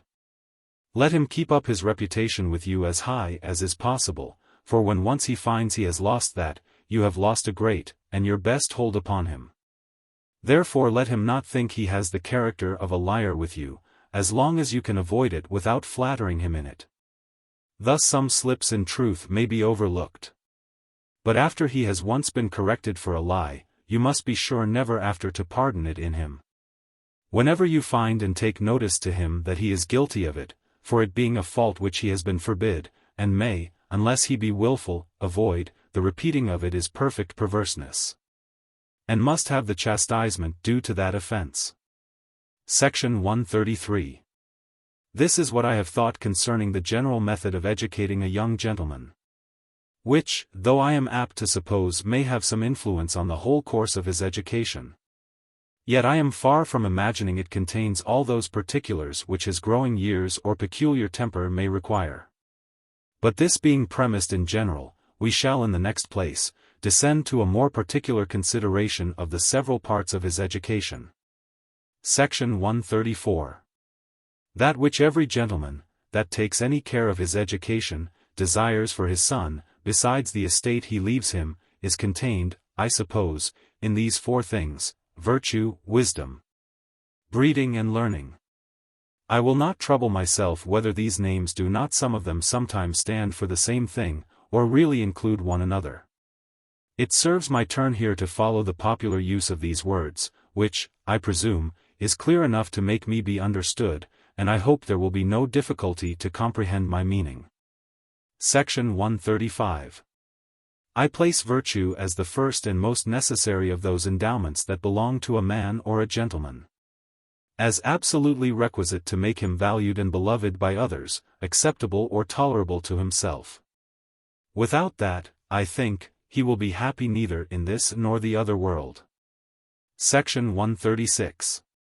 As the foundation of this, there ought very early to be imprinted on his mind a true notion of God, as of the independent supreme being, author and maker of all things, from whom we receive all our good, who loves us, and gives us all things. And consequent to this, instill into him a love and reverence of this supreme being.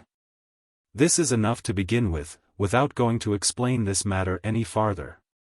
For fear lest by talking too early to him of spirits, and being unseasonably forward to make him understand the incomprehensible nature of that infinite being, his head be either filled with false, or perplexed with unintelligible notions of him.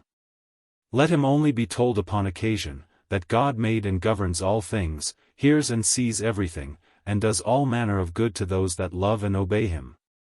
You will find, that being told of such a God, other thoughts will be apt to rise up fast enough in his mind about him, which, as you observe them to have any mistakes, you must set right. And I think it would be better if men generally rested in such an idea of God, without being too curious in their notions about a being which all must acknowledge incomprehensible. Whereby many, who have not strength and clearness of thought to distinguish between what they can, and what they cannot know, run themselves in superstitions or atheism, making God like themselves. Or, because they cannot comprehend anything else, none at all. And I am apt to think, the keeping children constantly morning and evening to acts of devotion to God, as to their Maker, Preserver and Benefactor, in some plain and short form of prayer, suitable to their age and capacity, will be of much more use to them in religion, knowledge, and virtue, than to distract their thoughts with curious inquiries into his inscrutable essence and being. Section 137. Having by gentle degrees, as you find him capable of it, settled such an idea of God in his mind, and taught him to pray to him, and praise him as the author of his being, and of all the good he does or can enjoy. Forbear any discourse of other spirits, till the mention of them coming in his way, upon occasion hereafter to be set down, and his reading the scripture history, put him upon that inquiry. Section 138. But even then, and always whilst he is young, be sure to preserve his tender mind from all impressions and notions of spirits and goblins, or any fearful apprehensions in the dark. This he will be in danger of from the indiscretion of servants, whose usual method is to awe children, and keep them in subjection, by telling them of Rawhead and Bloody Bones, and such other names as carry with them the ideas of something terrible and hurtful, which they have reason to be afraid of when alone, especially in the dark. This must be carefully prevented, for though by this foolish way, they may keep them from little faults, yet the remedy is much worse than the disease. And there are stamped upon their imaginations ideas that follow them with terror and affrightment. Such bugbear thoughts once got into the tender minds of children, and being set on with a strong impression from the dread that accompanies such apprehensions, sink deep, and fasten themselves so as not easily, if ever, to be got out again. And whilst they are there, frequently haunt them with strange visions, making children dastards when alone, and afraid of their shadows and darkness all their lives after. I have had those complain to me, when men, who had been thus used when young, that though their reason corrected the wrong ideas they had taken in, and they were satisfied that there was no cause to fear invisible beings more in the dark than in the light, yet that these notions were apt still upon any occasion to start up first in their prepossessed fancies, and not to be removed without some pains.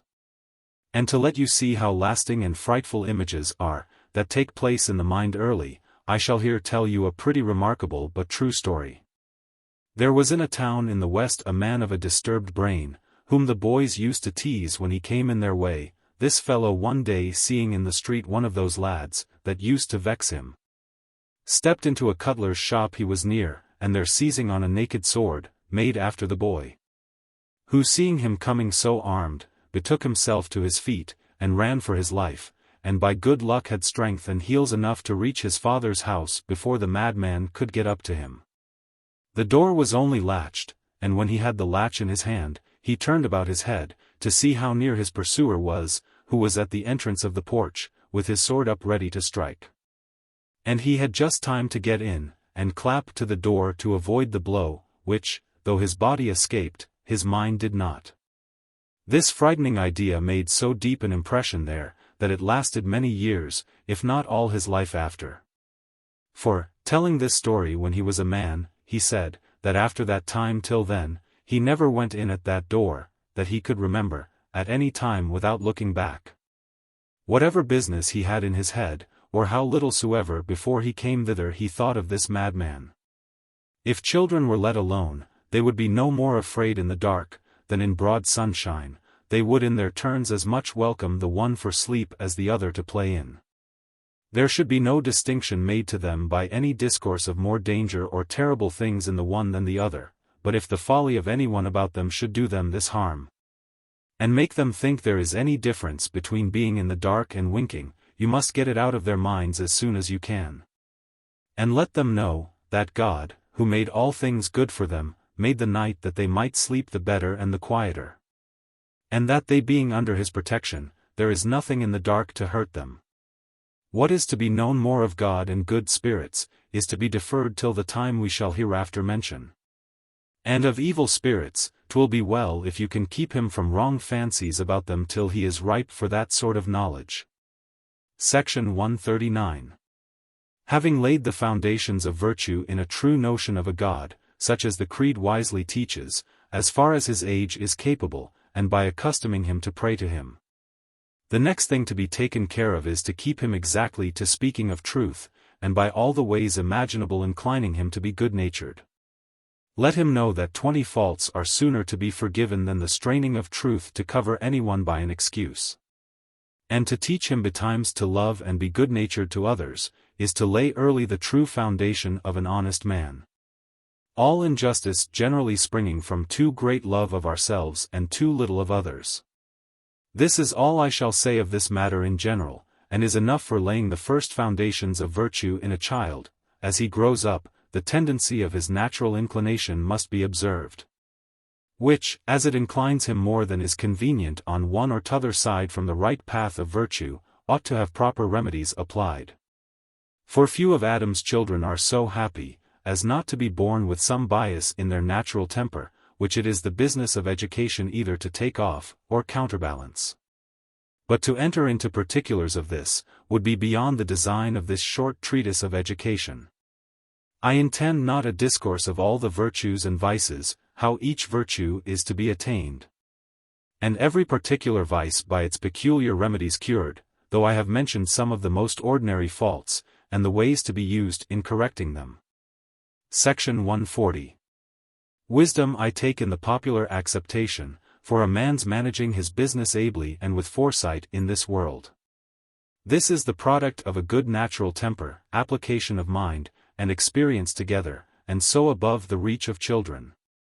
The greatest thing that in them can be done towards it, is to hinder them, as much as may be, from being cunning. Which, being the ape of wisdom, is the most distant from it that can be, and as an ape for the likeness it has to a man, wanting what really should make him so, is by so much the uglier.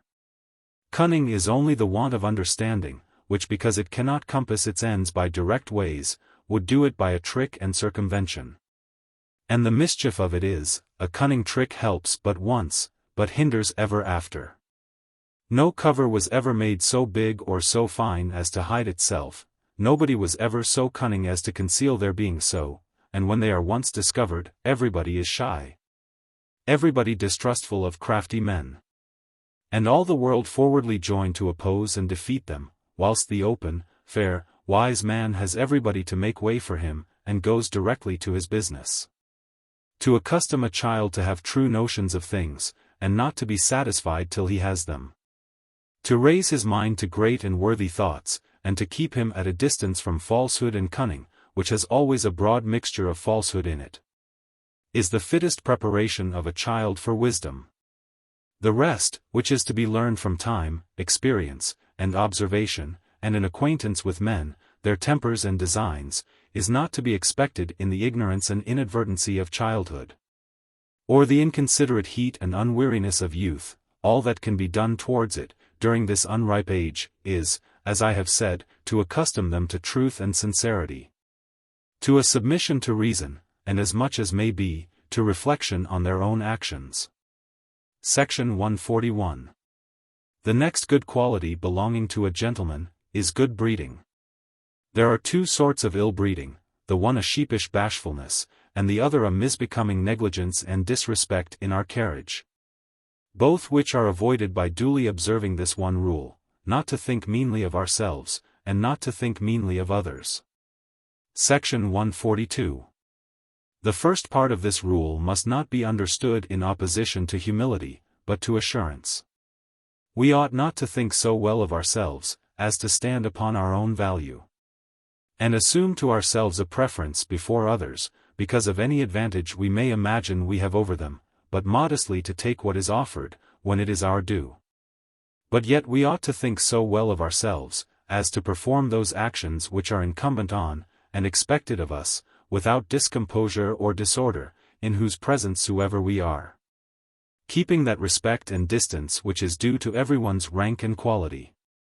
There is often in people, especially children, a clownish shamefacedness before strangers or those above them. They are confounded in their thoughts, words, and looks, and so lose themselves in that confusion as not to be able to do anything, or at least not to do it with that freedom and gracefulness which pleases, and makes them be acceptable. The only cure for this, as for any other miscarriage, is by use to introduce the contrary habit. But since we cannot accustom ourselves to converse with strangers and persons of quality without being in their company, nothing can cure this part of ill-breeding but change and variety of company, and that of persons above us. Section 143. As the before-mentioned consists in too great a concern how to behave ourselves towards others, so the other part of ill-breeding lies in the appearance of too little care of pleasing or showing respect to those we have to do with. To avoid this, these two things are requisite: first, a disposition of the mind not to offend others, and secondly, the most acceptable and agreeable way of expressing that disposition. From the one men are called civil, from the other well-fashioned. The latter of these is that decency and gracefulness of looks, voice, words, motions, gestures, and of all the whole outward demeanor, which takes in company, and makes those with whom we may converse, easy and well pleased. This is, as it were, the language whereby that internal civility of the mind is expressed, which, as other languages are, being very much governed by the fashion and custom of every country, must, in the rules and practice of it, be learned chiefly from observation, and the carriage of those who are allowed to be exactly well-bred. The other part, which lies deeper than the outside, is that general goodwill and regard for all people, which makes anyone have a care not to show in his carriage any contempt, disrespect, or neglect of them, but to express, according to the fashion and way of that country, a respect and value for them according to their rank and condition. It is a disposition of the mind that shows itself in the carriage, whereby a man avoids making anyone uneasy in conversation. I shall take notice of 4 qualities, that are most directly opposite to this first and most taking of all the social virtues. And from some one of these 4 it is, that incivility commonly has its rise. I shall set them down, that children may be preserved or recovered from their ill influence. 1. The first is, a natural roughness, which makes a man uncomplaisant to others, so that he has no deference for their inclinations, tempers, or conditions. 'Tis the sure badge of a clown, not to mind what pleases or displeases those he is with. And yet one may often find a man in fashionable clothes give an unbounded swing to his own humor, and suffer it to justle or overrun anyone that stands in its way, with a perfect indifferency how they take it. This is a brutality that everyone sees and abhors, and nobody can be easy with, and therefore this finds no place in anyone who would be thought to have the least tincture of good breeding. For the very end and business of good breeding is to supple the natural stiffness, and so soften men's tempers, that they may bend to a compliance, and accommodate themselves to those they have to do with. 2. Contempt, or want of due respect, discovered either in looks, words, or gesture, this, from whomsoever it comes, brings always uneasiness with it. For nobody can contentedly bear being slighted. 3. Censoriousness, and finding fault with others, has a direct opposition to civility. Men, whatever they are or are not guilty of, would not have their faults displayed and set in open view and broad daylight, before their own or other people's eyes. Blemishes affixed to anyone always carry shame with them, and the discovery, or even bare imputation of any defect is not borne without some uneasiness. Raillery is the most refined way of exposing the faults of others, but, because it is usually done with wit and good language, and gives entertainment to the company, people are led into a mistake. That where it keeps within fair bounds there is no incivility in it. And so the pleasantry of this sort of conversation often introduces it amongst people of the better rank. And such talkers are favorably heard and generally applauded by the laughter of the bystanders on their side. But they ought to consider, that the entertainment of the rest of the company is at the cost of that one who is set out in their burlesque colors, who therefore is not without uneasiness. Unless the subject for which he is rallied be really in itself matter of commendation. For then the pleasant images and representations which make the raillery carrying praise as well as sport with them, the rallied person also finds his account, and takes part in the diversion.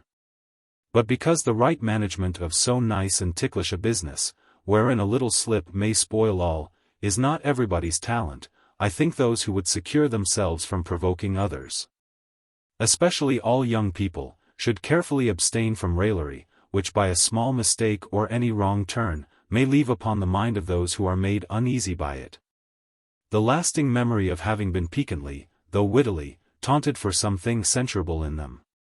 Besides raillery, contradiction is a sort of censoriousness wherein ill-breeding often shows itself. Complaisance does not require that we should always admit all the reasonings or relations that the company is entertained with, no, nor silently to let pass all that is vented in our hearing.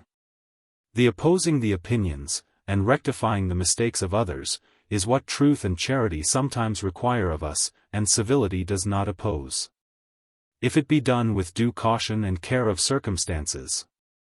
But there are some people, that one may observe, possessed as it were with the spirit of contradiction, that steadily, and without regard to right or wrong, oppose some one, or, perhaps, every one of the company, whatever they say. This is so visible and outrageous a way of censuring, that nobody can avoid thinking himself injured by it. All opposition to what another man has said, is so apt to be suspected of censoriousness, and is so seldom received without some sort of humiliation, that it ought to be made in the gentlest manner. And softest words can be found, and such as with the whole deportment may express no forwardness to contradict. All marks of respect and good will ought to accompany it, that whilst we gain the argument, we may not lose the esteem of those that hear us. For, captiousness is another fault opposite to civility. Not only because it often produces misbecoming and provoking expressions and carriage, but because it is a tacit accusation and reproach of some incivility taken notice of in those whom we are angry with. Such a suspicion or intimation cannot be borne by anyone without uneasiness. Besides, one angry body discomposes the whole company, and the harmony ceases upon any such jarring. The happiness that all men so steadily pursue consisting in pleasure, it is easy to see why the civil are more acceptable than the useful. The ability, sincerity, and good intention of a man of weight and worth, or a real friend, seldom atones for the uneasiness that is produced by his grave and solid representations. Power and riches, nay virtue itself, are valued only as conducing to our happiness. And therefore he recommends himself ill to another as aiming at his happiness, who, in the services he does him, makes him uneasy in the manner of doing them. He that knows how to make those he converses with easy, without debasing himself to low and servile flattery, has found the true art of living in the world, and being both welcome and valued everywhere. Civility therefore is what in the first place should with great care be made habitual to children and young people. Section 144. There is another fault in good manners, and that is excess of ceremony, and an obstinate persisting to force upon another what is not his due, and what he cannot take without folly or shame. This seems rather a design to expose than oblige, or at least looks like a contest for mastery, and at best is but troublesome, and so can be no part of good breeding, which has no other use or end but to make people easy and satisfied in their conversation with us. This is a fault few young people are apt to fall into, but yet if they are ever guilty of it, or are suspected to incline that way, they should be told of it, and warned of this mistaken civility. The thing they should endeavor and aim at in conversation, should be to show respect, esteem, and goodwill, by paying to everyone that common ceremony and regard which is in civility due to them. To do this without a suspicion of flattery, dissimulation, or meanness, is a great skill, which good sense, reason, and good company can only teach, but is of so much use in civil life that it is well worth the studying. Section 145.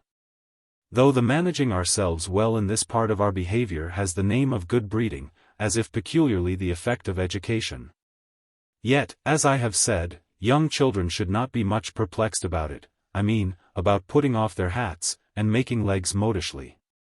Teach them humility, and to be good-natured, if you can, and this sort of manners will not be wanting. Civility being in truth nothing but a care not to show any slighting or contempt of anyone in conversation. What are the most allowed and esteemed ways of expressing this, we have above observed. It is as peculiar and different, in several countries of the world, as their languages. And therefore, if it be rightly considered, rules and discourses made to children about it, are as useless and impertinent as it would be now and then to give a rule or two of the Spanish tongue to one that converses only with Englishmen. Be as busy as you please with discourses of civility to your son, such as is his company, such will be his manners. A ploughman of your neighborhood that has never been out of his parish, read what lectures you please to him, will be as soon in his language as his carriage a courtier. That is, in neither will be more polite than those he uses to converse with, and therefore, of this no other care can be taken till he be of an age to have a tutor put to him, who must not fail to be a well-bred man. And, in good earnest, if I were to speak my mind freely, so children do nothing out of obstinacy, pride, and ill nature, 'tis no great matter how they put off their hats or make legs. If you can teach them to love and respect other people, they will, as their age requires it, find ways to express it acceptably to everyone, according to the fashions they have been used to, and as to their motions and carriage of their bodies. A dancing master, as has been said, when it is fit, will teach them what is most becoming. In the meantime, when they are young, people expect not that children should be over-mindful of these ceremonies. Carelessness is allowed to that age, and becomes them as well as compliments do grown people, or, at least, if some very nice people will think it a fault. I am sure it is a fault that should be overlooked, and left to time, a tutor and conversation to cure. And therefore I think it not worth your while to have your son, as I often see children are, molested or chid about it, but where there is pride or ill nature appearing in his carriage, there he must be persuaded or shamed out of it. Though children, when little, should not be much perplexed with rules and ceremonious parts of breeding, yet there is a sort of unmannerliness very apt to grow up with young people, if not early restrained, and that is, a forwardness to interrupt others that are speaking, and to stop them with some contradiction. Whether the custom of disputing, and the reputation of parts and learning usually given to it as if it were the only standard and evidence of knowledge, make young men so forward to watch occasions to correct others in their discourse, and not to slip any opportunity of showing their talents, so it is that I have found scholars most blamed in this point. There cannot be a greater rudeness, than to interrupt another in the current of his discourse. For if there be not impertinent folly in answering a man before we know what he will say, yet it is a plain declaration, that we are weary to hear him talk any longer, and have a disesteem of what he says, which we judging not fit to entertain the company, desire them to give audience to us, who have something to produce worth their attention. This shows a very great disrespect, and cannot but be offensive, and yet this is what almost all interruption constantly carries with it.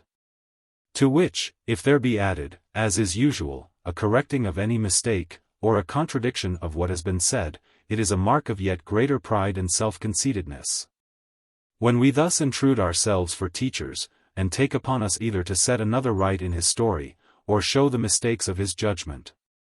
I do not say this, that I think there should be no difference of opinions in conversation, nor opposition in men's discourses. This would be to take away the greatest advantage of society, and the improvements are to be made by ingenious company, where the light is to be got from the opposite arguings of men of parts, showing the different sides of things and their various aspects and probabilities, would be quite lost.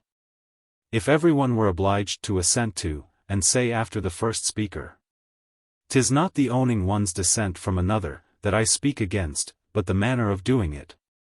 Young men should be taught not to be forward to interpose their opinions, unless asked, or when others have done, and are silent, and then only by way of inquiry, not instruction.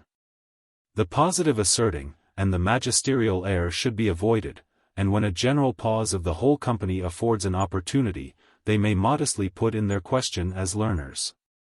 This becoming decency will not cloud their parts, nor weaken the strength of their reason, but bespeak the more favorable attention, and give what they say the greater advantage. An ill argument, or ordinary observation, thus introduced, with some civil preface of deference and respect to the opinions of others, will procure them more credit and esteem than the sharpest wit, or profoundest science, with a rough, insolent, or noisy management, which always shocks the hearers, leaves an ill opinion of the man, though he get the better of it in the argument. This therefore should be carefully watched in young people, stopped in the beginning, and the contrary habit introduced in all their conversation. And the rather, because forwardness to talk, frequent interruptions in arguing, and loud wrangling, are too often observable amongst grown people, even of rank, amongst us. The Indians, whom we call barbarous, observe much more decency and civility in their discourses and conversation, giving one another a fair silent hearing till they have quite done, and then answering them calmly, and without noise or passion. And if it be not so in this civilized part of the world, we must impute it to a neglect in education, which has not yet reformed this ancient piece of barbarity amongst us. Was it not, think you, an entertaining spectacle, to see two ladies of quality accidentally seated on the opposite sides of a room, set round with company, fall into a dispute, and grow so eager in it, that in the heat of the controversy, edging by degrees their chairs forwards, they were in a little time got up close to one another in the middle of the room, where they for a good while managed the dispute as fiercely as two gamecocks in the pit, without minding or taking any notice of the circle, which could not all the while forbear smiling? This I was told by a person of quality, who was present at the combat, and did not omit to reflect upon the indecencies that warmth in dispute often runs people into, which, since custom makes too frequent, education should take the more care of. There is nobody but condemns this in others, though they overlook it in themselves. And many who are sensible of it in themselves, and resolve against it, cannot yet get rid of an ill custom, which neglect in their education has suffered to settle into an habit. Section 146. What has been above said concerning company, would perhaps, if it were well reflected on, give us a larger prospect, and let us see how much farther its influence reaches. 'Tis not the modes of civility alone, that are imprinted by conversation, the tincture of company sinks deeper than the outside. And possibly, if a true estimate were made of the morality and religions of the world, we should find that the far greater part of mankind received even those opinions and ceremonies they would die for, rather from the fashions of their countries, and the constant practice of those about them, than from any conviction of their reasons. I mention this only to let you see of what moment I think company is to your son in all the parts of his life, and therefore how much that one part is to be weighed and provided for, it being of greater force to work upon him, than all you can do besides. Section 147. You will wonder, perhaps, that I put learning last, especially if I tell you I think it the least part. This may seem strange in the mouth of a bookish man. And this making usually the chief, if not only bustle and stir about children, this being almost that alone which is thought on, when people talk of education, makes it the greater paradox. When I consider, what ado is made about a little Latin and Greek, how many years are spent in it, and what a noise and business it makes to no purpose, I can hardly forbear thinking that the parents of children still live in fear of the schoolmaster's rod, which they look on as the only instrument of education, as a language or two to be its whole business. How else is it possible that a child should be chained to the 7, 8, or 10 of the best years of his life, to get a language or two, which, I think, might be had at a great deal cheaper rate of pains and time, and be learned almost in playing? Forgive me therefore if I say, I cannot with patience think, that a young gentleman should be put into the herd, and be driven with a whip and scourge. As if he were to run the gauntlet through the several classes, ad capiendum ingenii cultum. What then? Say you, would you not have him write and read? Shall he be more ignorant than the clerk of our parish, who takes Hopkins and Sternhold for the best poets in the world, whom yet he makes worse than they are by his ill reading? Not so fast, I beseech you. Reading and writing and learning I allow to be necessary, but yet not the chief business. I imagine you would think him a very foolish fellow, that should not value a virtuous or a wise man infinitely before a great scholar. Not but that I think learning a great help to both in well-disposed minds, but yet it must be confessed also, that in others not so disposed, it helps them only to be the more foolish, or worse men. I say this, that when you consider the breeding of your son, and are looking out for a schoolmaster or a tutor, you would not have, as is usual, Latin and logic only in your thoughts. Learning must be had, but in the second place, as subservient only to greater qualities. Seek out somebody that may know how discreetly to frame his manners, place him in hands where you may, as much as possible, secure his innocence, cherish and nurse up the good, and gently correct and weed out any bad inclinations, and settle in him good habits. This is the main point, and this being provided for, learning may be had into the bargain, and that, as I think, at a very easy rate, by methods that may be thought on. Section 148. When he can talk, 'tis time he should begin to learn to read. But as to this, give me leave here to inculcate again, what is very apt to be forgotten, viz. That great care is to be taken, that it be never made as a business to him, nor he look on it as a task. We naturally, as I said, even from our cradles, love liberty, and have therefore an aversion to many things for no other reason but because they are enjoined us.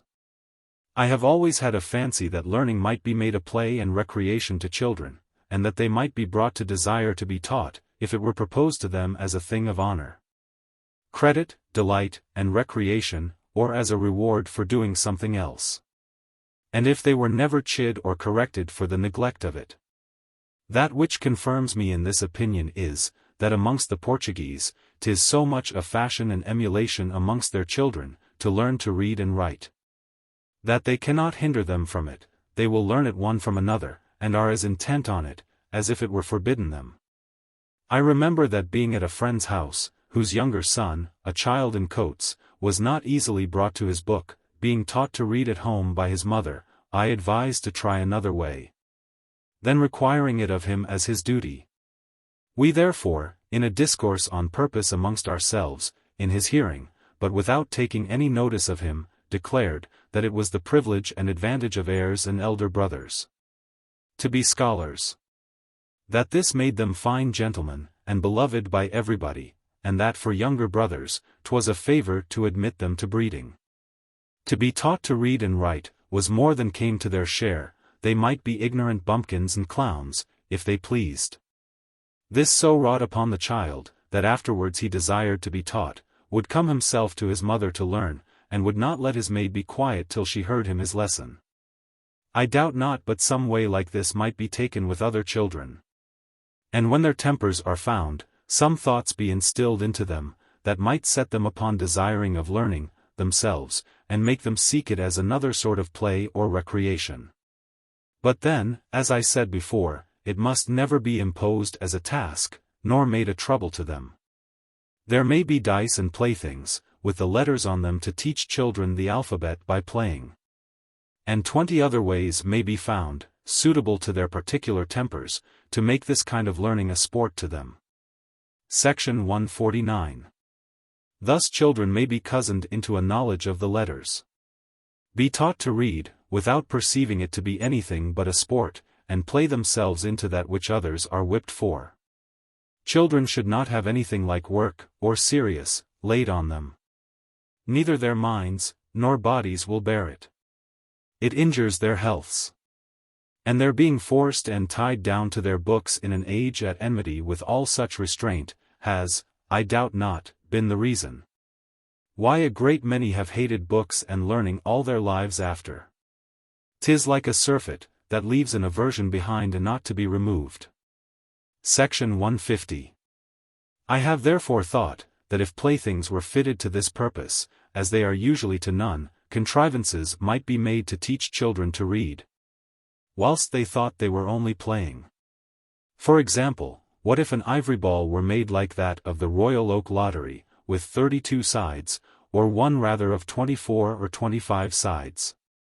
And upon several of those sides pasted on an A, upon several others B, on others C, and on others D? I would have you begin with but these 4 letters, or perhaps only 2 at first. And when he is perfect in them, then add another, and so on till each side having 1 letter, there be on it the whole alphabet. This I would have others play with before him, it being as good a sort of play to lay a stake who shall first throw an A or B, as who upon dice shall throw 6 or 7. This being a play amongst you, tempt him not to it, lest you make it business. For I would not have him understand 'tis anything but a play of older people, and I doubt not but he will take to it of himself. And that he may have the more reason to think it is a play, that he is sometimes in favor admitted to, when the play is done the ball should be laid up safe out of his reach, that so it may not, by his having it in his keeping at any time, grow stale to him. Section 151. To keep up his eagerness to it, let him think it a game belonging to those above him, and when, by this means, he knows the letters, by changing them into syllables, he may learn to read. Without knowing how he did so, and never have any chiding or trouble about it, nor fall out with books because of the hard usage and vexation they have caused him. Children, if you observe them, take abundance of pains to learn several games, which, if they should be enjoined them, they would abhor as a task and business. I know a person of great quality, more yet to be honored for his learning and virtue than for his rank and high place, who by pasting on the 6 vowels, for in our language Y is 1, on the 6 sides of a die, and the remaining 18 consonants on the sides of 3 other dice, has made this a play for his children, that he shall win who, at one cast, throws most words on these 4 dice. Whereby his eldest son, yet in coats, has played himself into spelling, with great eagerness, and without once having been chid for it or forced to it. Section 152. I have seen little girls exercise whole hours together and take abundance of pains to be expert at dibstones, as they call it. Whilst I have been looking on, I have thought it wanted only some good contrivance to make them employ all that industry about something that might be more useful to them. And methinks 'tis only the fault and negligence of elder people that it is not so. Children are much less apt to be idle than men. And men are to be blamed if some part of that busy humor be not turned to useful things, which might be made usually as delightful to them as those they are employed in, if men would be but half so forward to lead the way, as these little apes would be to follow. I imagine some wise Portuguese heretofore began this fashion amongst the children of his country, where I have been told, as I said, it is impossible to hinder the children from learning to read and write, and in some parts of France they teach one another to sing and dance from the cradle. Section 153. The letters pasted upon the sides of the dice, or polygon, were best to be of the size of those of the folio Bible, to begin with, and none of them capital letters. When once he can read what is printed in such letters, he will not long be ignorant of the great ones, and in the beginning he should not be perplexed with variety. With this die also, you might have a play just like the Royal Oak, which would be another variety, and play for cherries or apples, etc. Section 154. Besides these, 20 other plays might be invented depending on letters, which those who like this way, may easily contrive and get made to this use if they will. But the 4 dice above mentioned I think so easy and useful, that it will be hard to find any better, and there will be scarce need of any other. Section 155. Thus much for learning to read, which let him never be driven to, nor chid for. Cheat him into it if you can, but make it not a business for him. 'Tis better it be a year later before he can read, than that he should this way get an aversion to learning. If you have any contest with him, let it be in matters of moment, of truth, and good nature, but lay no task on him about ABC. Use your skill to make his will supple and pliant to reason, teach him to love credit and commendation. To abhor being thought ill or meanly of, especially by you and his mother, and then the rest will come all easily. But I think if you will do that, you must not shackle and tie him up with rules about indifferent matters, nor rebuke him for every little fault, or perhaps some that to others would seem great ones. But of this I have said enough already. Section 156. When by these gentle ways he begins to read, some easy pleasant book, suited to his capacity, should be put into his hands, wherein the entertainment that he finds might draw him on. And reward his pains in reading, and yet not such as should fill his head with perfectly useless trumpery, or lay the principles of vice and folly. To this purpose, I think Aesop's fables the best, which being stories apt to delight and entertain a child, may yet afford useful reflections to a grown man. And if his memory retain them all his life after, he will not repent to find them there, amongst his manly thoughts and serious business. If his Aesop has pictures in it, it will entertain him much the better, and encourage him to read. When it carries the increase of knowledge with it, for such visible objects children hear talked of in vain and without any satisfaction whilst they have no ideas of them. Those ideas being not to be had from sounds, but from the things themselves or their pictures. And therefore I think as soon as he begins to spell, as many pictures of animals should be got him as can be found, with the printed names to them, which at the same time will invite him to read, and afford him matter of inquiry and knowledge. Reynard the Fox is another book I think may be made use of to the same purpose. And if those about him will talk to him often about the stories he has read, and hear him tell them, it will, besides other advantages, add encouragement and delight to his reading, when he finds there is some use and pleasure in it. These baits seem wholly neglected in the ordinary method. And 'tis usually long before learners find any use or pleasure in reading, which may tempt them to it, and so take books only for fashionable amusements or impertinent troubles, good for nothing. Section 157. The Lord's Prayer, the Creeds, and 10 Commandments, 'tis necessary he should learn perfectly by heart. But, I think, not by reading them himself in his primer, but by somebody's repeating them to him, even before he can read. But learning by heart, and learning to read, should not I think be mixed, and so one made to clog the other. But his learning to read should be made as little trouble or business to him as might be. What other books there are in English of the kind of those above mentioned, fit to engage the liking of children, and tempt them to read, I do not know, but am apt to think that children being generally delivered over to the method of schools, where the fear of the rod is to enforce, and not any pleasure of the employment to invite them to learn. This sort of useful books, amongst the number of silly ones that are of all sorts, have yet had the fate to be neglected. And nothing that I know has been considered of this kind out of the ordinary road of the Hornbook, Primer, Psalter, Testament, and Bible. Section 158. As for the Bible, which children are usually employed in to exercise and improve their talent in reading, I think the promiscuous reading of it through by chapters as they lie in order is so far from being of any advantage to children, either for the perfecting their reading, or principling their religion, that perhaps a worse could not be found. For what pleasure or encouragement can it be to a child to exercise himself in reading those parts of a book where he understands nothing?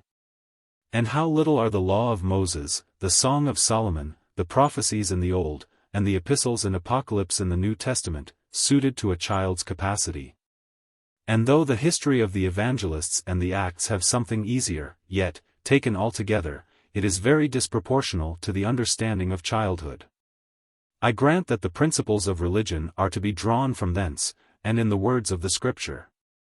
Yet none should be proposed to a child, but such as are suited to a child's capacity and notions. But 'tis far from this to read through the whole Bible, and that for reading's sake. And what an odd jumble of thoughts must a child have in his head, if he have any at all, such as he should have concerning religion. Who in his tender age reads all the parts of the Bible indifferently as the Word of God without any other distinction? I am apt to think, that this in some men has been the very reason why they never had clear and distinct thoughts of it all their lifetime. Section 159. And now I am by chance fallen on this subject, give me leave to say, that there are some parts of the Scripture which may be proper to be put into the hands of a child to engage him to read. Such as are the story of Joseph and his brethren, of David and Goliath, of David and Jonathan, etc. And others that he should be made to read for his instruction, as that, what you would have others do unto you, do you the same unto them. And such other easy and plain moral rules, which being fitly chosen, might often be made use of, both for reading and instruction together. And so often read till they are throughly fixed in the memory. And then afterwards, as he grows ripe for them, may in their turns on fit occasions be inculcated as the standing and sacred rules of his life and actions. But the reading of the whole Scripture indifferently, is what I think very inconvenient for children, till after having been made acquainted with the plainest fundamental parts of it, they have got some kind of general view of what they ought principally to believe and practice. Which yet, I think, they ought to receive in the very words of the Scripture, and not in such as men prepossessed by systems and analogies are apt in this case to make use of and force upon them. Dr. Worthington, to avoid this, has made a catechism, which has all its answers in the precise words of the Scripture. A thing of good example, and such a sound form of words as no Christian can except against as not fit for his child to learn. Of this, as soon as he can say the Lord's Prayer, Creed, the 10 Commandments, by heart, it may be fit for him to learn a question every day, or every week. As his understanding is able to receive and his memory to retain them. And when he has this catechism perfectly by heart, so as readily and roundly to answer to any question in the whole book, it may be convenient to lodge in his mind the remaining moral rules scattered up and down in the Bible, as the best exercise of his memory, and that which may be always a rule to him, ready at hand, in the whole conduct of his life. Section 160.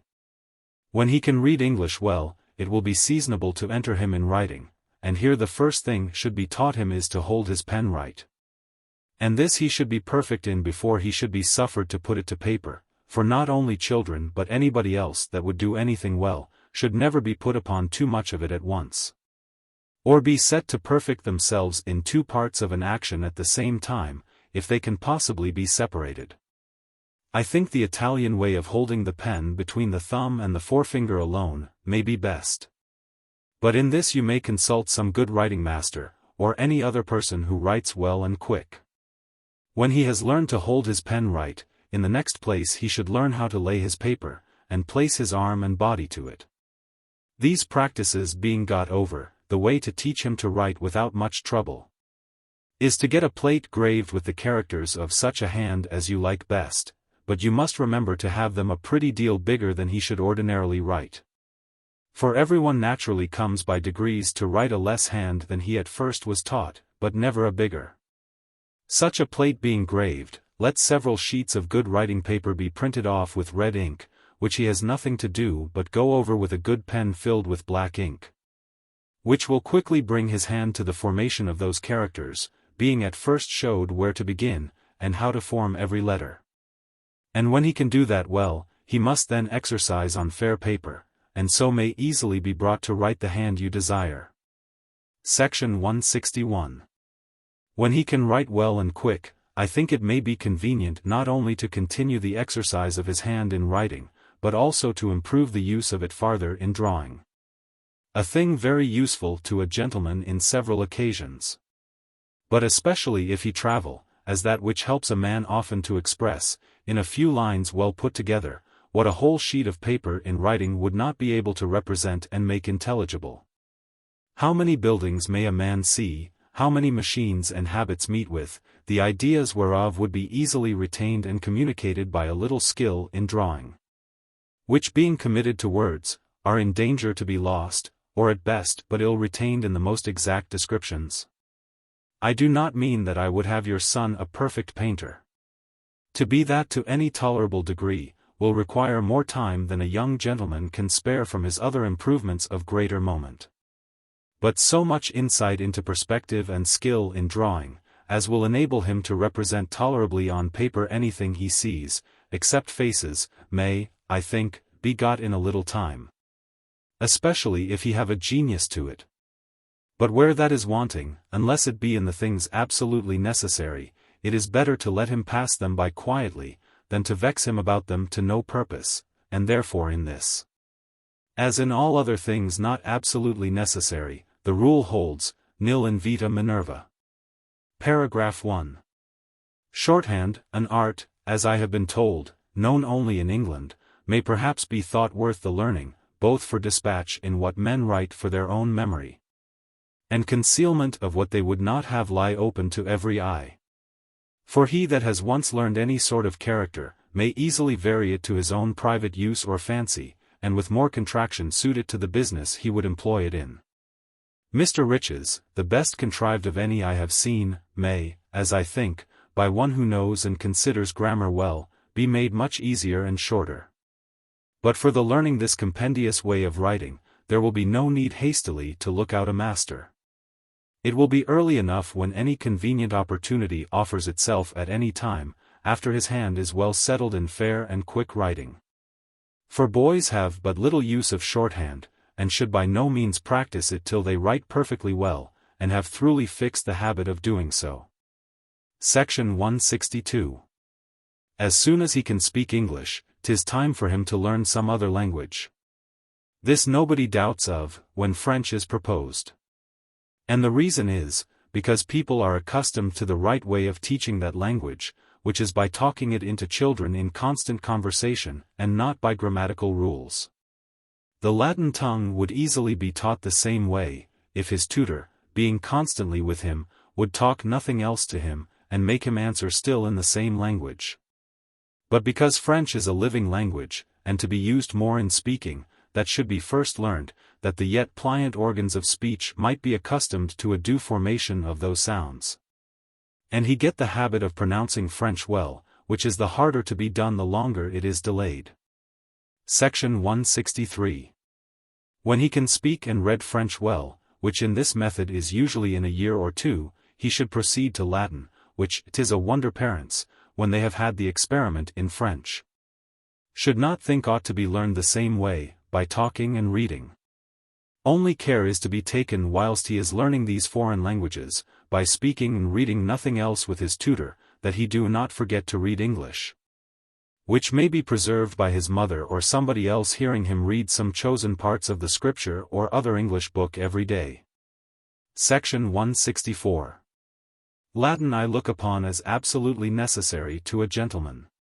And indeed custom, which prevails over everything, has made it so much a part of education, that even those children are whipped to it, and made spend many hours of their precious time uneasily in Latin, who after they are once gone from school, are never to have more to do with it as long as they live.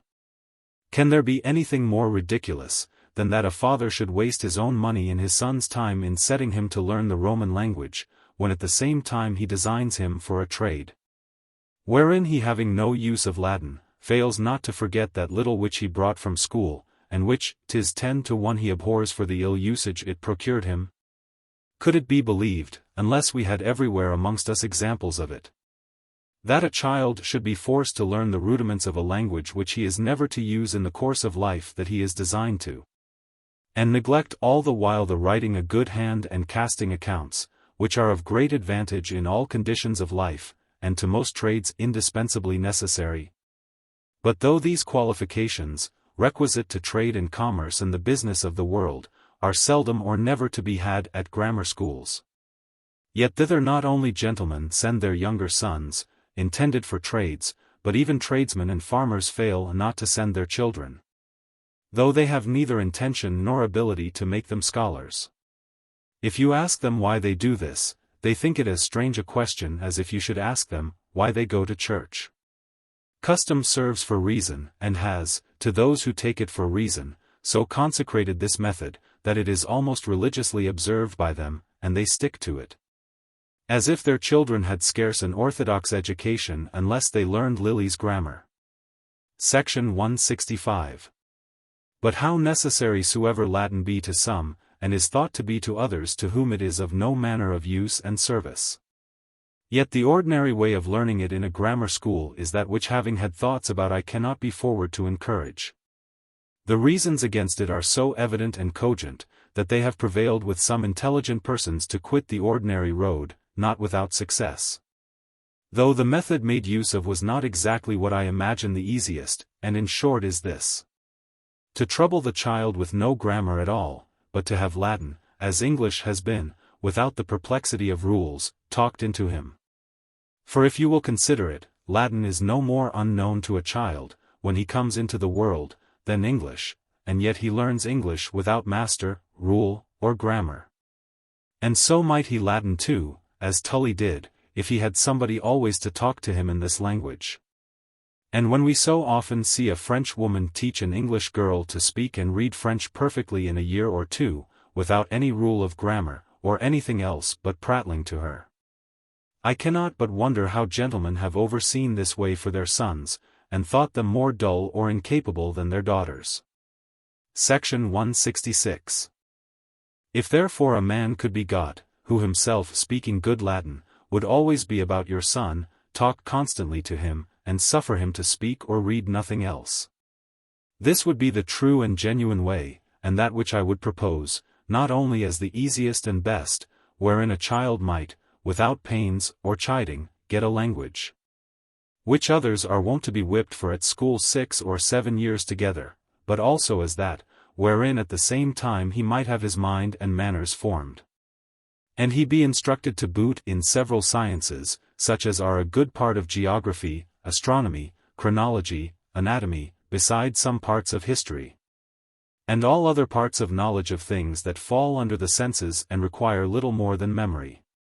For there, if we would take the true way, our knowledge should begin, and in those things be laid the foundation, and not in the abstract notions of logic and metaphysics, which are fitter to amuse than inform the understanding in its first setting out towards knowledge.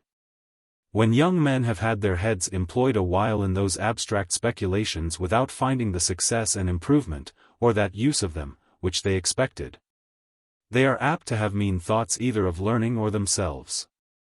They are tempted to quit their studies, and throw away their books as containing nothing but hard words and empty sounds. Or else, to conclude, that if there be any real knowledge in them, they themselves have not understandings capable of it. That this is so, perhaps I could assure you upon my own experience. Amongst other things to be learned by a young gentleman in this method, whilst others of his age are wholly taken up with Latin and languages, I may also set down geometry for one. Having known a young gentleman, bred something after this way, able to demonstrate several propositions in Euclid before he was 13. Section 167. But if such a man cannot be got, who speaks good Latin, and being able to instruct your son in all these parts of knowledge, will undertake it by this method, the next best is to have him taught as near this way as may be, which is by taking some easy and pleasant book, such as Aesop's Fables, and writing the English translation, made as literal as it can be, in one line, and the Latin words which answer each of them, just over it in another. These let him read every day over and over again, till he perfectly understands the Latin. And then go on to another fable, till he be also perfect in that, not omitting what he is already perfect in, but sometimes reviewing that, to keep it in his memory. And when he comes to write, let these be set him for copies, which with the exercise of his hand will also advance him to Latin. This being a more imperfect way than by talking Latin unto him. The formation of the verbs first, and afterwards the declensions of the nouns and pronouns perfectly learned by heart, may facilitate his acquaintance with the genius and manner of the Latin tongue, which varies the signification of verbs and nouns, not as the modern languages do by particles prefixed, but by changing the last syllables. More than this of grammar, I think he need not have, till he can read himself Sanctiae Minerva, with Scioppius and Perizonius notes. In teaching of children, this too, I think, is to be observed, that in most cases where they stick, they are not to be farther puzzled by putting them upon finding it out themselves, as by asking such questions as these, viz., which is the nominative case, in the sentence they are to construe, or demanding what offero signifies, to lead them to the knowledge what abstulere signifies, etc., when they cannot readily tell. This wastes time only in disturbing them. For whilst they are learning, and apply themselves with attention, they are to be kept in good humor, and everything made easy to them, and as pleasant as possible. Therefore, wherever they are at a stand, and are willing to go forwards, help them presently over the difficulty, without any rebuke or chiding, remembering, that where harsher ways are taken, they are the effect only of pride and peevishness in the teacher, who expects children should instantly be masters of as much as he knows.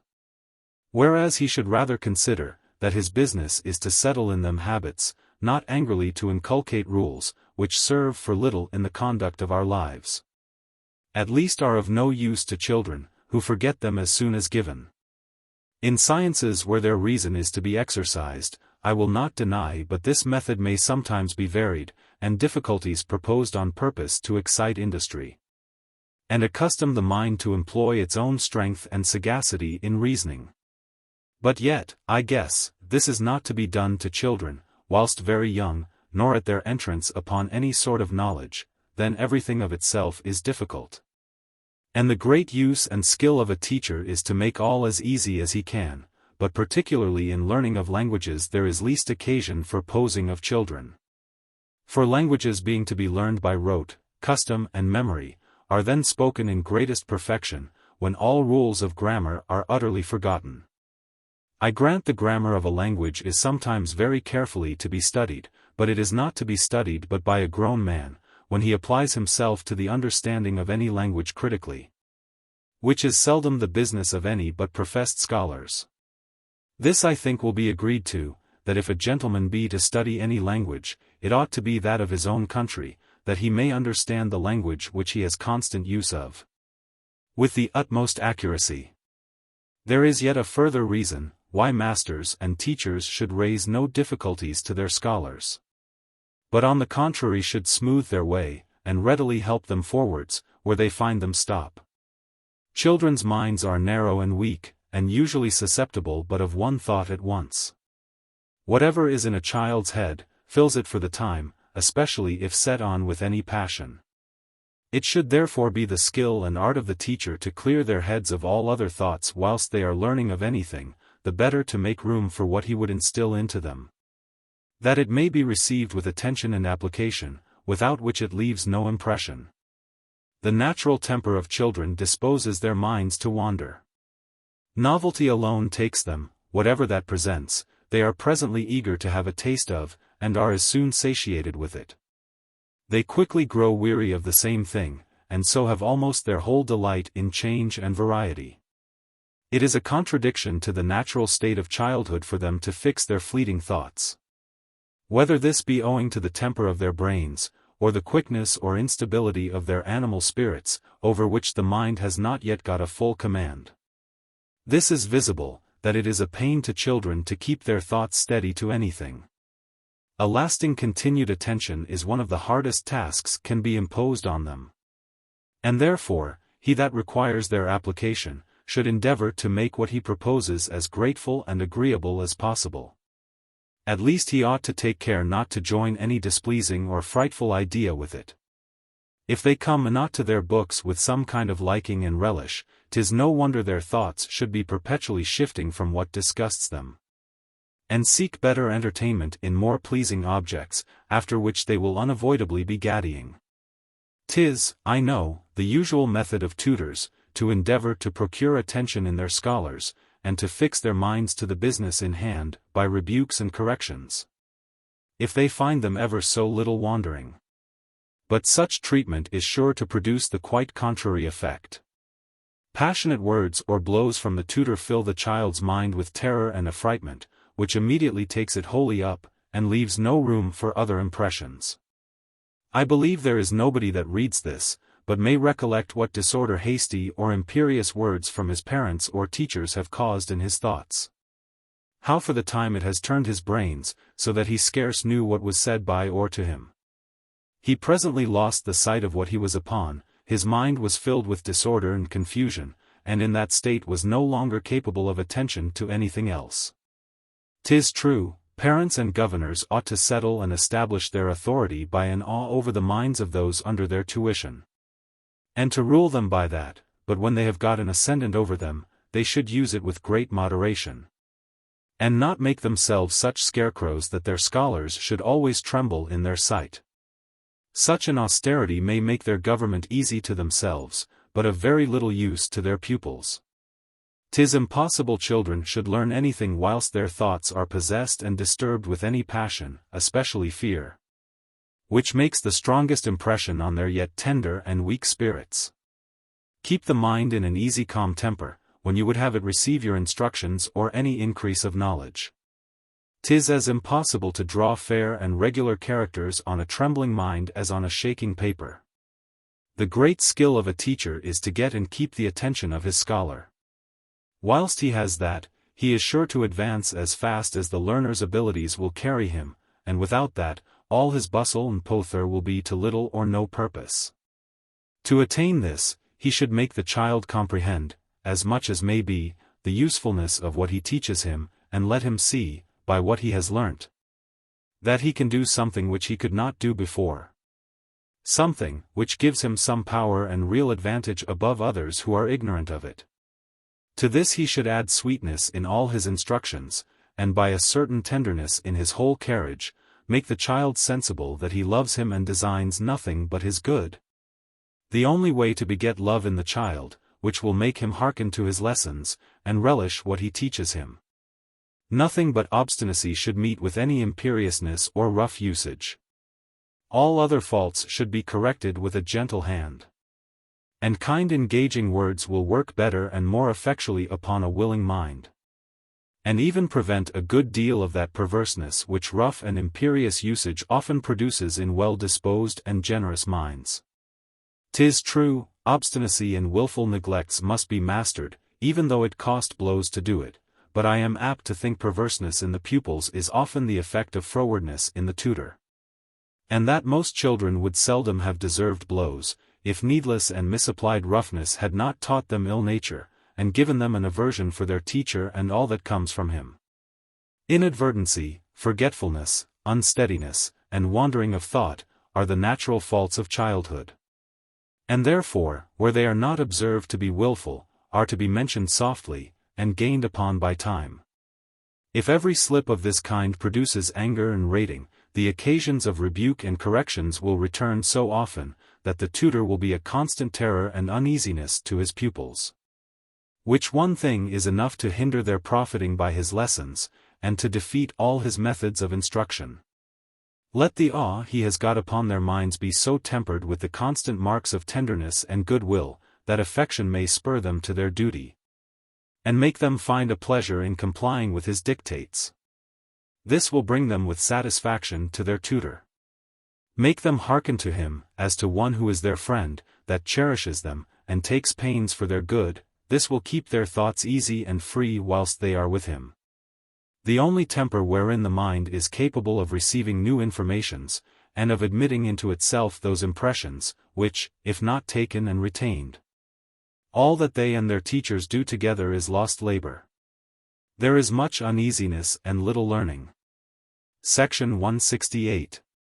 When by this way of interlining Latin and English one with another, he has got a moderate knowledge of the Latin tongue, he may then be advanced a little farther to the reading of some other easy Latin book, such as Justin or Eutropius.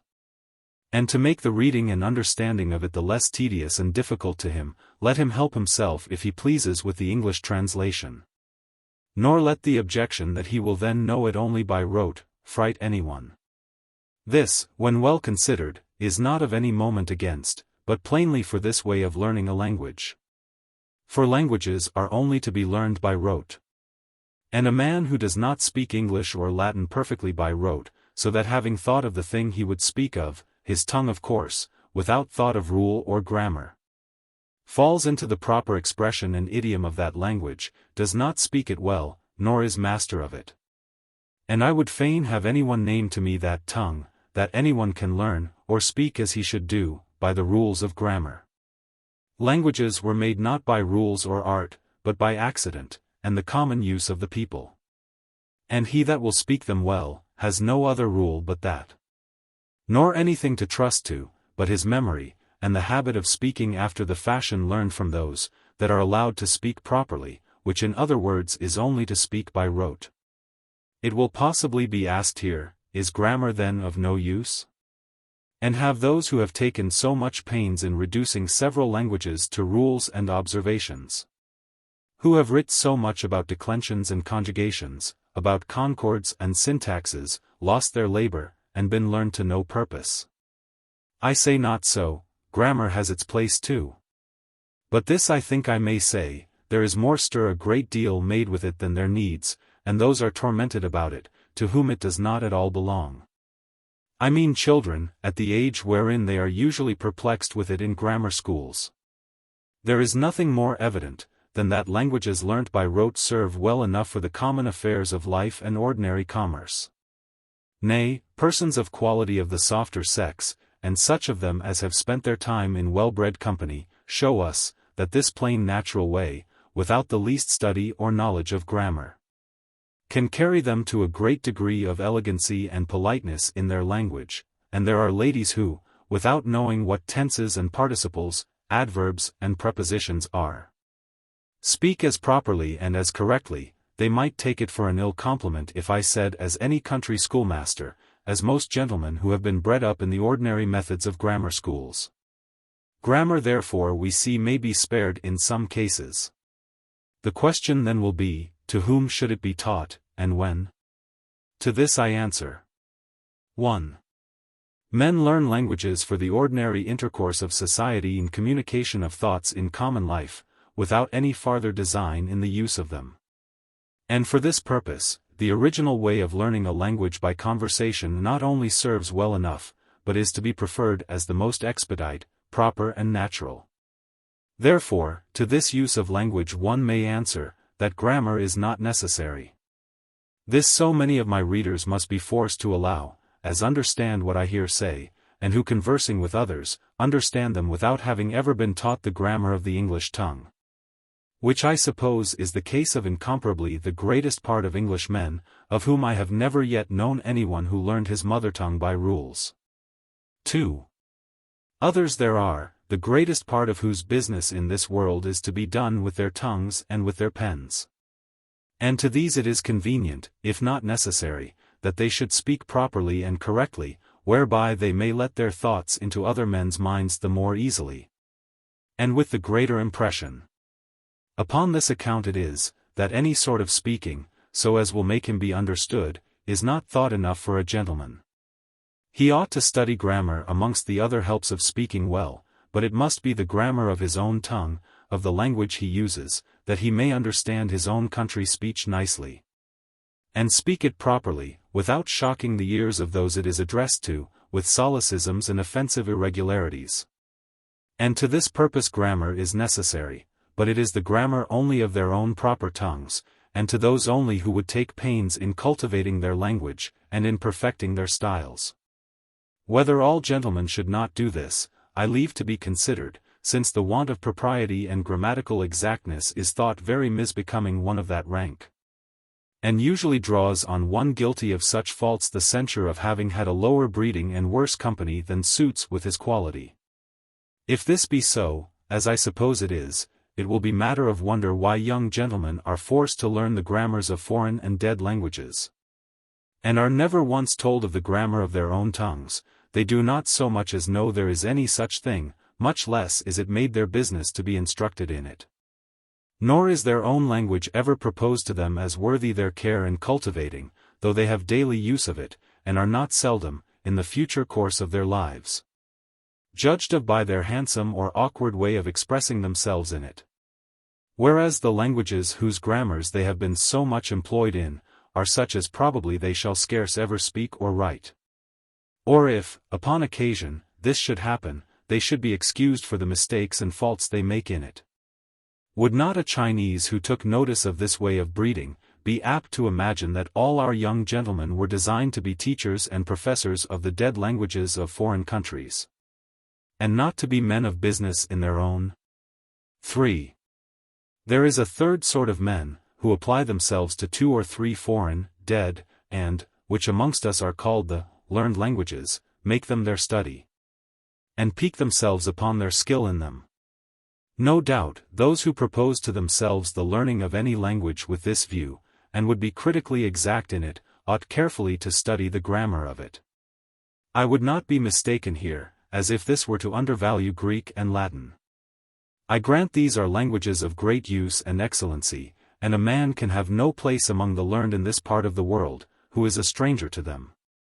But the knowledge a gentleman would ordinarily draw for his use out of the Roman and Greek writers, I think he may attain without studying the grammars of those tongues, and by bare reading may come to understand them sufficiently for all his purposes. How much farther he shall at any time be concerned to look into the grammar and critical niceties of either of these tongues, he himself will be able to determine when he comes to propose to himself the study of anything that shall require it. Which brings me to the other part of the inquiry, viz. when grammar should be taught. To which, upon the premised grounds, the answer is obvious, viz. that if grammar ought to be taught at any time, it must be to one that can speak the language already. How else can he be taught the grammar of it? This at least is evident from the practice of the wise and learned nations amongst the ancients. They made it a part of education to cultivate their own, not foreign tongues. The Greeks counted all other nations barbarous, and had a contempt for their languages. And though the Greek learning grew in credit amongst the Romans, towards the end of their commonwealth, yet it was the Roman tongue that was made the study of their youth, their own language they were to make use of, and therefore it was their own language they were instructed and exercised in. But, more particularly to determine the proper season for grammar, I do not see how it can reasonably be made anyone's study, but as an introduction to rhetoric. When it is thought time to put anyone upon the care of polishing his tongue, and of speaking better than the illiterate, then is the time for him to be instructed in the rules of grammar. And not before. For grammar being to teach men not to speak, but to speak correctly in according to the exact rules of the tongue, which is one part of elegancy. There is little use of the one to him that has no need of the other. Where rhetoric is not necessary, grammar may be spared. I know not why anyone should waste his time, and beat his head about the Latin grammar, who does not intend to be a critic, or make speeches and write dispatches in it. When anyone finds in himself a necessity or disposition to study any foreign language to the bottom, and to be nicely exact in the knowledge of it, it will be time enough to take a grammatical survey of it. If his use of it be only to understand some books writ in it, without a critical knowledge of the tongue itself, reading alone, as I have said, will attain this end, without charging the mind with the multiplied rules and intricacies of grammar. Section 169. For the exercise of his writing, let him sometimes translate Latin into English, but the learning of Latin being nothing but the learning of words, a very unpleasant business both to young and old. Join as much other real knowledge with it as you can, beginning still with that which lies most obvious to the senses, such as is the knowledge of minerals, plants and animals, and particularly timber and fruit trees, their parts, and ways of propagation. Wherein a great deal may be taught a child which will not be useless to the man, but more especially geography, astronomy, and anatomy. But whatever you are teaching him, have a care still that you do not clog him with too much at once, or make anything his business but downright virtue, or reprove him for anything but vice, or some apparent tendency to it. Section 170. But if after all his fate be to go to school to get the Latin tongue, 'twill be in vain to talk to you concerning the method I think best to be observed in schools. You must submit to that you find there, not expect to have it changed for your son. But yet by all means obtain, if you can, that he be not employed in making Latin themes and declamations, and least of all, verses of any kind. You may insist on it, if it will do any good, that you have no design to make him either a Latin orator or poet, but barely would have him understand perfectly a Latin author. And that you observe, those who teach any of the modern languages, and that with success, never amuse their scholars to make speeches or verses either in French or Italian, their business being language barely, and not invention. Section 171. But to tell you a little more fully why I would not have him exercised in making of themes and verses. 1. As to themes, they have, I confess, the pretence of something useful, which is to teach people to speak handsomely and well on any subject. Which, if it could be attained this way, I own would be a great advantage, there being nothing more becoming a gentleman, nor more useful in all the occurrences of life, than to be able, on any occasion, to speak well and to the purpose. But this I say, that the making of themes, as is usual at schools, helps not one jot towards it, for do but consider what it is, in making a theme, that a young lad is employed about. It is to make a speech on some Latin saying, as omnia vincit amor, or non licet in bello bis peccare, etc. And here the poor lad, who wants knowledge of those things he is to speak of, which is to be had only from time and observation, must set his invention on the rack, to say something where he knows nothing. Which is a sort of Egyptian tyranny, to bid them make bricks who have not yet any of the materials. And therefore it is usual in such cases for the poor children to go to those of higher forms with this petition, pray give me a little sense. Which, whether it be more reasonable or more ridiculous, it is not easy to determine.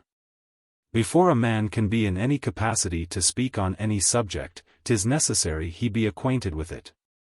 Or else it is as foolish to set him to discourse of it, as to set a blind man to talk of colors, or a deaf man of music. And would you not think him a little cracked, who would require another to make an argument on a moot point, who understands nothing of our laws? And what, I pray, do schoolboys understand concerning those matters which are used to be proposed to them in their themes as subjects to discourse on, to whet and exercise their fancies? Section 172. In the next place, consider the language that their themes are made in, 'tis Latin, a language foreign in their country, and long since dead everywhere, a language which your son, 'tis 1,000 to 1, shall never have an occasion once to make a speech in as long as he lives after he comes to be a man. And a language wherein the manner of expressing oneself is so far different from ours, that to be perfect in that would very little improve the purity and facility of his English style. Besides that, there is now so little room or use for set speeches in our own language in any part of our English business, that I can see no pretence for this sort of exercise in our schools. Unless it can be supposed, that the making of set Latin speeches should be the way to teach men to speak well in English extempore. The way to that, I should think rather to be this, that there should be proposed to young gentlemen rational and useful questions, suited to their age and capacities. And on subjects not wholly unknown to them nor out of their way, such as these, when they are ripe for exercises of this nature, they should extempore, or after a little meditation upon the spot, speak to, without penning of anything, for I ask, if we will examine the effects of this way of learning to speak well, who speak best in any business, when occasion calls them to it upon any debate. Either those who have accustomed themselves to compose and write down beforehand what they would say, or those, who thinking only of the matter, to understand that as well as they can, use themselves only to speak extempore? And he that shall judge by this, will be little apt to think, that the accustoming him to studied speeches and set compositions, is the way to fit a young gentleman for business. Section 173. But perhaps we shall be told, 'tis to improve and perfect them in the Latin tongue. 'Tis true, that is their proper business at school. But the making of themes is not the way to it, that perplexes their brains about invention of things to be said, not about the signification of words to be learned. And when they are making a theme, 'tis thoughts they search and sweat for, and not language.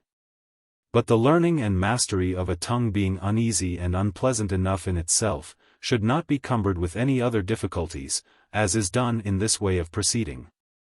In fine, if boys' invention be to be quickened by such exercise, let them make themes in English, where they have facility and a command of words, and will better see what kind of thoughts they have, when put into their own language. And if the Latin tongue be to be learned, let it be done the easiest way, without toiling and disgusting the mind by so uneasy an employment as that of making speeches joined to it. Section 174. If these may be any reasons against children's making Latin themes at school, I have much more to say, and of more weight, against their making verses.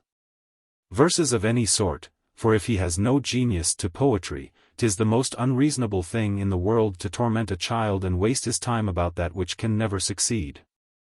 And if he have a poetic vein, 'tis to me the strangest thing in the world that the father should desire or suffer it to be cherished or improved. Methinks the parents should labor to have it stifled and suppressed as much as may be. And I know not what reason a father can have to wish his son a poet, who does not desire to have him bid defiance to all other callings and business, which is not yet the worst of the case. For if he proves a successful rhymer, and gets once the reputation of a wit, I desire it may be considered what company and places he is like to spend his time in, nay, and estate too, for it is very seldom seen, that anyone discovers mines of gold or silver in Parnassus. 'Tis a pleasant air, but a barren soil, and there are very few instances of those who have added to their patrimony by anything they have reaped from thence. Poetry and gaming, which usually go together, are alike in this too, that they seldom bring any advantage but to those who have nothing else to live on. Men of estates almost constantly go away losers, and 'tis well if they escape at a cheaper rate than their whole estates, or the greatest part of them. If therefore you would not have your son the fiddle to every jovial company, without whom the sparks could not relish their wine nor know how to pass an afternoon idly. If you would not have him to waste his time and estate to divert others, and contemn the dirty acres left him by his ancestors, I do not think you will much care he should be a poet, or that his schoolmaster should enter him in versifying. But yet, if any one will think poetry a desirable quality in his son, and that the study of it would raise his fancy and parts, he must needs yet confess that to that end reading the excellent Greek and Roman poets is of more use than making bad verses of his own, in a language that is not his own. And he whose design it is to excel in English poetry, would not, I guess, think the way to it were to make his first essays in Latin verses. Section 175.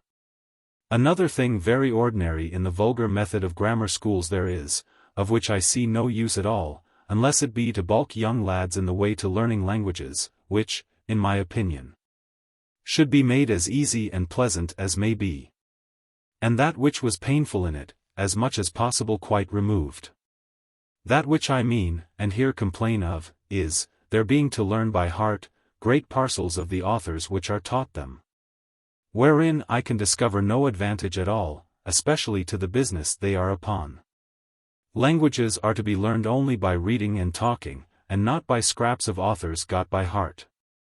Which when a man's head is stuffed with, he has got the just furniture of a pedant, and 'tis the ready way to make him one, than which there is nothing less becoming a gentleman. For what can be more ridiculous, than to mix the rich and handsome thoughts and sayings of others with a deal of poor stuff of his own? Which is thereby the more exposed, and has no other grace in it, nor will otherwise recommend the speaker, than a threadbare russet coat would. That was set off with large patches of scarlet and glittering brocade. Indeed, where a passage comes in the way, whose matter is worth remembrance, and the expression of it very close and excellent, as there are many such in the ancient authors, it may not be amiss to lodge it in the mind of young scholars. And with such admirable strokes of those great masters sometimes exercise the memories of schoolboys. But their learning of their lessons by heart, as they happen to fall out in their books, without choice or distinction, I know not what it serves for, but no misspend their time and pains, and give them a disgust and aversion to their books, wherein they find nothing but useless trouble. Section 176. I hear it is said, that children should be employed in getting things by heart, to exercise and improve their memories. I could wish this were said with as much authority of reason, as it is with forwardness of assurance, and that this practice were established upon good observation more than old custom. For it is evident, that strength of memory is owing to an happy constitution, and not to any habitual improvement got by exercise. 'Tis true, what the mind is intent upon, and, for fear of letting it slip, often imprints afresh on itself by frequent reflection, that it is apt to retain. But still according to its own natural strength of retention. An impression made on beeswax or lead will not last so long as on brass or steel. Indeed, if it be renewed often, it may last the longer, but every new reflecting on it is a new impression. And 'tis from thence one is to reckon, if one would know how long the mind retains it. But the learning pages of Latin by heart, no more fits the memory for retention of anything else. Then the graving of one sentence in lead makes it the more capable of retaining firmly any other characters. If such a sort of exercise of the memory were able to give it strength, and improve our parts, players of all other people must needs have the best memories and be the best company. But whether the scraps they have got into their heads this way, make them remember other things the better, and whether their parts be improved proportionably to the pains they have taken in getting by heart others' sayings, experience will show. Memory is so necessary to all parts and conditions of life, and so little is to be done without it, that we are not to fear it should grow dull and useless for want of exercise, if exercise would make it grow stronger. But I fear this faculty of the mind is not capable of much help and amendment in general by any exercise or endeavor of ours, at least not by that used upon this pretence in grammar schools. And if Xerxes was able to call every common soldier by name in his army that consisted of no less than 100,000 men, I think it may be guessed he got not this wonderful ability by learning his lessons by heart when he was a boy. This method of exercising and improving the memory by toilsome repetitions without book of what they read, is, I think, little used in the education of princes, which if it had that advantage is talked of, should be as little neglected in them as in the meanest schoolboys, princes having as much need of good memories as any men living, and have generally an equal share in this faculty with other men, though it has never been taken care of this way. What the mind is intent upon and careful of, that it remembers best, and for the reason above mentioned, to which, if method and order be joined, all is done, I think, that can be, for the help of a weak memory. And he that will take any other way to do it, especially that of charging it with a train of other people's words, which he that learns cares not for, will, I guess, scarce find the profit answer half the time and pains employed in it. I do not mean hereby, that there should be no exercise given to children's memories. I think their memories should be employed, but not in learning by rote whole pages out of books, which, the lesson being once said, and that task over, are delivered up again to oblivion and neglected forever. This mends neither the memory nor the mind. What they should learn by heart out of authors, I have above mentioned, and such wise and useful sentences being once given in charge to their memories, they should never be suffered to forget again, but be often called to account for them, whereby, besides the use those sayings may be to them in their future life, as so many good rules and observations, they will be taught to reflect often, and bethink themselves what they have to remember, which is the only way to make the memory quick and useful. The custom of frequent reflection will keep their minds from running adrift, and call their thoughts home from useless unattentive roving, and therefore I think it may do well to give them something every day to remember, but something still, that is in itself worth the remembering, and what you would never have out of mind, whenever you call, or they themselves search for it. This will oblige them often to turn their thoughts inwards, than which you cannot wish them a better intellectual habit. Section 177. But under whose care soever a child is put to be taught during the tender and flexible years of his life, this is certain, it should be one who thinks Latin and language the least part of education.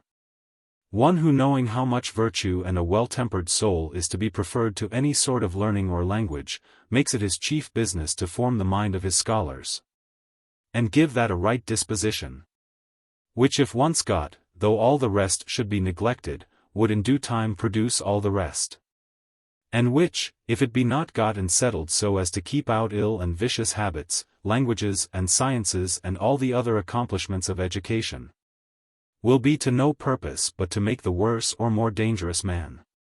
And indeed whatever stir there is made about getting of Latin as the great and difficult business, his mother may teach it him herself, if she will but spend 2 or 3 hours in a day with him, and make him read the evangelists in Latin to her, for she need but buy a Latin Testament, and having got somebody to mark the last syllable but one where it is long in words above 2 syllables. Which is enough to regulate her pronunciation, and accenting the words, read daily in the Gospels, and then let her avoid understanding them in Latin if she can. And when she understands the evangelists in Latin, let her, in the same manner, read Aesop's fables, and so proceed on to Eutropius, Justin, and other such books. I do not mention this, as an imagination of what I fancy may do, but as of a thing I have known done, and the Latin tongue with ease got this way. But, to return to what I was saying, he that takes on him the charge of bringing up young men, especially young gentlemen, should have something more in him than Latin. More than even a knowledge in the liberal sciences, he should be a person of eminent virtue and prudence, and with good sense, have good humor, and the skill to carry himself with gravity, ease and kindness, in a constant conversation with his pupils. But of this I have spoken at large in another place. Section 178. At the same time that he is learning French and Latin, a child, as has been said, may also be entered in arithmetic, geography, chronology, history, and geometry too. For if these be taught him in French or Latin, when he begins once to understand either of these tongues, he will get a knowledge in these sciences, and the language to boot. Geography I think should be begun with, for the learning of the figure of the globe, the situation and boundaries of the 4 parts of the world, and that of particular kingdoms and countries. Being only an exercise of the eyes and memory, a child with pleasure will learn and retain them. And this is so certain, that I now live in the house with a child whom his mother has so well instructed this way in geography, that he knew the limits of the 4 parts of the world.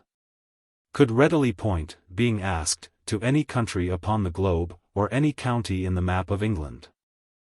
Knew all the great rivers, promontories, straits and bays in the world, and could find the longitude and latitude of any place, before he was 6 years old. These things, that he will thus learn by sight, and have by rote in his memory, are not all, I confess, that he is to learn upon the globes. But yet it is a good step and preparation to it, and will make the remainder much easier, when his judgment is grown ripe enough for it. Besides that, it gets so much time now. And by the pleasure of knowing things, leads him on insensibly to the gaining of languages. Section 179. When he has the natural parts of the globe well fixed in his memory, it may then be time to begin arithmetic. By the natural parts of the globe, I mean the several positions of the parts of the earth and sea, under different names and distinctions of countries. Not coming yet to those artificial and imaginary lines which have been invented, and are only supposed for the better improvement of that science. Section 180. Arithmetic is the easiest, and consequently the first sort of abstract reasoning, which the mind commonly bears or accustoms itself to, and is of so general use in all parts of life and business, that scarce anything is to be done without it. This is certain, a man cannot have too much of it, nor too perfectly. He should therefore begin to be exercised in counting, as soon, and as far, as he is capable of it. And do something in it every day, till he is master of the art of numbers.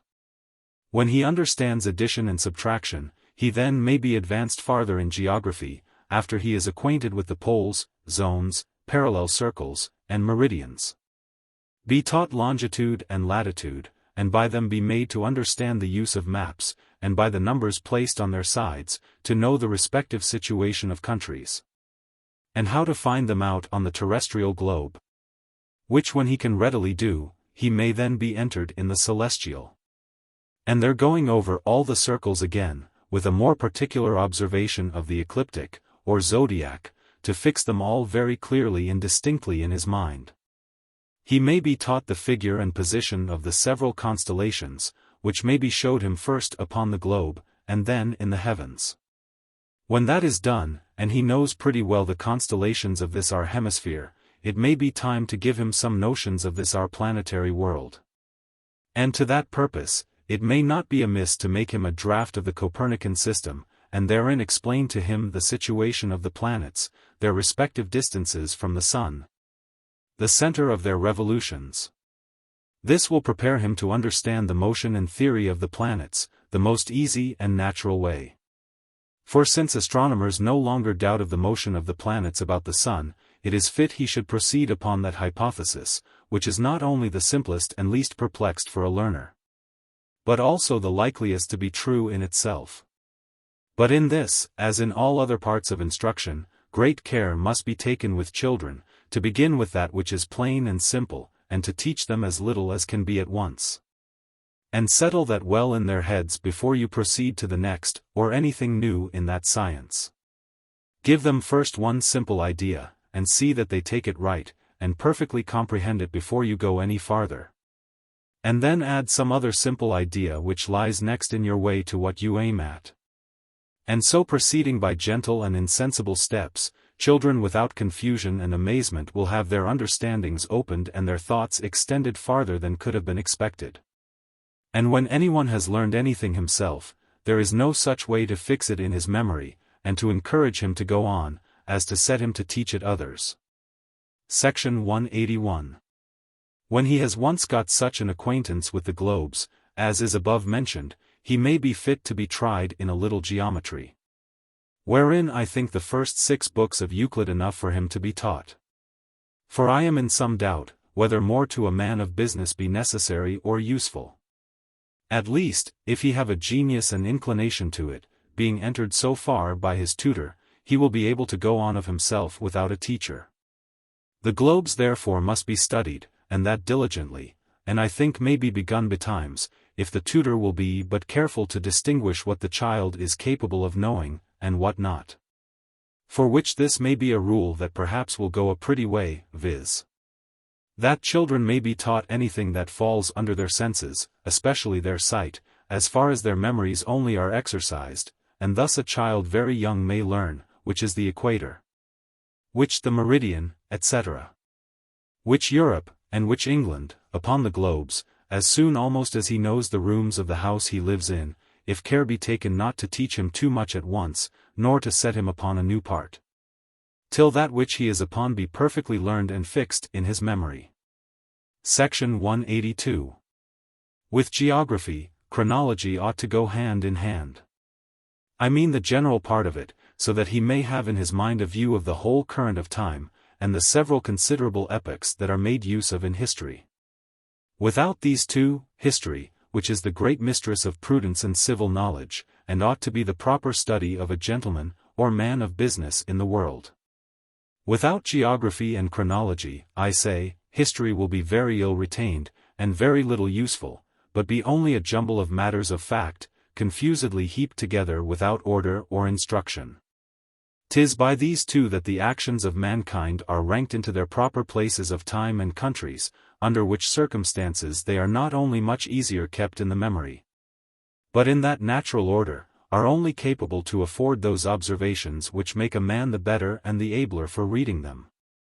Section 183.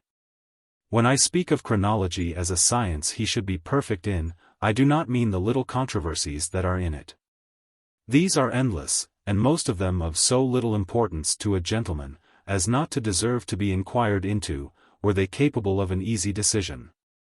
And therefore all that learned noise and dust of the chronologist is wholly to be avoided. The most useful book I have seen in that part of learning, is a small treatise of Strauchius, which is printed in 12s, under the title of Breviarium Chronologicum, out of which may be selected all that is necessary to be taught a young gentleman concerning chronology. For all that is in that treatise a learner need not be cumbered with.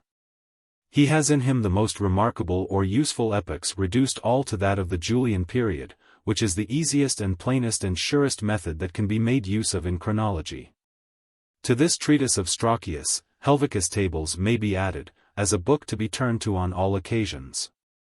Section 184. As nothing teaches, so nothing delights more than history. The first of these recommends it to the study of grown men, the latter makes me think it the fittest for a young lad, who as soon as he is instructed in chronology, and acquainted with the several epochs in use in this part of the world, and can reduce them to the Julian period, should then have some Latin history put into his hand. The choice should be directed by the easiness of the style, for wherever he begins, chronology will keep it from confusion. and the pleasantness of the subject inviting him to read. The language will insensibly be got without that terrible vexation and uneasiness which children suffer ere they are put into books beyond their capacity. Such as are the Roman orators and poets, only to learn the Roman language. When he has by reading mastered the easier, such perhaps as Justin, Eutropius, Quintius Curtius, etc. The next degree to these will give him no great trouble, and thus by a gradual progress from the plainest and easiest historians, he may at last come to read the most difficult and sublime of the Latin authors, such as are Tully, Virgil, and Horace. Section 185. The knowledge of virtue, all along from the beginning, in all the instances he is capable of, being taught him more by practice than rules.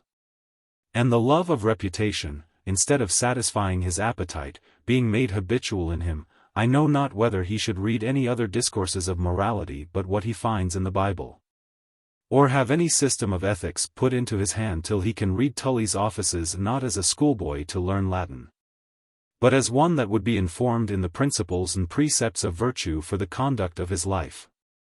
Section 186.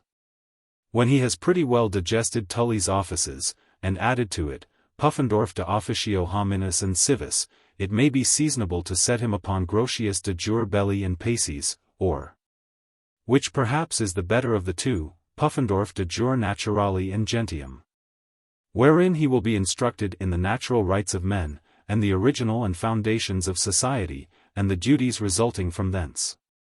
This general part of civil law and history, are studies which a gentleman should not barely touch at, but constantly dwell upon, and never have done with. A virtuous and well-behaved young man, that is well versed in the general part of the civil law, which concerns not the chicane of private cases, but the affairs and intercourse of civilized nations in general, grounded upon principles of reason, understands Latin well, and can write a good hand. One may turn loose into the world with great assurance that he will find employment and esteem everywhere. Section 187. It would be strange to suppose an English gentleman should be ignorant of the law of his country. This, whatever station he is in, is so requisite, that from a justice of the peace to a minister of state I know no place he can well fill without it. I do not mean the chicane or wrangling and captious part of the law, a gentleman, whose business is to seek the true measures of right and wrong, and not the arts how to avoid doing the one, and secure himself in doing the other, ought to be as far from such a study of the law, as he is concerned diligently to apply himself to that wherein he may be serviceable to his country. And to that purpose, I think the right way for a gentleman to study our law, which he does not design for his calling, is to take a view of our English constitution and government in the ancient books of the common law, and some more modern writers, who out of them have given an account of this government. And having got a true idea of that, then to read our history, and with it join in every king's reign the laws then made. This will give an insight into the reason of our statutes, and show the true ground upon which they came to be made, and what weight they ought to have. Section 188. Rhetoric and logic being the arts that in the ordinary method usually follow immediately after grammar, it may perhaps be wondered that I have said too little of them. The reason is, because of the little advantage young people receive by them, for I have seldom or never observed anyone to get the skill of reasoning well or speaking handsomely by studying those rules which pretend to reach it, and therefore I would have a young gentleman take a view of them in the shortest systems could be found, without dwelling long on the contemplation and study of those formalities. Right reasoning is founded on something else than the predicaments and predicables, and does not consist in talking in mode and figure itself. But 'tis beside my present business to enlarge upon this speculation. To come therefore to what we have in hand, if you would have your son reason well, let him read Chillingworth. And if you would have him speak well, let him be conversant in Tully, to give him the true idea of eloquence. And let him read those things that are well writ in English, to perfect his style in the purity of our language. Section 189. If the use and end of right reasoning be to have right notions and a right judgment of things, to distinguish betwixt truth and falsehood, right and wrong, and to act accordingly. Be sure not to let your son be bred up in the art and formality of disputing, either practicing it himself, or admiring it in others. Unless instead of an able man, you desire to have him an insignificant wrangler, opiniator in discourse, and priding himself in contradicting others. Or, which is worse, questioning everything, and thinking there is no such thing as truth to be sought, but only victory, in disputing. There cannot be anything so disingenuous, so misbecoming a gentleman or anyone who pretends to be a rational creature, as not to yield to plain reason and the conviction of clear arguments. Is there anything more consistent with civil conversation, and the end of all debate, than not to take an answer, though never so full and satisfactory, but still to go on with the dispute as long as equivocal sounds can furnish a medius terminus, a term to wrangle with on the one side, or a distinction on the other? Whether pertinent or impertinent, sense or nonsense, agreeing with or contrary to what he had said before, it matters not. For this, in short, is the way and perfection of logical disputes, that the opponent never takes any answer, nor the respondent ever yields to any argument. This neither of them must do, whatever becomes of truth or knowledge, unless he will pass for a poor baffled wretch, and lie under the disgrace of not being able to maintain whatever he has once affirmed, which is the great aim and glory in disputing. Truth is to be found and supported by a mature and due consideration of things themselves, and not by artificial terms and ways of arguing. These lead not men so much into the discovery of truth, as into a captious and fallacious use of doubtful words, which is the most useless and most offensive way of talking, and such as least suits a gentleman or a lover of truth of anything in the world. There can scarce be a greater defect in a gentleman than not to express himself well either in writing or speaking. But yet I think I may ask my reader, whether he doth not know a great many, who live upon their estates, and so with the name should have the qualities of gentlemen, who cannot so much as tell a story as they should, much less speak clearly and persuasively in any business. This I think not to be so much their fault, as the fault of their education. For I must, without partiality, do my countrymen this right, that where they apply themselves, I see none of their neighbors outgo them. They have been taught rhetoric, but yet never taught how to express themselves handsomely with their tongues or pens in the language they are always to use. As if the names of the figures that embellished the discourses of those who understood the art of speaking, were the very art and skill of speaking well. This, as all other things of practice, is to be learned not by a few or a great many rules given, but by exercise and application according to good rules, or rather patterns, till habits are got, and a facility of doing it well. Agreeable hereunto, perhaps it might not be amiss to make children, as soon as they are capable of it, often to tell a story of anything they know, and to correct at first the most remarkable fault they are guilty of in their way putting it together. When that fault is cured, then to show them the next, and so on, till one after another, all, at least the gross ones, are mended. When they can tell tales pretty well, then it may be the time to make them write them. The Fables of Aesop, the only book almost that I know fit for children, may afford them matter for this exercise of writing English, as well as for reading and translating, to enter them in the Latin tongue.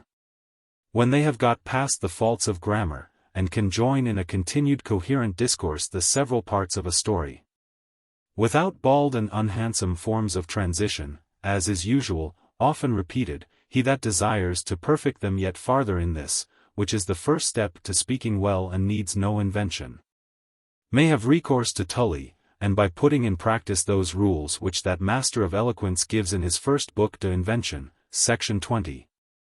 Make them know wherein the skill and graces of an handsome narrative, according to the several subjects and designs of it, lie. Of each of which rules fit examples may be found out, and therein they may be shown how others have practiced them.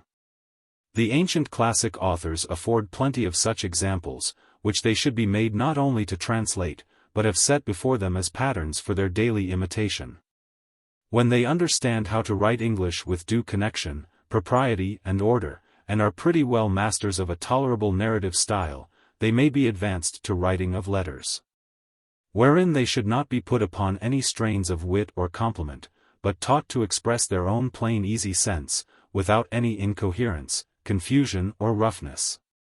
And when they are perfect in this, they may, to raise their thoughts, have set before them the examples of voiture, for the entertainment of their friends at a distance, with letters of compliment, mirth, raillery or diversion. And Tully's epistles, as the best pattern whether for business or conversation. The writing of letters has so much to do in all the occurrences of human life, that no gentleman can avoid showing himself in this kind of writing. Occasions will daily force him to make this use of his pen, which, besides the consequences that, in his affairs, his well or ill managing of it often draws after it, always lays him open to a severer examination of his breeding, sense, and abilities, than oral discourses, whose transient faults dying for the most part with the sound that gives them life, and so not subject to a strict review, more easily escape observation and censure. Had the methods of education been directed to their right end, one would have thought this so necessary a part could not have been neglected, whilst themes and verses in Latin, of no use at all, were so constantly everywhere pressed, to the racking of children's inventions beyond their strength and hindering their cheerful progress in learning the tongues by unnatural difficulties. But custom has so ordained it, and who dares disobey? And would it not be very unreasonable to require of a learned country schoolmaster, who has all the tropes and figures in Farnaby's rhetoric at his fingers' ends, to teach his scholar to express himself handsomely in English, when it appears to be so little his business or thought, that the boy's mother, despised, 'tis like, as illiterate for not having read a system of logic and rhetoric, outdoes him in it?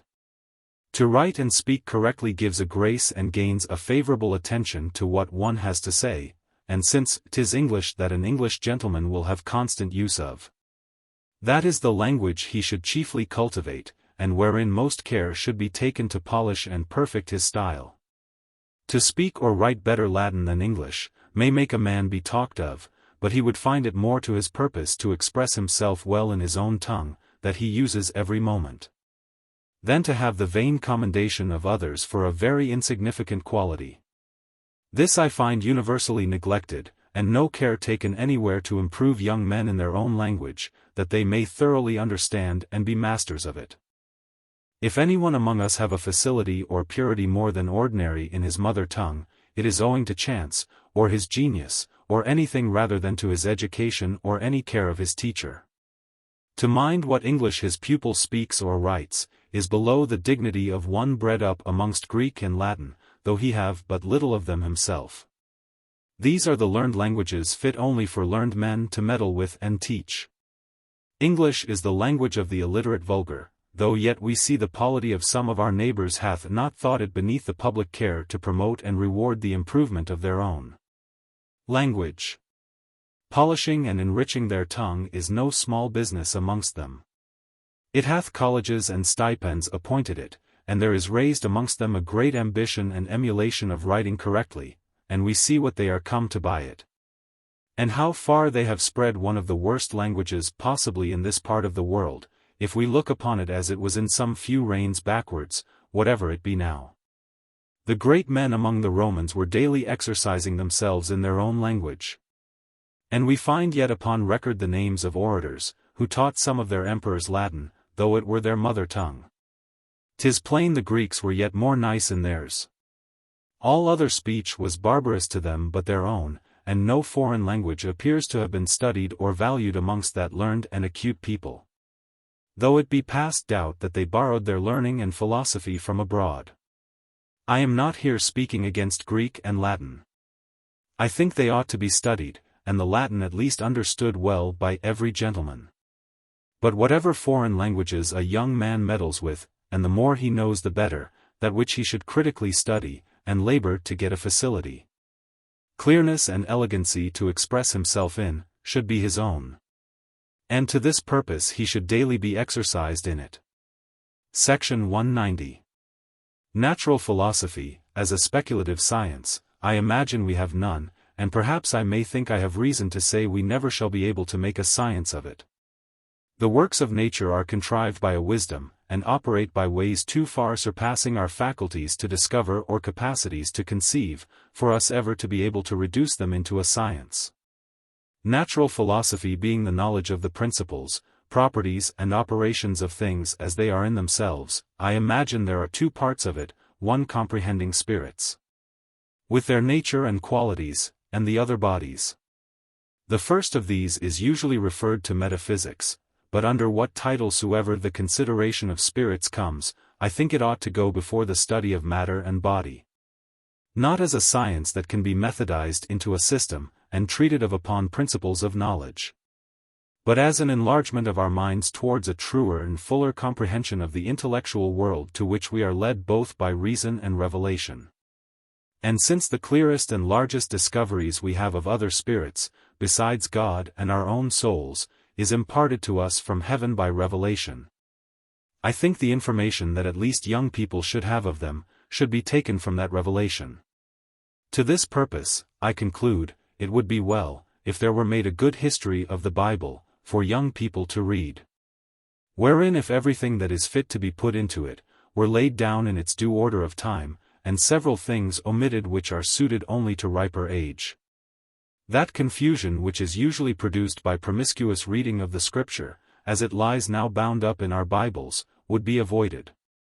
And also this other good obtained, that by reading of it constantly, there would be instilled into the minds of children a notion and belief of spirits, they having so much to do in all the transactions of that history, which will be a good preparation to the study of bodies. For without the notion and allowance of spirit, our philosophy will be lame and defective in one main part of it, when it leaves out the contemplation of the most excellent and powerful part of the creation. Section 191.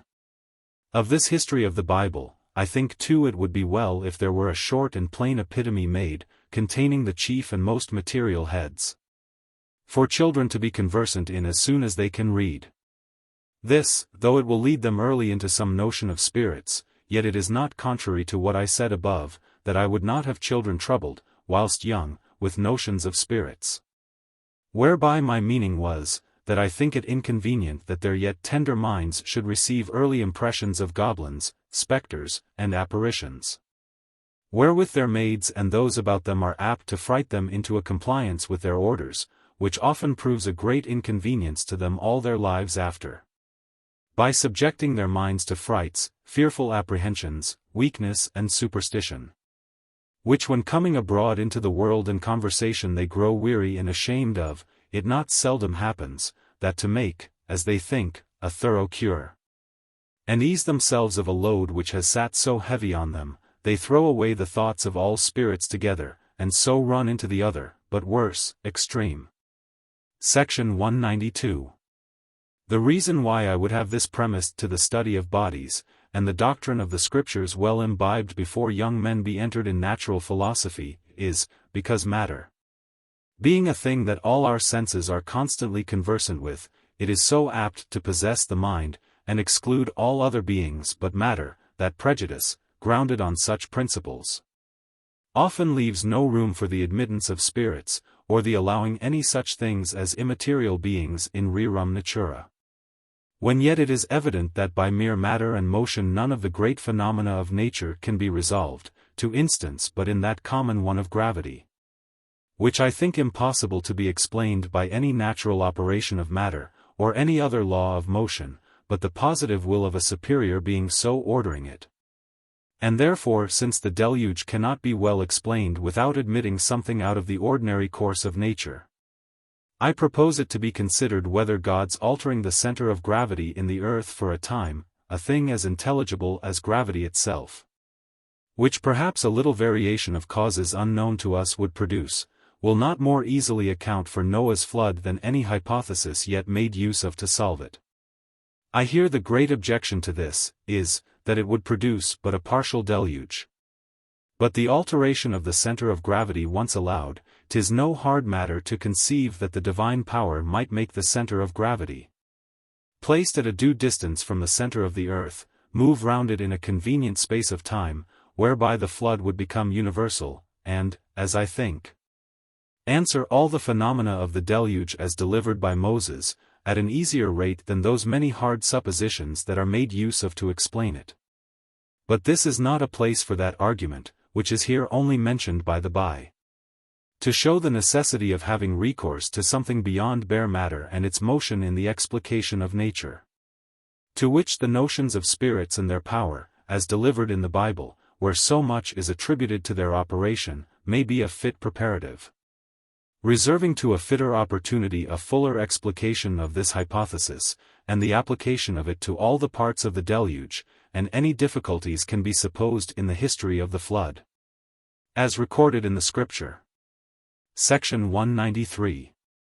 But to return to the study of natural philosophy. Though the world be full of systems of it, yet I cannot say, I know anyone which can be taught a young man as a science wherein he may be sure to find truth and certainty. Which is what all sciences give an expectation of. I do not hence conclude, that none of them are to be read. It is necessary for a gentleman in this learned age to look into some of them to fit himself for conversation, but whether that of Descartes be put into his hands, as that which is most in fashion, or it be thought fit to give him a short view of that and several others also, I think the systems of natural philosophy that have obtained in this part of the world are to be read more to know the hypotheses, and to understand the terms and ways of talking of the several sects, than with hopes to gain thereby a comprehensive, scientifical and satisfactory knowledge of the works of nature. Only this may be said, that the modern corpuscularians talk in most things more intelligibly than the peripatetics, who possessed the schools immediately before them. He that would look further back, and acquaint himself with the several opinions of the ancients, may consult Dr. Cudworth's intellectual system, wherein that very learned author hath with such accurateness and judgment collected and explained the opinions of the Greek philosophers. That what principles they built on, and what were the chief hypotheses that divided them, is better to be seen in him than anywhere else that I know. But I would not deter anyone from the study of nature because all the knowledge we have or possibly can have of it cannot be brought into a science. There are very many things in it that are convenient and necessary to be known to a gentleman, and a great many other that will abundantly reward the pains of the curious with delight and advantage. But these, I think, are rather to be found amongst such writers as have employed themselves in making rational experiments and observations than in starting barely speculative systems. Such writings therefore, as many of Mr. Boyle's are, with others that have writ of husbandry, planting, gardening, and the like, may be fit for a gentleman, when he has a little acquainted himself with some of the systems of the natural philosophy in fashion. Section 194. Though the systems of physics that I have met with afford little encouragement to look for certainty or science in any treatise which shall pretend to give us a body of natural philosophy from the first principles of bodies in general. Yet the incomparable Mr. Newton has shown, how far mathematics applied to some parts of nature may, upon principles that matter of fact justify, carry us in the knowledge of some, as I may so call them, particular provinces of the incomprehensible universe. And if others could give us so good and clear an account of other parts of nature, as he has of this our planetary world, and the most considerable phenomena observable in it, in his admirable book, Philosophiae Naturalis Principia Mathematica, we might in time hope to be furnished with more true and certain knowledge in several parts of this stupendous machine than hitherto we could have expected. And though there are very few that have mathematics enough to understand his demonstrations, yet the most accurate mathematicians who have examined them allowing them to be such, his book will deserve to be read, and give no small light and pleasure to those, who, willing to understand the motions, properties, and operations of the great masses of matter in this our solar system, will but carefully mind his conclusions, which may be depended on as propositions well proved.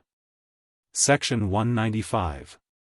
This is, in short, what I have thought concerning a young gentleman's studies. Wherein it will possibly be wondered that I should omit Greek, since amongst the Grecians is to be found the original as it were, and foundation of all that learning which we have in this part of the world. I grant it so, and will add, that no man can pass for a scholar that is ignorant of the Greek tongue. But I am not here considering the education of a professed scholar, but of a gentleman, to whom Latin and French, as the world now goes, is by everyone acknowledged to be necessary. When he comes to be a man, if he has a mind to carry his studies farther, and look into the Greek learning, he will then easily get that tongue himself, and if he has not that inclination, his learning of it under a tutor will be but lost labor, and much of his time and pains spent in that which will be neglected and thrown away as soon as he is at liberty. For how many are there of 100, ever amongst scholars themselves, who retain the Greek they carried from school? Or ever improve it to a familiar reading and perfect understanding of Greek authors? To conclude this part, which concerns a young gentleman's studies, his tutor should remember, that his business is not so much to teach him all that is knowable, as to raise in him a love and esteem of knowledge, and to put him in the right way of knowing and improving himself when he has a mind to it. The thoughts of a judicious author on the subject of languages, I shall here give the reader, as near as I can, in his own way of expressing them. He says, "One can scarce burden children too much with the knowledge of languages. They are useful to men of all conditions, and they equally open them the entrance, either to the most profound, or the more easy and entertaining parts of learning. If this irksome study be put off to a little more advanced age, young men either have not resolution enough to apply it out of choice or steadiness to carry it on. And if anyone has the gift of perseverance, it is not without the inconvenience of spending that time upon languages, which is destined to other uses, and he confines to the study of words that age of his life that is above it, and requires things. At least it is the losing the best and beautifulest season of one's life.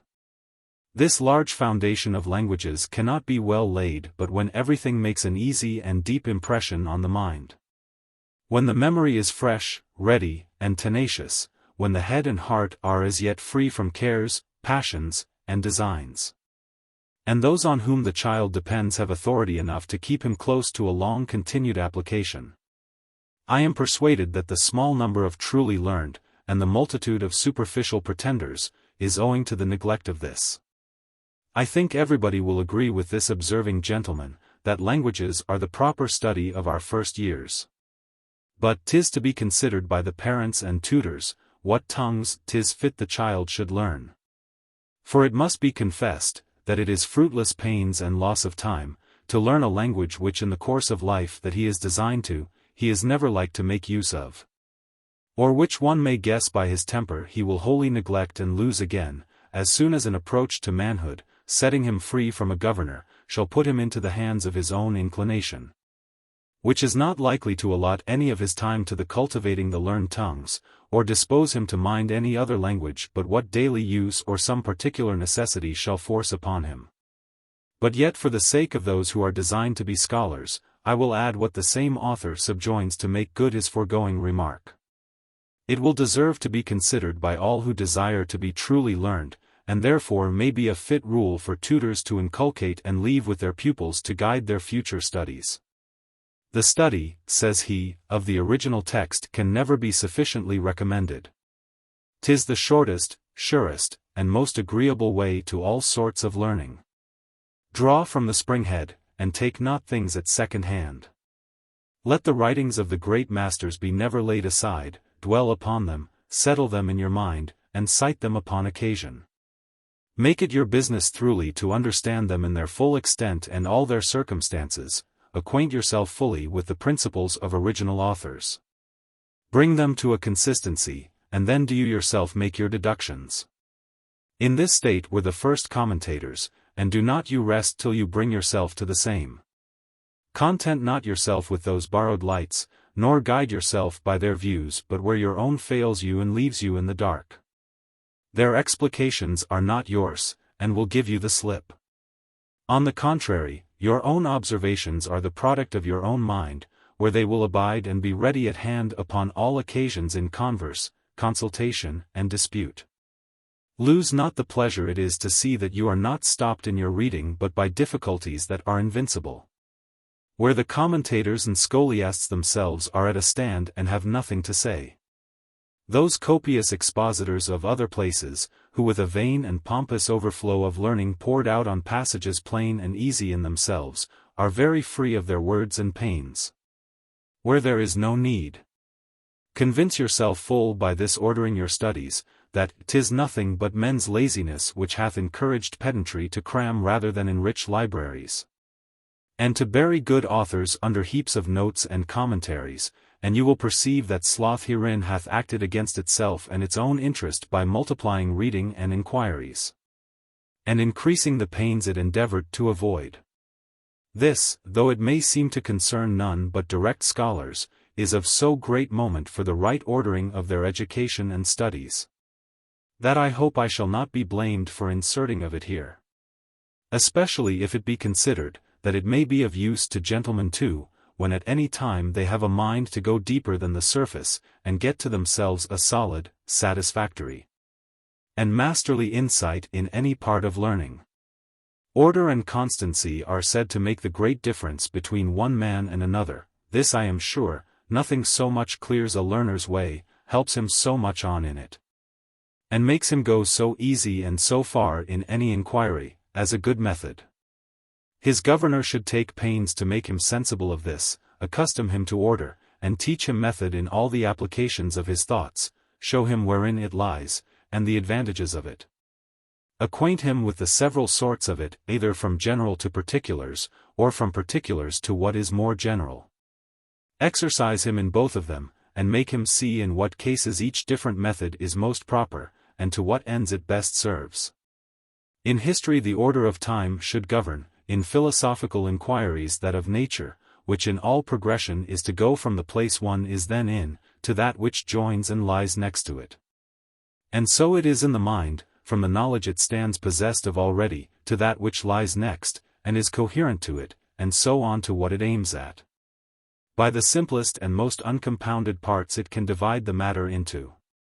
To this purpose, it will be of great use to his pupil to accustom him to distinguish well, that is, to have distinct notions, wherever the mind can find any real difference, but as carefully to avoid distinctions in terms, where he has not distinct and different clear ideas.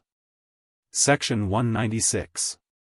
Besides what is to be had from studying books, there are other accomplishments necessary for a gentleman, to be got by exercise, and to which time is to be allowed, and for which masters must be had.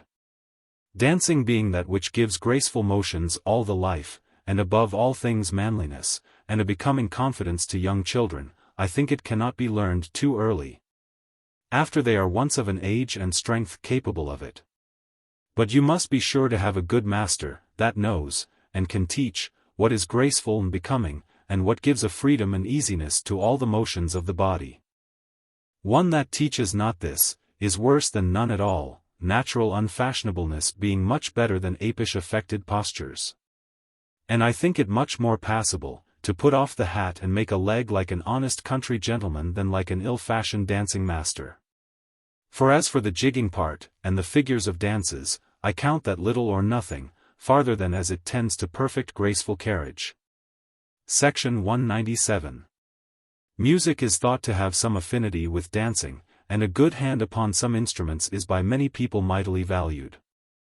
But it wastes so much of a young man's time to gain but a moderate skill in it, and engages often in such odd company, that many think it much better spared, and I have amongst men of parts and business so seldom heard anyone commended or esteemed for having an excellency in music, that amongst all those things that ever came into the list of accomplishments, I think I may give it the last place.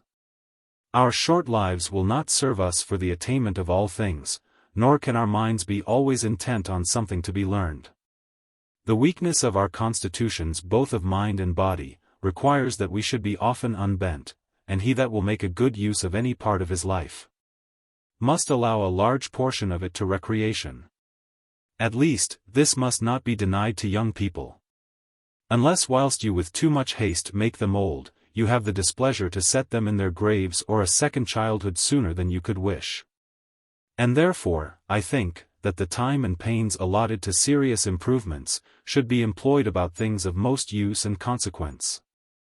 And that too in the methods the most easy and short that could be at any rate obtained, and perhaps, as I have above said, it would be none of the least secrets of education, to make the exercises of the body and the mind the recreation one to another.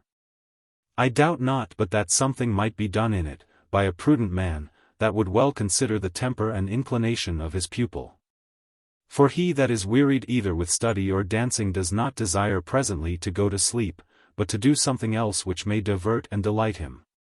But this must be always remembered, that nothing can come into the account of recreation, that is not done with delight.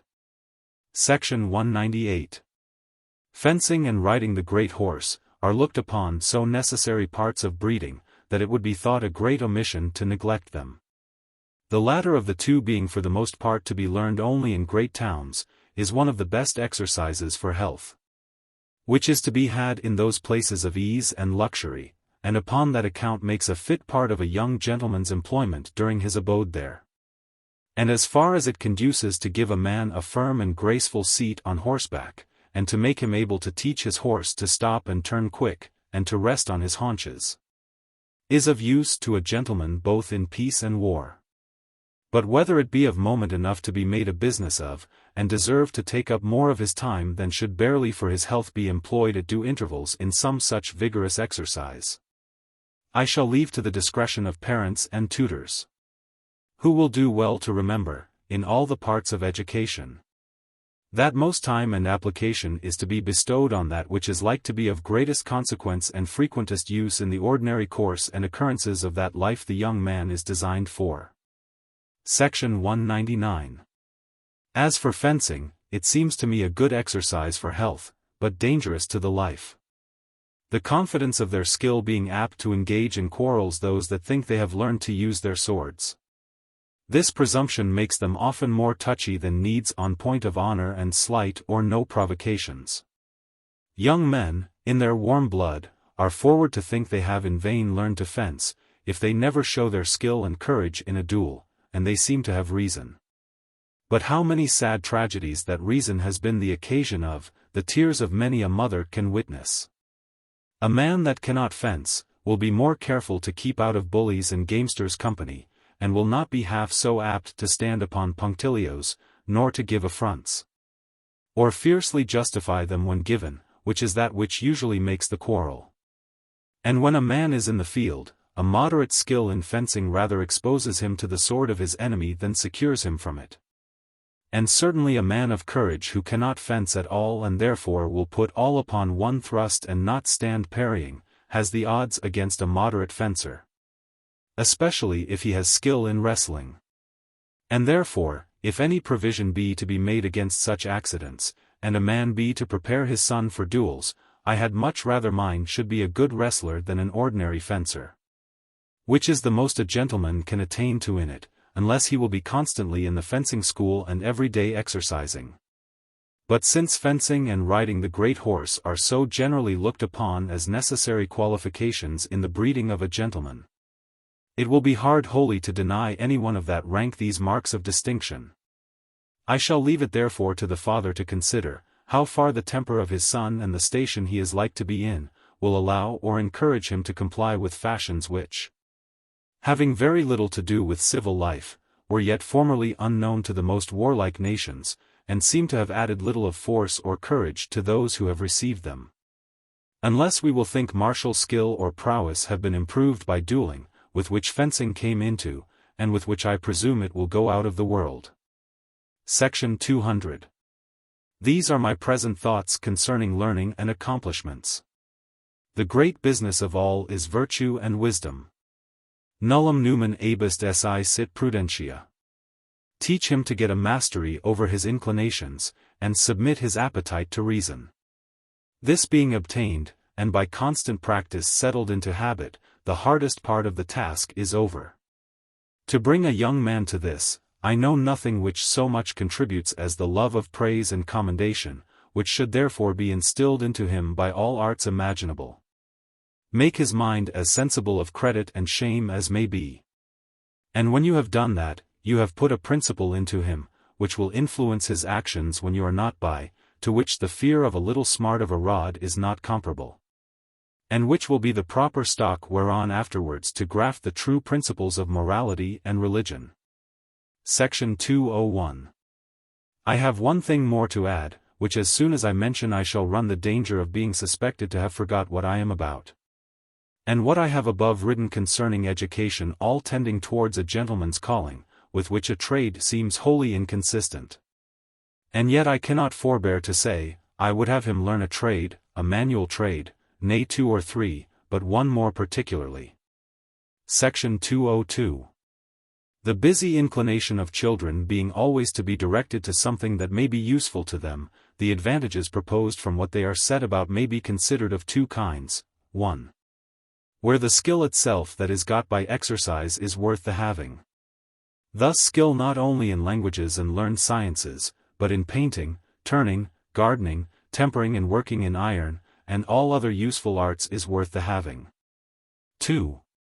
Where the exercise itself, without any consideration, is necessary or useful for health. Knowledge in some things is so necessary to be got by children whilst they are young, that some part of their time is to be allotted to their improvement in them, though those employments contribute nothing at all to their health. Such are reading and writing and all other sedentary studies for the cultivating of the mind, which unavoidably take up a great part of a gentleman's time, quite from their cradles. Other manual arts, which are both got and exercised by labor, do many of them by that exercise not only increase our dexterity and skill, but contribute to our health too. Especially such as employ us in the open air. In these, then, health and improvement may be joined together, and of these should some fit ones be chosen, to be made the recreations of one whose chief business is with books and study. In this choice the age and inclination of the person is to be considered, and constraint always to be avoided in bringing him to it.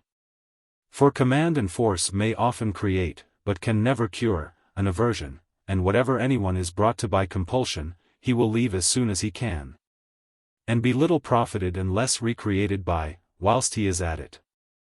Section 203. That which of all others would please me best, would be a painter, were there not an argument or 2 against it not easy to be answered. First, ill painting is one of the worst things in the world, and to attain a tolerable degree of skill in it, requires too much of a man's time. If he has a natural inclination to it, it will endanger the neglect of all other more useful studies to give way to that.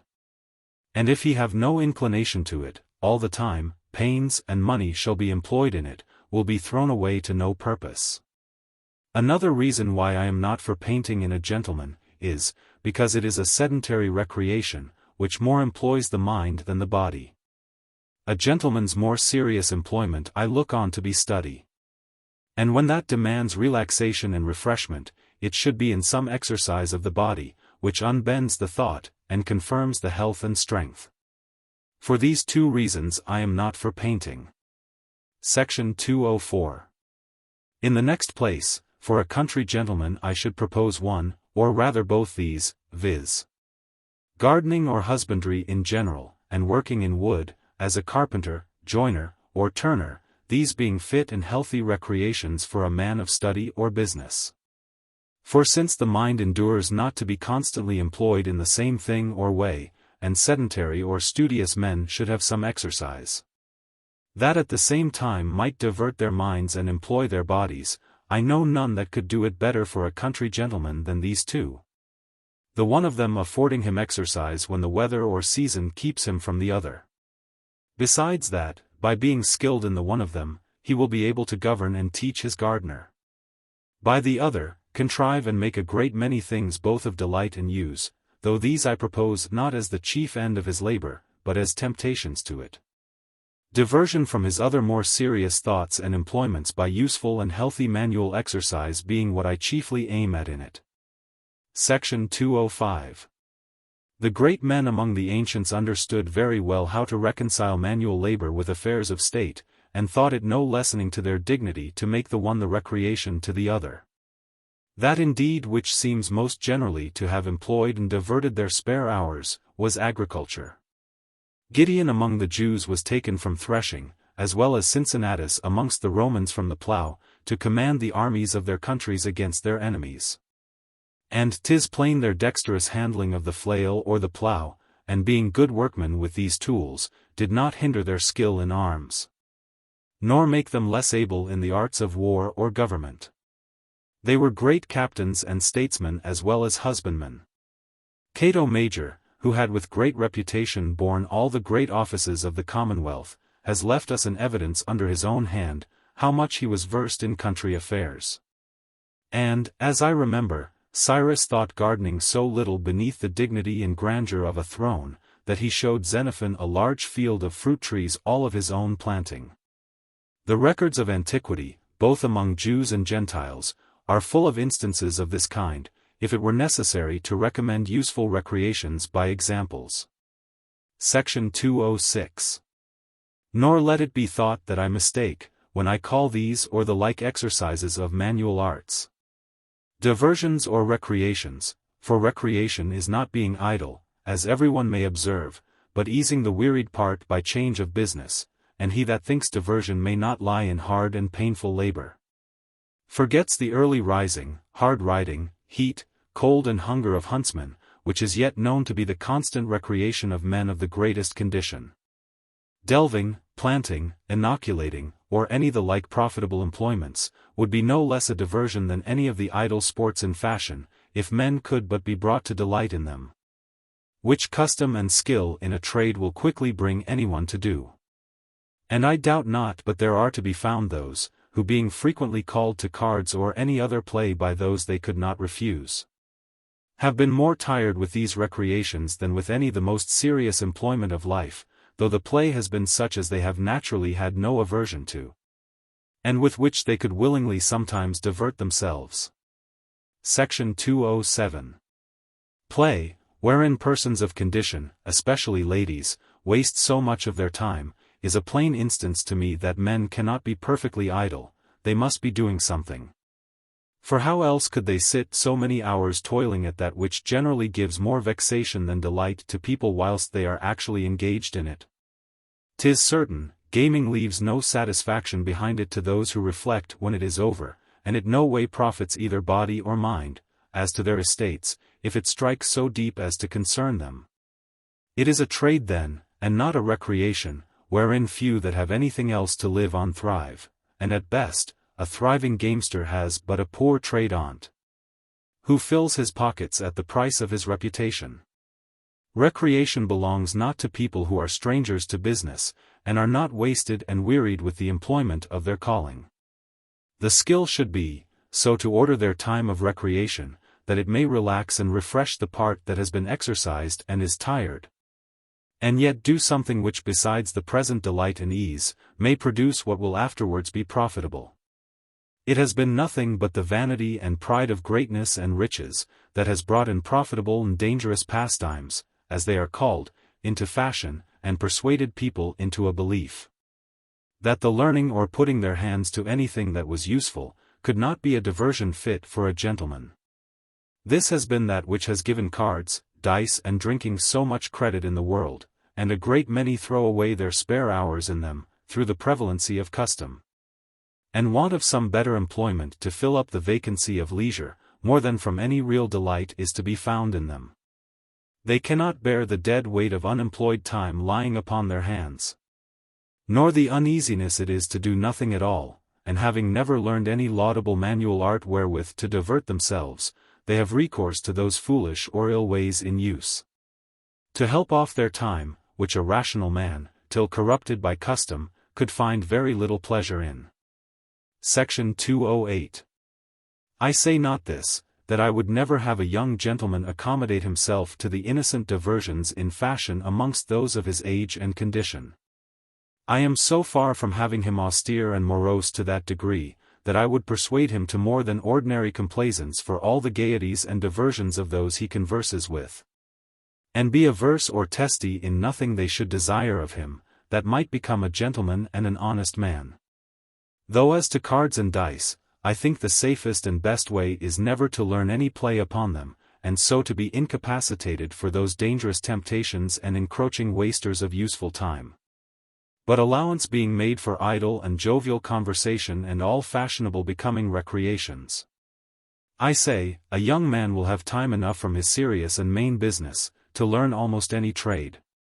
'Tis want of application, and not of leisure, that men are not skillful in more arts than one.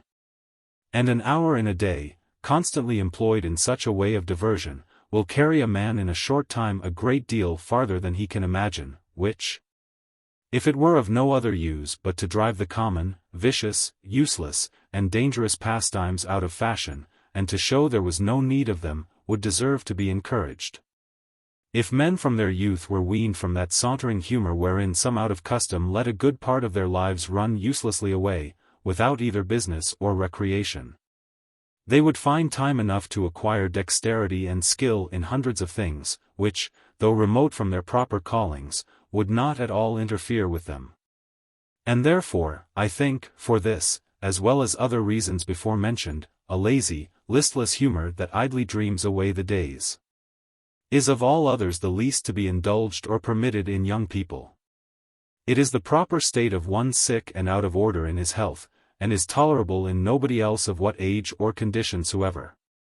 Section 209. To the arts above mentioned may be added perfuming, varnishing, graving, and several sorts of working in iron, brass, and silver.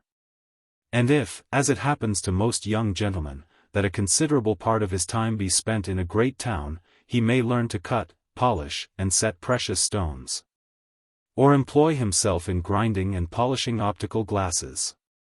Amongst the great variety there is of ingenious manual arts, 'twill be impossible that no one should be found to please and delight him, unless he be either idle or debauched, which is not to be supposed in a right way of education.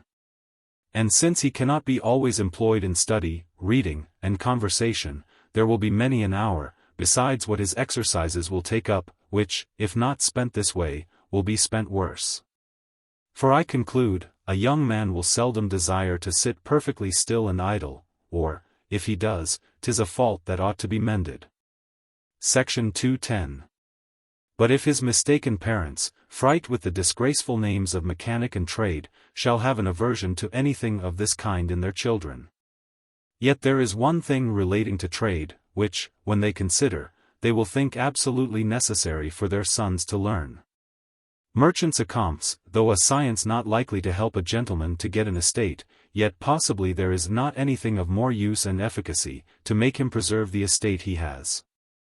'Tis seldom observed, that he keeps an account of his income and expenses, and thereby has constantly under view the course of his domestic affairs.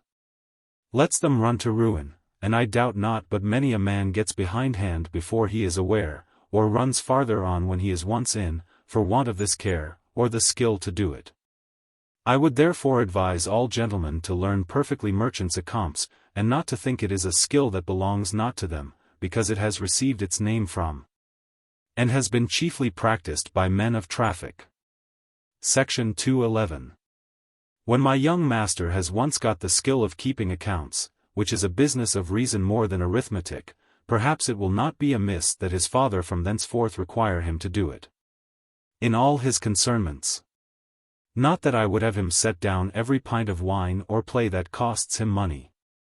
The general name of expenses will serve for such things well enough, nor would I have his father look so narrowly into these accompts, as to take occasion from thence to criticize on his expenses. He must remember that he himself was once a young man, and not forget the thoughts he had then, nor the right his son has to have the same, and to have allowance made for them.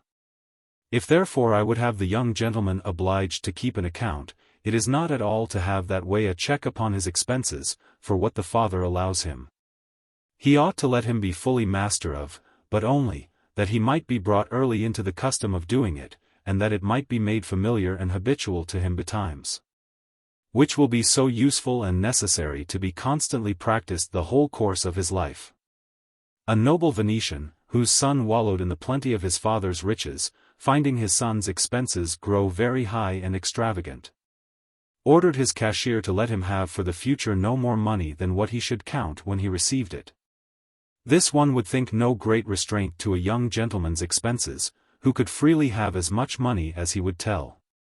But yet this, to one that was used to nothing but the pursuit of his pleasures, proved a very great trouble, which at last ended in this sober and advantageous reflection: if it be so much pains to me barely to count the money I would spend, what labor and pains did it cost my ancestors, not only to count, but get it? This rational thought, suggested by this little pains imposed upon him, wrought so effectually upon his mind, that it made him take up, and from that time forwards prove a good husband. This, at least, everybody must allow, that nothing is likelier to keep a man within compass than the having constantly before his eyes the state of his affairs in a regular course of accompt. Section 212. The last part usually in education is travel, which is commonly thought to finish the work, and complete the gentleman.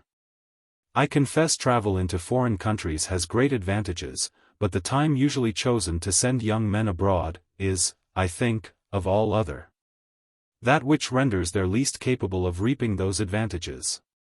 Those which are proposed, as to the main of them, may be reduced to these two: first, language. Secondly, an improvement in wisdom and prudence, by seeing men, and conversing with people of tempers, customs and ways of living, different from one another, and especially from those of his parish and neighborhood.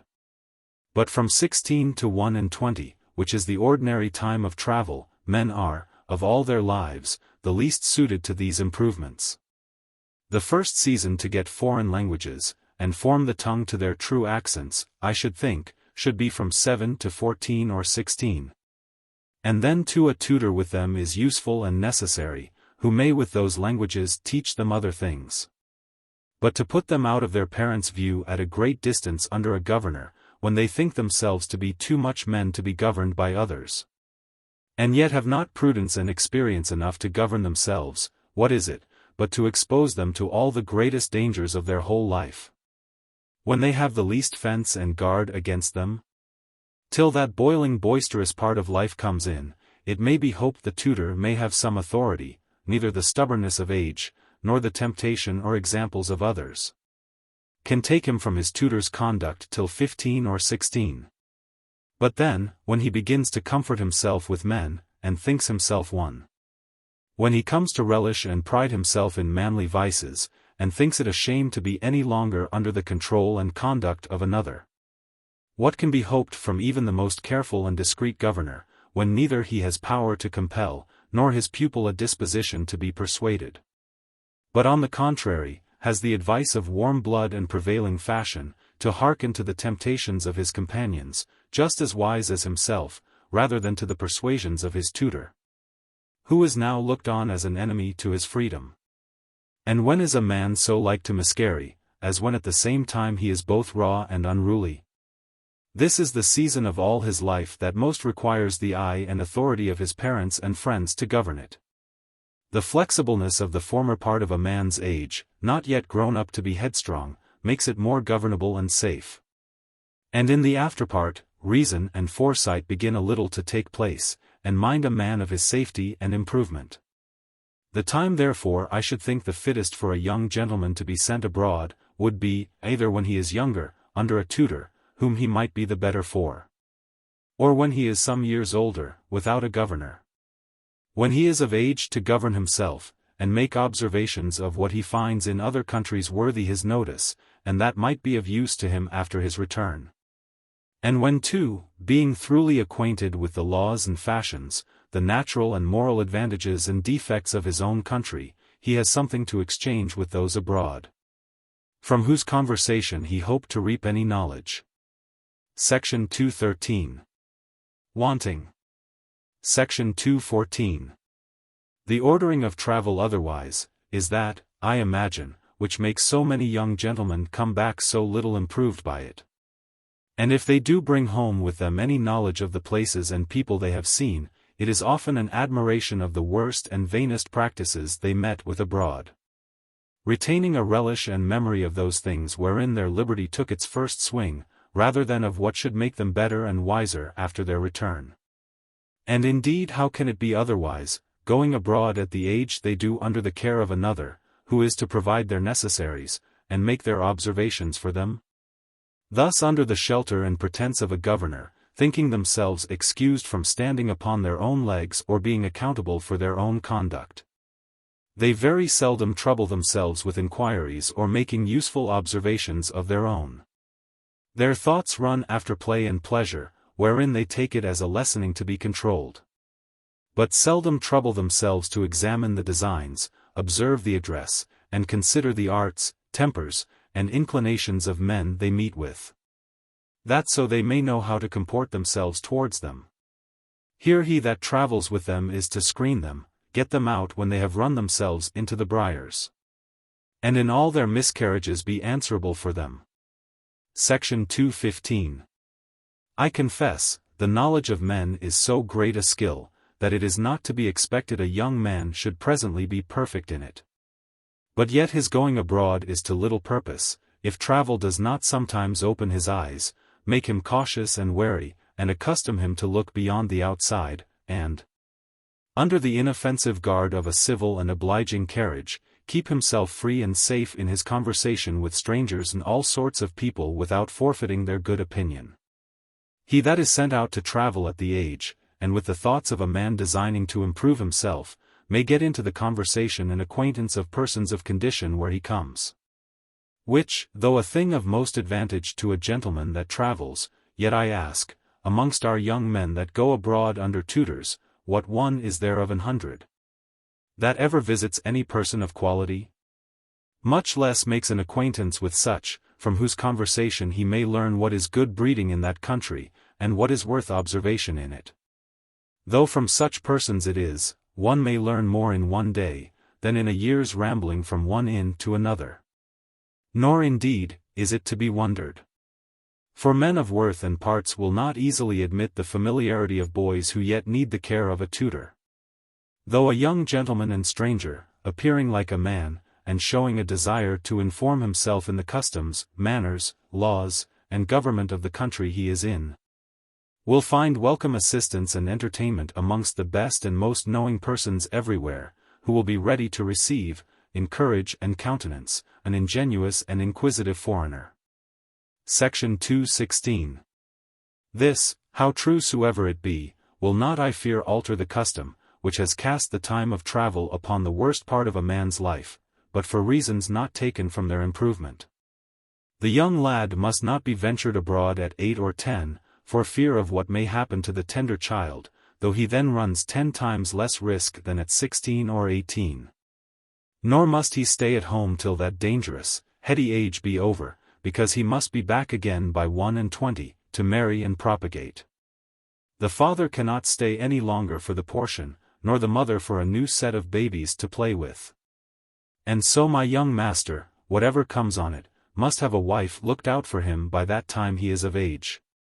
Though it would be no prejudice to his strength, his parts, or his issue, if it were respite for some time, and he had leave to get, in years and knowledge, the start a little of his children, who are often found to tread too near upon the heels of their fathers, to the no great satisfaction either of son or father.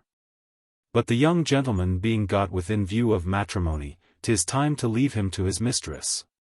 Section 217. Though I am now come to a conclusion of what obvious remarks have suggested to me concerning education, I would not have it thought that I look on it as a just treatise on this subject. There are 1,000 other things that may need consideration. Especially if one should take in the various tempers, different inclinations, and particular defaults, that are to be found in children, and prescribe proper remedies. The variety is so great that it would require a volume, nor would that reach it. Each man's mind has some peculiarity, as well as his face, that distinguishes him from all others. And there are possibly scarce 2 children who can be conducted by exactly the same method. Besides that, I think a prince, a nobleman, and an ordinary gentleman's son, should have different ways of breeding. But having had here only some general views in reference to the main end and aims in education, and those designed for a gentleman's son, whom, being then very little, I considered only as white paper, or wax, to be molded and fashioned as one pleases, I have touched little more than those heads which I judged necessary for the breeding of a young gentleman of his condition in general. And have now published these my occasional thoughts with this hope, that though this be far from being a complete treatise on this subject, or such as that everyone may find what will just fit his child in it, yet it may give some small light to those, whose concern for their dear little ones makes them so irregularly bold, that they dare venture to consult their own reason in the education of their children, rather than wholly to rely upon old custom. How do you find this book? Any thoughts about the book or the author? Any suggestion for improvement? Please take a moment to share your thoughts in a comment. If you like it, share it with your friends who might enjoy it as well. Subscribe to keep in touch. Visit CompleteAudiobooks.com for more quality content.